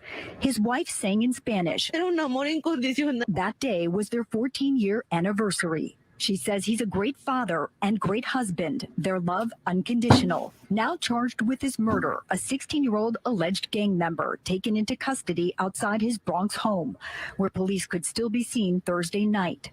Police say the teen and 2 others opened fire during a gang dispute on the subway platform during Monday's rush hour. This is ridiculous. I don't understand these kids nowadays. What are they doing? What are they thinking? 5 others were also hurt in the crossfire, including a 14-year-old who is still in custody. Police said that teen was involved in a shooting in January that may have led to the subway gunfight. He was charged Wednesday with attempted murder, assault, and reckless endangerment for last month's shooting, and he's now being questioned about the subway shooting. Leo Mendez nearby when it happened. It's like a normal, so, I mean, well, what else can I say? It's the normal. Basically. Police sources tell CBS 2 cops are investigating 5 separate shootings and shots fired incidents over the past few weeks involving this ongoing beef over disrespect and social media drill rap. Police still searching for this person believed to be the 3rd gunman in Monday's shootout. We need to definitely make people more aware of, how the youth is thinking when it comes to, to quickly turn to violence. And it's not clear what time the arraignment will happen here. That teenager will be charged as an adult. We're live outside the Bronx Criminal Courthouse. Lori Bordenero. Charged as an adult. Hey, this is going back to that one story, the previous story. I was driving through Wyoming with a friend, and so we stopped and get some Taco Bell, and I ate Taco Bell, and then we had to keep going. And then all of a sudden, my stomach started rumbling. I couldn't find a place to go, so I just went on into this random business building. I went in there and walked around, saw a bathroom, went inside. It was weird because it was the tallest toilet I ever seen. Like my feet were dangling off of it. It was so weird. I felt like a little baby in a potty chair. I don't know. I just had to say that, but it was just weird. Adventures is the shit chronicles, man. Okay. Thank you, man. No poop and scoop right there. Wow. When you gotta go, man. There's really not a lot. Yeah, it was just weird because I never seen a toilet that tall. Like my feet were dangling like a foot off the ground. I just felt like a little baby. What building was it in? I don't know, some random business building. What city? I want to know. This goes back to Fani. Do you think she was spending the money on this guy? Yes. I think she's lying, saying she was spending that money because he was spending the money. I think she gave him the money, and he was spending the money he gave her. And now she's trying to say she spent everything, because women don't even talk like that. Women don't even like to say that they spent on everything. So you already know that's a red flag right there. She was just saying how she was paying her own way, basically. And she said bullshit. that she did it big for his 50th birthday. And she was spending cash to make deals, to negotiate in other countries or whatever country they were in. Right? Mm-hmm. But yeah, I think she was robbing the people. Yeah, she was definitely up to no good. Prince George's County teenager has been convicted of a violent murder caught on camera, firing nearly a dozen shots, killing a man in an unprovoked attack in Lanham last summer. Fox 5's Bob Barnard is where this all happened with what some are calling a frustrating twist in this case, Bob.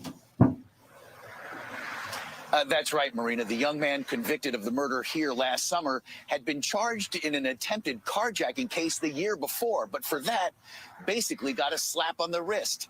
Now he's facing a life in prison.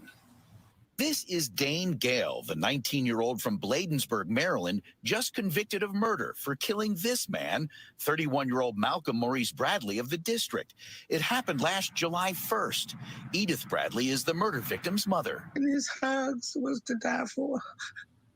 His hugs was oh so gentle, so loving, and he loved it his family. He mostly loved it his mom. Prosecutors say this surveillance video of the murder helped convince jurors of Gale's guilt. They say Bradley was shot and killed while standing next to his car in a Lanham apartment community on Good Luck Road, thinking he was about to sell marijuana to Gale and some friends. Oh, so he went to meet them to sell them some weed. Yeah, I sold weed for a long time, man, and usually it goes well, man. I ain't gonna lie, man. Usually it goes well, but yeah, when you deal with these type of guns, man, it can get dicey, man. This neighborhood he's in, he's up in the like what you would call like I guess the trenches or whatever. Yeah, it gets dicey, man. But weed is usually dangerous if you're a white boy. If you're a white boy, never sell weed to sons. But I know plenty of sons who sell weed all the time, and they don't really have problems like this. Friends. The teen opened fire as Bradley's girlfriend at the wheel and two young children. Damn. So he went out there to sell them some weed with his girlfriend and his two young children. And dude just came out and opened fire. So cold, right? Oh my Ain't God. that cold? Wait, was they robbing him or was they pressing him? Because I don't understand. They young. They could have botched it. Why is this blue car move so fast? That's his baby mother and his kids in there. Okay, so who's in? Because they heard gunshots. Trust me, man. This ain't the movies, man. This is how it in real life, man. When people hear gunshots, man, it no matter who you is, man. Especially that close. She was thinking about, she went into mom mode. She trying to get out of there with her babies, man. You gotta always remember that, man. It's not the movies. In the movies where people just stand there like, I mean, well, no, what I mean is like she knows something's wrong like faster than most people would. She almost seems like to sense it. Like watch how fast she moves. This is sad though, because I've done this a lot of times. I mean, but when you're dealing with young, one thing about this, I will say this. So around 2016, I was staying in Southeast DC with my sister, right? That separated from my wife for a year, and I was just over there in Southeast DC. And the young boys were on some shit where like they was robbing weed dealers and stuff like that. Not robbing them, but like, oh, you got some weed? Oh yeah, let me see your bags. Oh yeah, word. And then stepping off and shit, just walking off and shit. And then if the dude got an attitude, then it'd be something else. But I did notice that. And these are some young guys. So yeah, the entitlement is different now. Prosecutors say this surveillance video of the murder helped convince jurors of Gale's guilt. They say Bradley was shot and killed while standing next to his car in a Lanham apartment community on Good Luck Road, thinking he was about to sell marijuana to Gale and some friends. The teen opened fire as Bradley's girlfriend at the wheel and two young children were waiting inside the car. Prosecutors say the teens didn't plan to buy the drugs because they didn't have any money. He shot this individual 11 times and made. That had to have been a switch. There had to have been a switch for that to be 11 shots. Because he He's right here. This is the shooter. It would take like Fire 5 seconds as to Bradley's shoot it girlfriend with just regular at the wheel gun. and I thought the shooter was the other guy who's running away. waiting Nah, this guy's running. That guy's inside the car. Oh, you think so? Prosecutors You think it's him? I think it's the one that was facing directly towards him, Watch this not guy. the one standing by his though. side. The guy behind the pole. Watch his arm. children were waiting. Yeah. He's shooting at him right there. He's shooting. This guy's just running. Inside the That guy's shooting while he's running away. He's shooting while he's running. Like, damn, like over a bag of weed. Like, that's in broad daylight. It just shows you, like, when I tell gliders, like, yo, man, we're so different. We're so different that Straight like, up disregard. yeah, like we're different, man. And like here's the thing too, like if those guys didn't get caught, they would not be pariahs.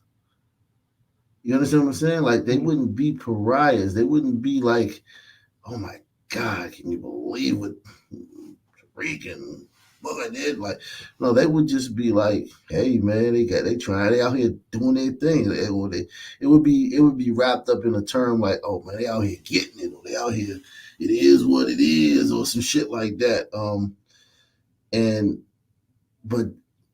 But yeah, this type of behavior, man, is so common, man. The raising, like the throwing away of lives, like the other guy. Think about it. This other guy who just wanted to get some weed, rob a drug dealer for some weed, or just run off with some weed. Now he's got a murder charge too, because he was involved with the robbery. So it's like you threw your life away, and he'll probably get less time, but you threw a piece of his life away. He's going to do 10, 15 years. You're going to do life sentence.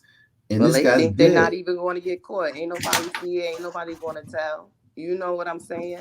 So now you got Bishop and freaking Q. Now he's scared he might get killed if he say something. Yeah, these type of situations are very common in the stand, man.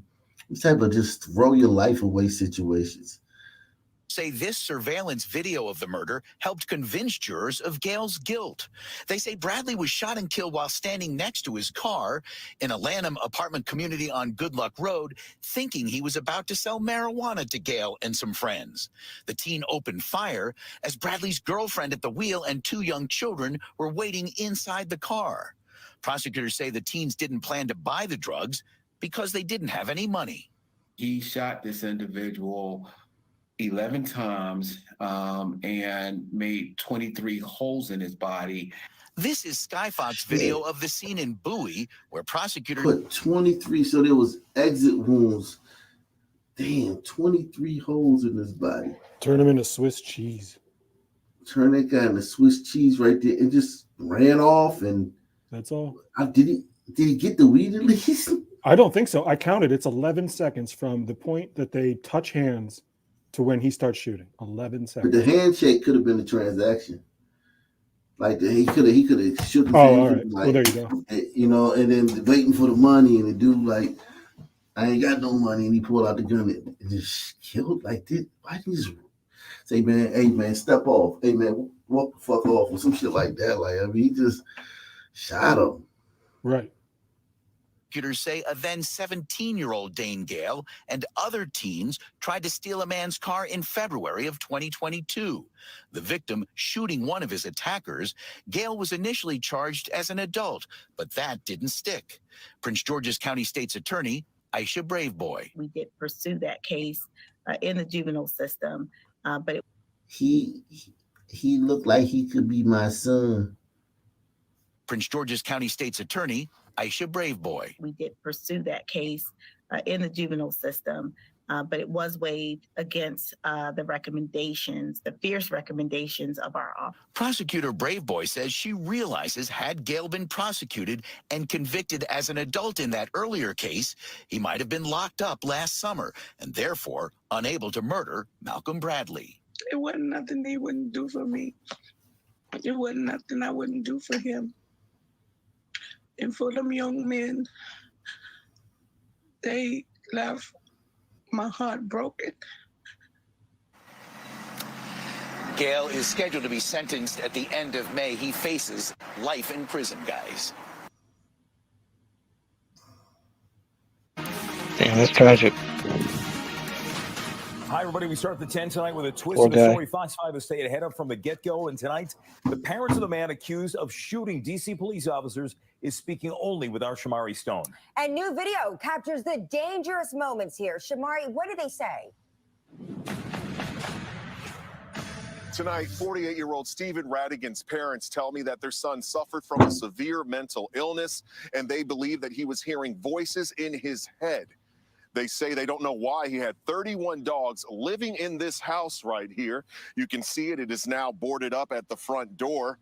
We are first going to show you exclusive video of the suspect shooting at D.C. police, allegedly from this house, and the officers returning fire to show the danger the officers faced. We want to warn you, the video you are about to see is disturbing.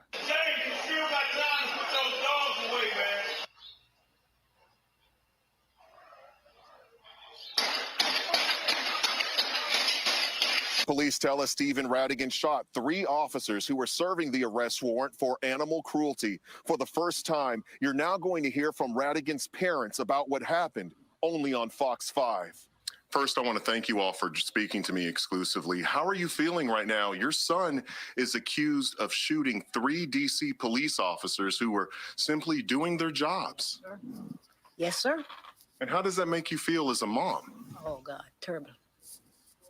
I felt it to my heart because he's here and they could be in the morgue. So we are very, very, very sympathetic because this is so sad because many police officers been gone down doing their job. We are not pleased about that. What set your son off, allegedly? He's accused of shooting these officers. I thought the dogs, where he's living, I think they want him to get out because he had dogs and the landlord wanted him to get out. So why didn't he leave? He said he couldn't find any place. Your son is facing some very serious charges. Your reaction? Well, we felt bad about that, but he's not mentally stable. Your son has a mental illness, you say? Yeah, yes, he does. He said sometime he heard voice. That's what we heard. He said voices and, talking. So you just heard from Stephen Radigan's parents. Now he's facing several charges, including assault with intent to kill while armed and assault on a police officer while armed. His next preliminary hearing is at the end of the month. I mean, those parents weren't that bad. You can tell they weren't. You can tell they weren't American sons, because Yeah, they were parents, father and mother. Exactly. It was 2 of them. Yeah. Facts. And he's not being charged with attempted murder? Assault with a weapon or something like that? What was his charges? Yeah, like, it's kind of weird. Like, you shot at some cop. You shot 3 cops on purpose. Right. What the fuck is going on, man? It's weird, man. But that's DC for you, man. DC is like that, man. Well, it's a good thing they changed the name of the Bullets all those years ago, right? Do you remember that, Ak? Do you remember when they changed the name of the Washington Bullets? Yeah, the Bullets to the Wizards. Yeah, because they were so violent. Late 90s. That worked so well. Late 90s. Remember that. Hey, Ak, have you been following the Shannon Sharp, Mike Epps thing, right? Yeah. I mean, did you notice that I saw one of the videos where Mike Epps was responding to Shannon Sharp, and he was like, "Yeah, we're going to be at this one spot. You're going to be there. I'm going to be there. We can handle things that way." But then he was like, "Right. But I don't fight. I don't fight. I do something else." And he was alluding to the fact that he's ready to kill Shannon Sharp, a comedian. Oh yeah. Oh yeah. I mean, do you think Jerry Seinfeld will ever say that to like Doncic, Luka, whatever that dude's name is, Luka Doncic, that I will kill you when I see you? You know what though? Like Mike Epps, most sons are from, like, Mike Epps was he went to prison when he was, when he came out of prison, that's when he started. That's when he got the thing in Pride Day. So like most sons are adjacent to that street element. So it's just like for instance, like so many NBA players have lost relatives to gun violence. Like if I could do it, I mean, you would be shocked at how many NBA players have lost recently, the last 10 years. Current active NBA players, stars, have lost relatives to gun violence. I'm talking about murdered, like on the gun memorial. And you never hear about it because, that doesn't fit their narrative. George Floyd and Trayvon Martin fit their narrative. But a lot of these guys in the NBA and the NFL have lost brothers, fathers. Kawhi Leonard's father was murdered. Wayne Ellington's father was murdered. Michael Jordan. Michael Jordan. No, I'm talking about recently. Yeah, but I'm talking about recently, like in the last, you know what I'm saying? So, yeah, and a lot of these guys, with James Smith of the New England Patriots, his dad was murdered. There's so many black players that like literally like have lost close relatives to gun violence. It's like right there, with some celebrities too. So, I'm not surprised with this. Yeah, but I was watching that video thinking he's gonna like really roast Shannon Sharp because he's a comedian. He's gonna say something funny. But Shannon threatened to fight him, though. Shannon threatened to fight him, and that was his response to Shannon to fight him. But here's my thing, though. When you say about Jerry Seinfeld, like when you say about Jerry Seinfeld, right? Like how many black comedians or black celebrities you think have a Roth 401 or a Roth IRA or a hedge fund, or like they're not? How many Jewish comedians you think have that? Like all of them. They're doing what they do. Like, of course, Jerry Seinfeld's not going to do. Jerry Seinfeld probably doesn't know anybody who's been murdered. Like when you know people that have been murdered, I'm talking about like from like junior high school on. All these guys know dozens of people who have been murdered. These guys are from Detroit, Washington, Indianapolis. They know dozens of people who have been murdered. They know dozens of murderers. When you operate like that, you can't compare yourself to Jerry Seinfeld. Jerry probably even at his age, what Jerry, 60 something? He probably doesn't know anybody who's ever been murdered. He probably doesn't know anyone who's committed a murder. I don't know either. I know a bunch of people who've been murdered and a bunch of people who've committed murders. And it's like, yo, I mean. No, I know. I'm telling you. I understand that. I get it. But just the fact that these two millionaires, Mike Epps, I'm pretty sure he's probably, low-level millionaire, whatever. Yeah. Definitely. And maybe he has no intentions on actually going through with what he said. Yeah. But the fact that he escalated it to now, you want to beat me up? Well, I will kill you. But it was just so. Than, what you see on these videos, it's the same thing as all these videos, just more high tech. It's one person getting one over on another, and they just can't handle it, and it escalates. Yeah, but that's like what we just saw right now. The drug deal that went bad or whatever. Okay, that's understandable. But these guys have so much to lose. DNA, no solutions. Yeah, it was just eye-opening when you see that, like the first time you see it. Yeah. How does someone in a position that would seem cozy or bourgeois throw it all away? But then you realize they're not you. They don't think like you. Yeah, at all. that's what I always try to tell you, Glad. It's like you really got to stop doing that. I mean, Oh, I don't. I've never done that. I've never done the. Well, hold on. Salute to you, but a lot of gliders No, I do know. that, I do know that. and It's alarming. and it's not only us sons though. Sandmen don't think like you. Burritos don't think like you. None of these groups think like you. Each But other. sons, we're like off the charts with it. You know what I'm saying? Like Absolutely. we're like the difference between our thoughts and your thoughts are the difference between our hair texture. Like you notice how like Asians, they have straight hair, but it's bone straight. So it's not like glider hair, but it's still straight. And Arabs, they have kind of like straight hair, but it's a little bit strandy, but it's not strandy like glider's hair. And you know, our sons, like our shit is completely different. Like it's nowhere near like y'all's. That's the difference of the thoughts. Well, I have a hard time conveying that to people. I say things like, well, like if you inherit your father's nose and your mother's eyes, why wouldn't it be your intellect? And some people don't want to buy that. They don't want to believe that you have these inherited traits. That's what the naivete comes from some people. We actually believe that we're all not some people, sorry, gliders, that we're all the same, that we can all think the same. No, I know that's how they think. And it's alarming to me.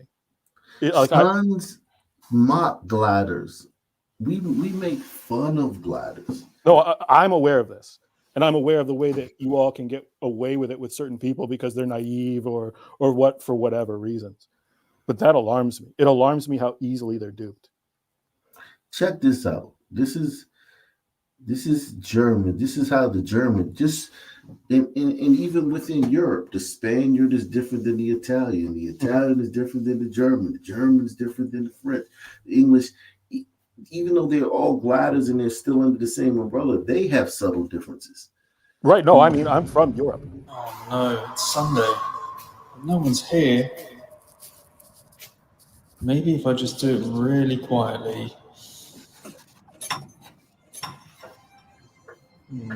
That wasn't too bad.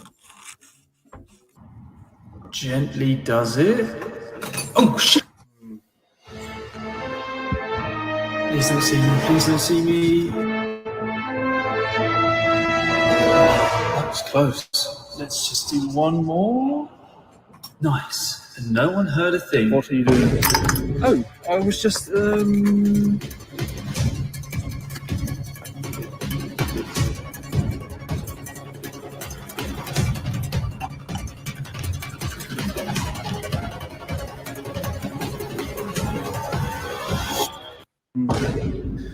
I guess that's the German mind. Like they following rules. They don't need people around.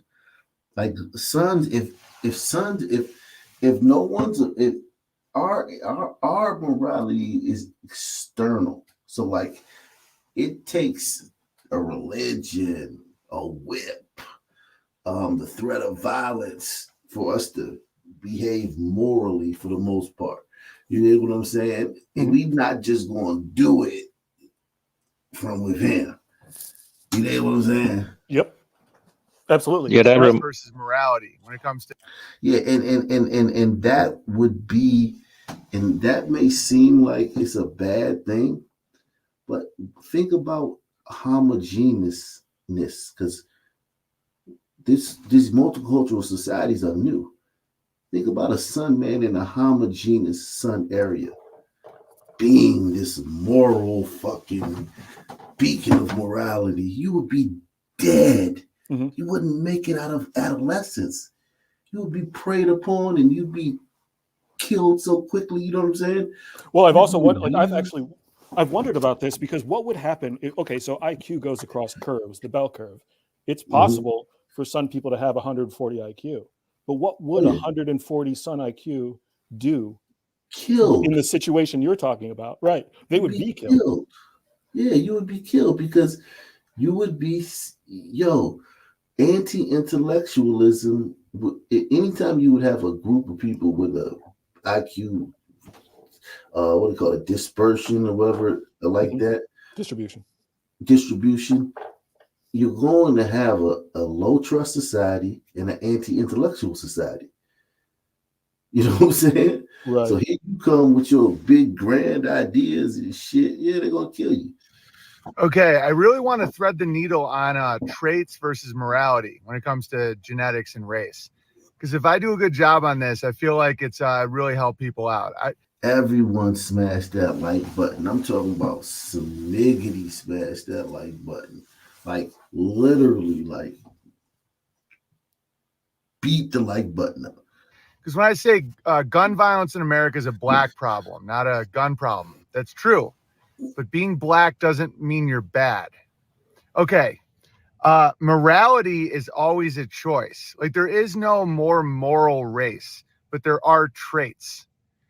This is my opinion. I'm debating with my friend about this all day today. And I just think people could be helped out by thinking about this. Okay, let's say one of my traits is I'm 6'8", but I don't have very explosive muscles. I have endurance muscles. Like I can run. When I was playing college lacrosse, I had a really good mile. I would be great in the third quarter, fourth quarter. You know, even when I was in LA, I could run 7-8 minute miles for 12 miles, like no problem. Horrible at sprinting. I don't have fast, explosive muscles. All right. Those are traits. There's nothing you can do about that. That's just a fact. All right. That would be true. All you got to do is look at some men's legs. Most some men have skinny legs. I mean, skinny ankles. And, you know, like baseball, their calves are kind of like plump and their ankles are very skinny. Like there's nothing you can do about that. If you see a Southern man, he's going to have skinny ankles, period. There's also personality traits. Different races are quicker or more prone to certain behaviors. You know, some have called that impulse control, like low or high impulse control. I think a lot of that has to do with the winter. Like if you're genetically from an area with a lot of food all year round versus when you have to say blah, blah, blah. The problem can be when you say, okay, this race are better people. I'll give you some examples. Let's say you have a black and he's prone to aggression and very quick. You know, when you test Mike Tyson's response time when it comes to muscles, it's insane. You know, like some of these guys, they're very, very fast to react and they can be hyper aggressive and hyper violent. What if he was a good man? Those are all good traits, right? Like, let's say you have high morality, you're hyper aggressive and hyper vigilant against the wicked. Like, let's say you put one of those guys, you know, as a SWAT officer or, you know, a very strong dad who owns a business and can save the day if somebody tries to rob from him. But it doesn't mean they're bad. Let's take Jews, okay? Hyper litigious, hyper contract oriented, hyper detail oriented when it comes to consent based schemes and scams. And it doesn't have to be bad, doesn't have to be a scheme. Like those qualities of the stereotypical Jew, if done with morality, can lead to giant systems working, right? So the morality of the man, a lot of times that has to do with the curse of the father, they say. So it's like, so it's the culture, like how much crime are they exposed to? Like chutzpah is basically bragging about being a hypocrite, you know, where it's like, oh, you just did it. You just took it. Oh, I got chutzpah. You know, it's like when you're from a family where you're told to like, to screw somebody over is good, you're going to take your traits and your talents and your God-given genetics and you'll do evil with them.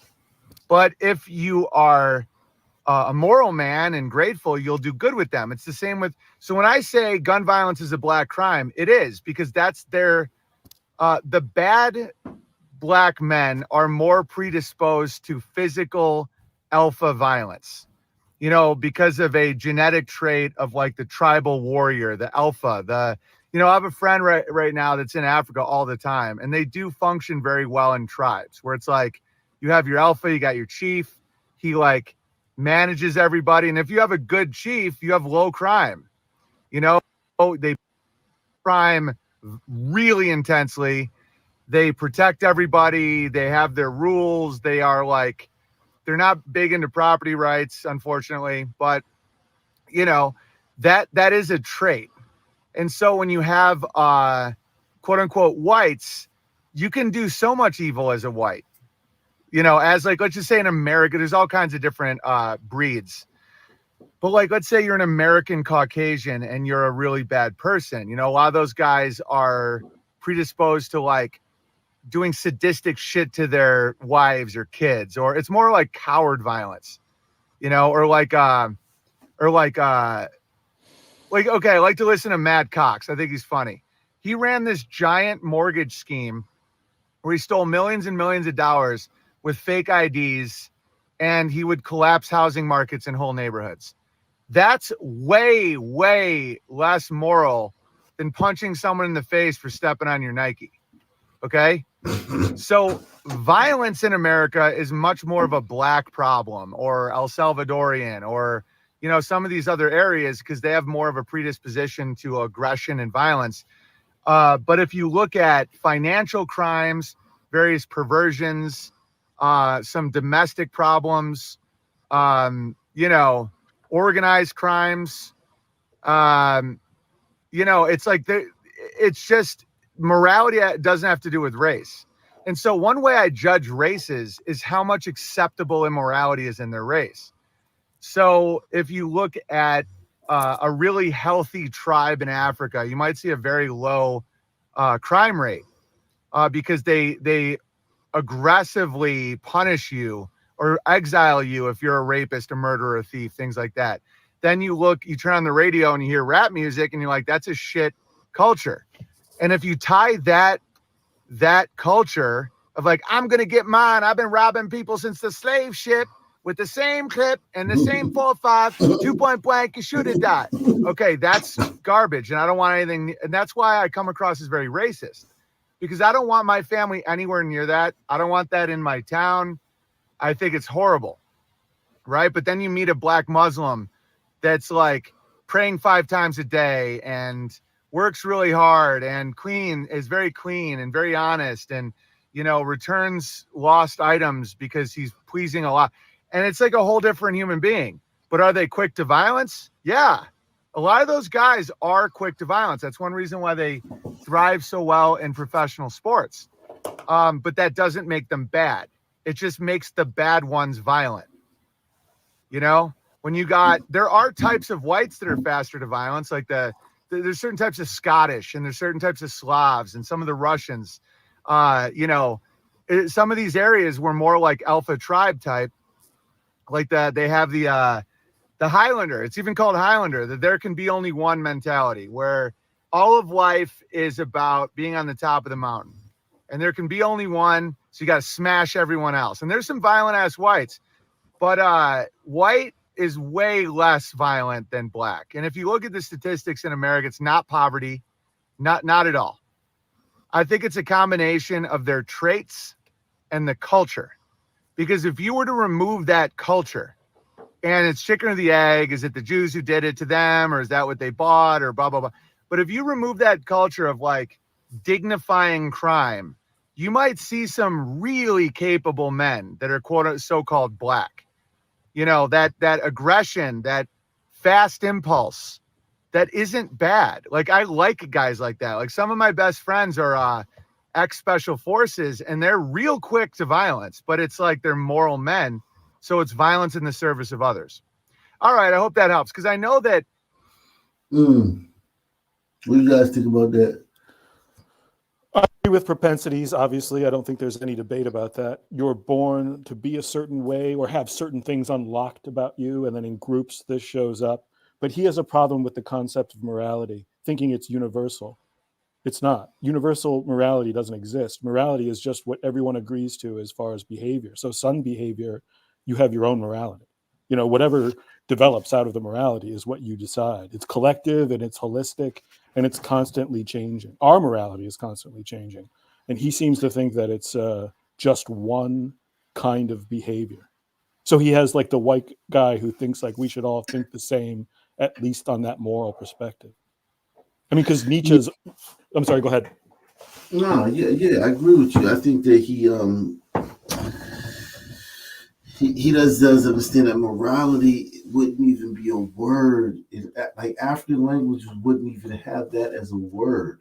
But you would have a morality. You would just all morality is ethics in action, or it's No, not even. you would have you wouldn't have a word for that though.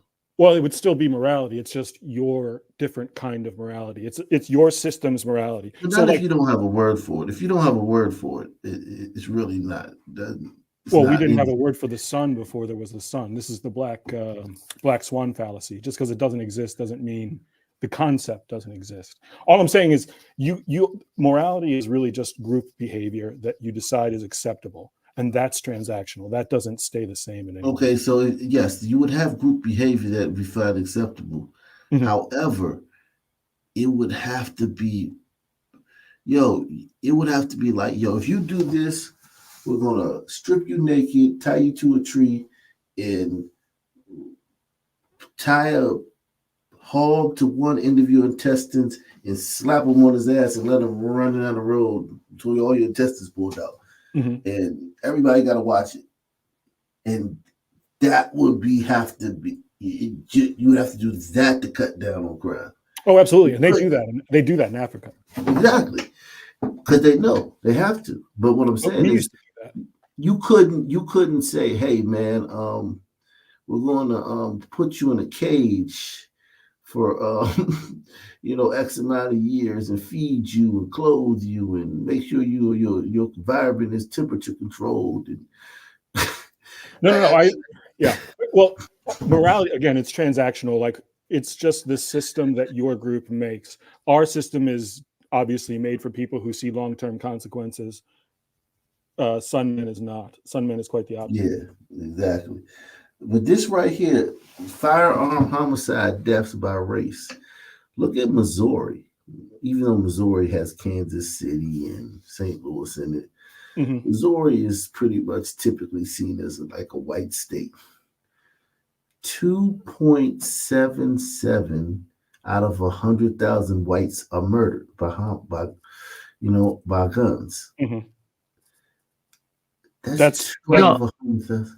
That's 4 times. I hate more when they than- do this because they always do this. They always pit whites against blacks. But like, you can't put Asians in there and see what their rate is, and it'll be lower than the whites. Their rate is much lower than the whites. Mhm. But it can be much lower because the whites are so low. But look at Wisconsin.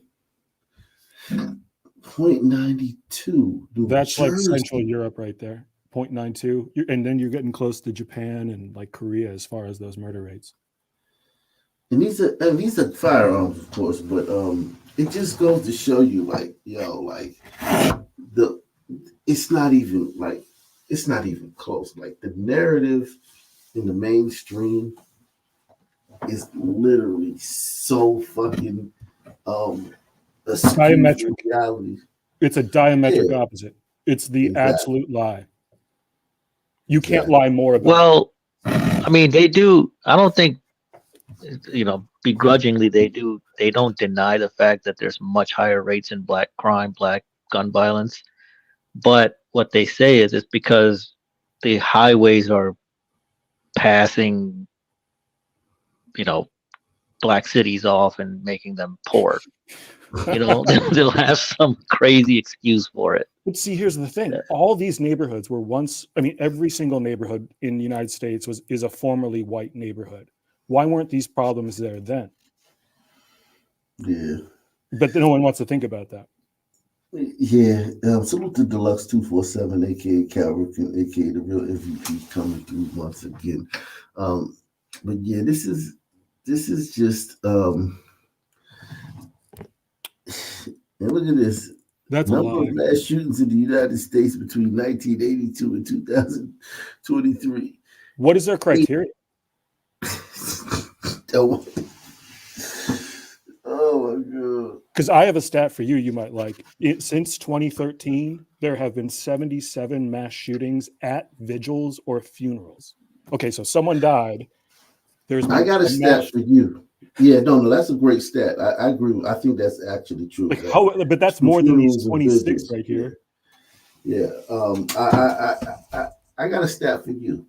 Okay. Yesterday, there was a mass shooting at Mardi Gras done by blacks, a mass shooting at a public school, high school done by blacks, and a mass shooting at a Super Bowl parade done by blacks. Yesterday. Just one day. How you like that stat? Right. I've looked into that. You know that there was a synagogue shooter in Pittsburgh not too long ago. What was that, like 2018? I don't even think he led the week as far as homicides in Pittsburgh, or it might have been the month. You know, people still talk about that being the worst thing to happen in Pittsburgh. Not even close. You know, there's homicides every day. That's not even like a 13th of the homicides that year. I used to live in Pittsburgh a long time ago, so I took some interest in like, well, what is really happening there? And that is not the idea of it. Ladies and gentlemen, welcome to the bullpen. Continue to smash that like button. Continue to smash. Shout out to the freshman. He said you should see the interview between Jared Taylor and Rashad Ritchie on IQ. It demonstrates the difference clearly. In the bullpen today, we have Mr. Jared Taylor, editor of American Renaissance and well-known racist. Sir, good day. Welcome to the show. Wow. I wish you would not call me a racist, but okay. Can I read one of your comments? Read as many as you like. All right. So one of your comments, you said Africa is in our midst. Lessons from Katrina, the barbaric behavior of the city's black population after the hurricane revealed a key truth. Blacks and whites are different. When blacks are left entirely to their own devices, Western civilization, any kind of civilization, disappears. You don't think that's a racist statement? That is an observation of what happened in Katrina, and I think it applies equally to those circumstances in which blacks, in fact, are left entirely to their own devices. In sub-Saharan Africa, before either Arabs or whites showed up, there was no written language, there were no calendars, no mechanical devices, no two-story buildings. And so I think without a written language and a calendar, it's hard to have a civilization. You know, it's really interesting. Who built the pyramids, sir? Did white people? No, I'm asking. Did white people build the pyramids? I'm talking about sub-Saharan Africa. If you are not aware of where the pyramids are, they are north of the Sahara. But I'm asking, do you believe white people built the pyramids? My question is quite simple. Egyptians built the pyramids. All right, were they white? They were actually people like, more like the people who are Copts. Copts are considered a Caucasian civilization. They are, so Caucasians built the pyramids.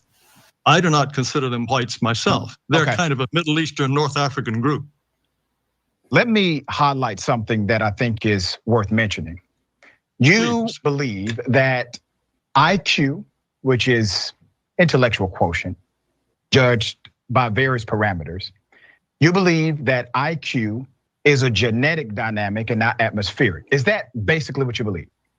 Atmospheric? No, I don't think it changes with the weather. I think that individual IQ is largely heritable. Okay. And you would so let me go ahead and clarify something. Atmospheric, I'm a social scientist. Atmospheric means yikes. Societal construct. That's what it means. So there are two schools of thought as it relates to IQ tests. One is a fluid model, and the other one is more stoic. So when I say atmospheric, the question, which obviously you did not know, the question is, do you believe that societal construct has a bearing on the expression of IQ? So that's my question. Of course. It does. Society has an effect on practically everything. So society impacts your IQ. It can impact your IQ if you are severely deprived as a child, malnourished, etc. But for the most part, hold on. What scientist came up with severely? I beg your pardon? What study are you citing that says it only applies in severe situations? Well, if you take people from middle-class environments, people who are not deprived, if you're not deprived, let me finish. If you take, for example, identical twins who are separated at birth and given up for adoption and reared in totally different households, you will find that their adolescent and adult IQs are almost identical. It's almost like two persons taking the test back to back. So there is an effect of environment, and the environment can have an effect, especially on younger children. But by the time people reach adolescence, they have more or less established their intellectual environment, and their IQ will be very close to what one would predict from a genetic point of view. But environment is not zero. No one who is seriously a student of any of these things would say the environment has no effect. You know, it's interesting because I teach my college students that people in the construct of societal norms, we are made up of 3 E's: experiences, exposures, and environments. And those 3 E's really shape who we are. Now, remember, the IQ test itself, I actually question the legitimacy of any IQ exam. And IQ test, of course I do, right? Because IQ tests question the validity of other IQ tests. You right now have about 18 different operational IQ tests that are giving out by psychologists. These psychologists question the validity of the 17 other IQ tests that are established. That's so not even true. even inside of the established industry, there are multiple ways to determine intellectual quotient. The issue is it does not determine factors that actually carry you through life, such as creativity and your emotional quotient. These tests. And in your case, your 3 E's completely ignore genetics. So you think genetics have no impact whatsoever on someone's intelligence, personality, willingness to defer gratification. And that right there is troubling, man. That someone could think that, like, that's a sign of low IQ, to think that your genetics have nothing to do with it. Mm-hmm. Like, that just shows you're a moron if you think that. Or you're craven. You're craven, though, or maybe. I think he knows this, but it is daunting for him to, like, I know that Richie has at least been briefed on some of this stuff, and he still believes against it, which is kind of worrisome. And he's like the, well, you were talking about, what was his name? Wade, how he's the smartest one in the barbershop. Mm. That guy is the smartest one amongst the Wades. And that guy is not that smart. It's almost alarming. He's just angry is all he is. He has very low IQ. I wouldn't say very low, but it's no, I mean, when I say, I'm not saying that he doesn't, he wouldn't have the smarts to become successful. He's obviously become very successful in his life, so he's made some good decisions. I'm talking about his logic train, his ability to make connections, his ability to you see something and then like connections, like this goes into that goes into that, and sequences, his ability to recognize sequences, and I think yes, of course he may be able to okay, this is what I got to do. I got to get this degree. I got to get this certificate. Mm-hmm. I got to wear this suit. I got to look this way. I got to wear this watch. Yeah, I'm sure he can know those things. I'm sure he's very smart in that respect. Right. No, I think I know what you mean. Like, it's like I call it the primate paradox, where when you're talking to someone who's clearly not as intelligent as you, and you're talking about concepts that just don't occur to them. You know, like there's nothing that you can say to them, even on low basis terms, that will get them to understand just the basis of it. They're so dumb that you can't show them how dumb they are, if you know what I mean.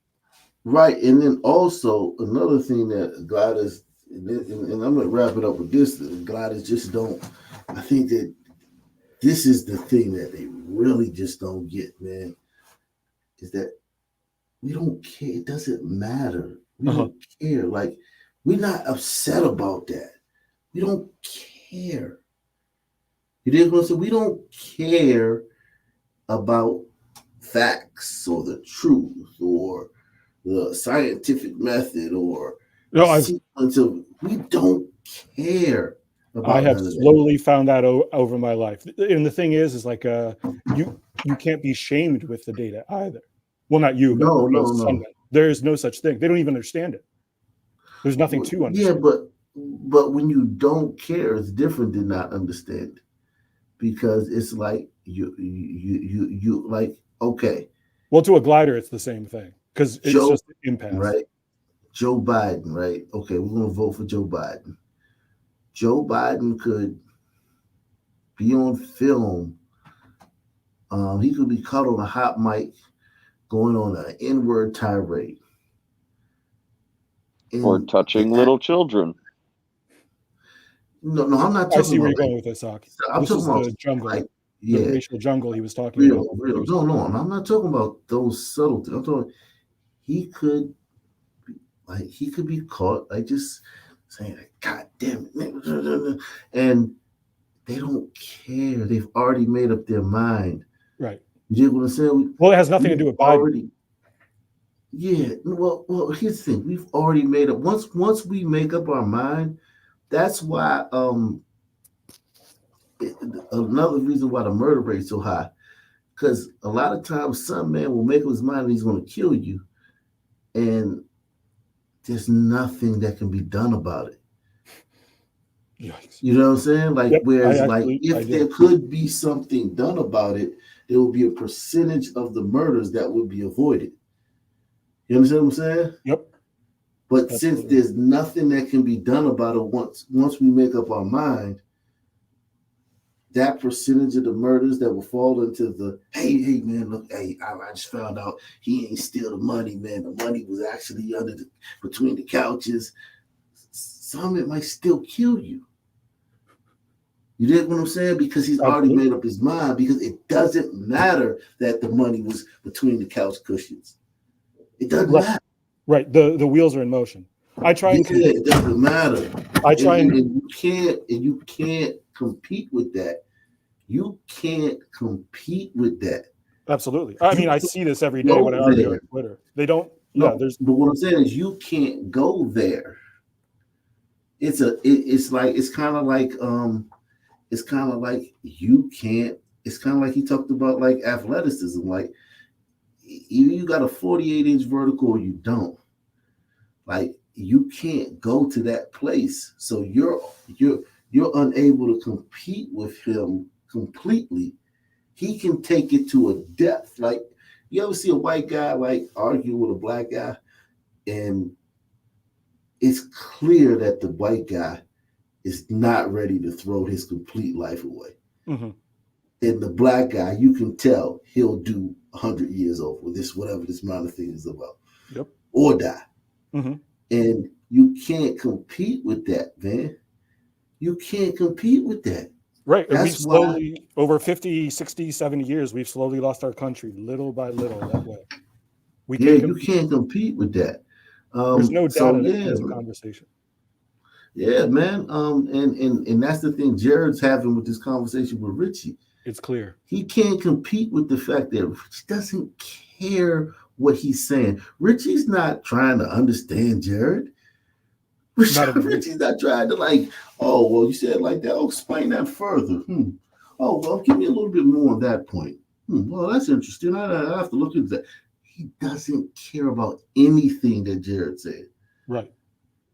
You he know brought what I'm saying? some exotic script where he thought he would just yell at the white man and be right, and everyone would love it. Yeah, he doesn't care. It doesn't matter. He doesn't care about trying to see your side. He's already made up his mind.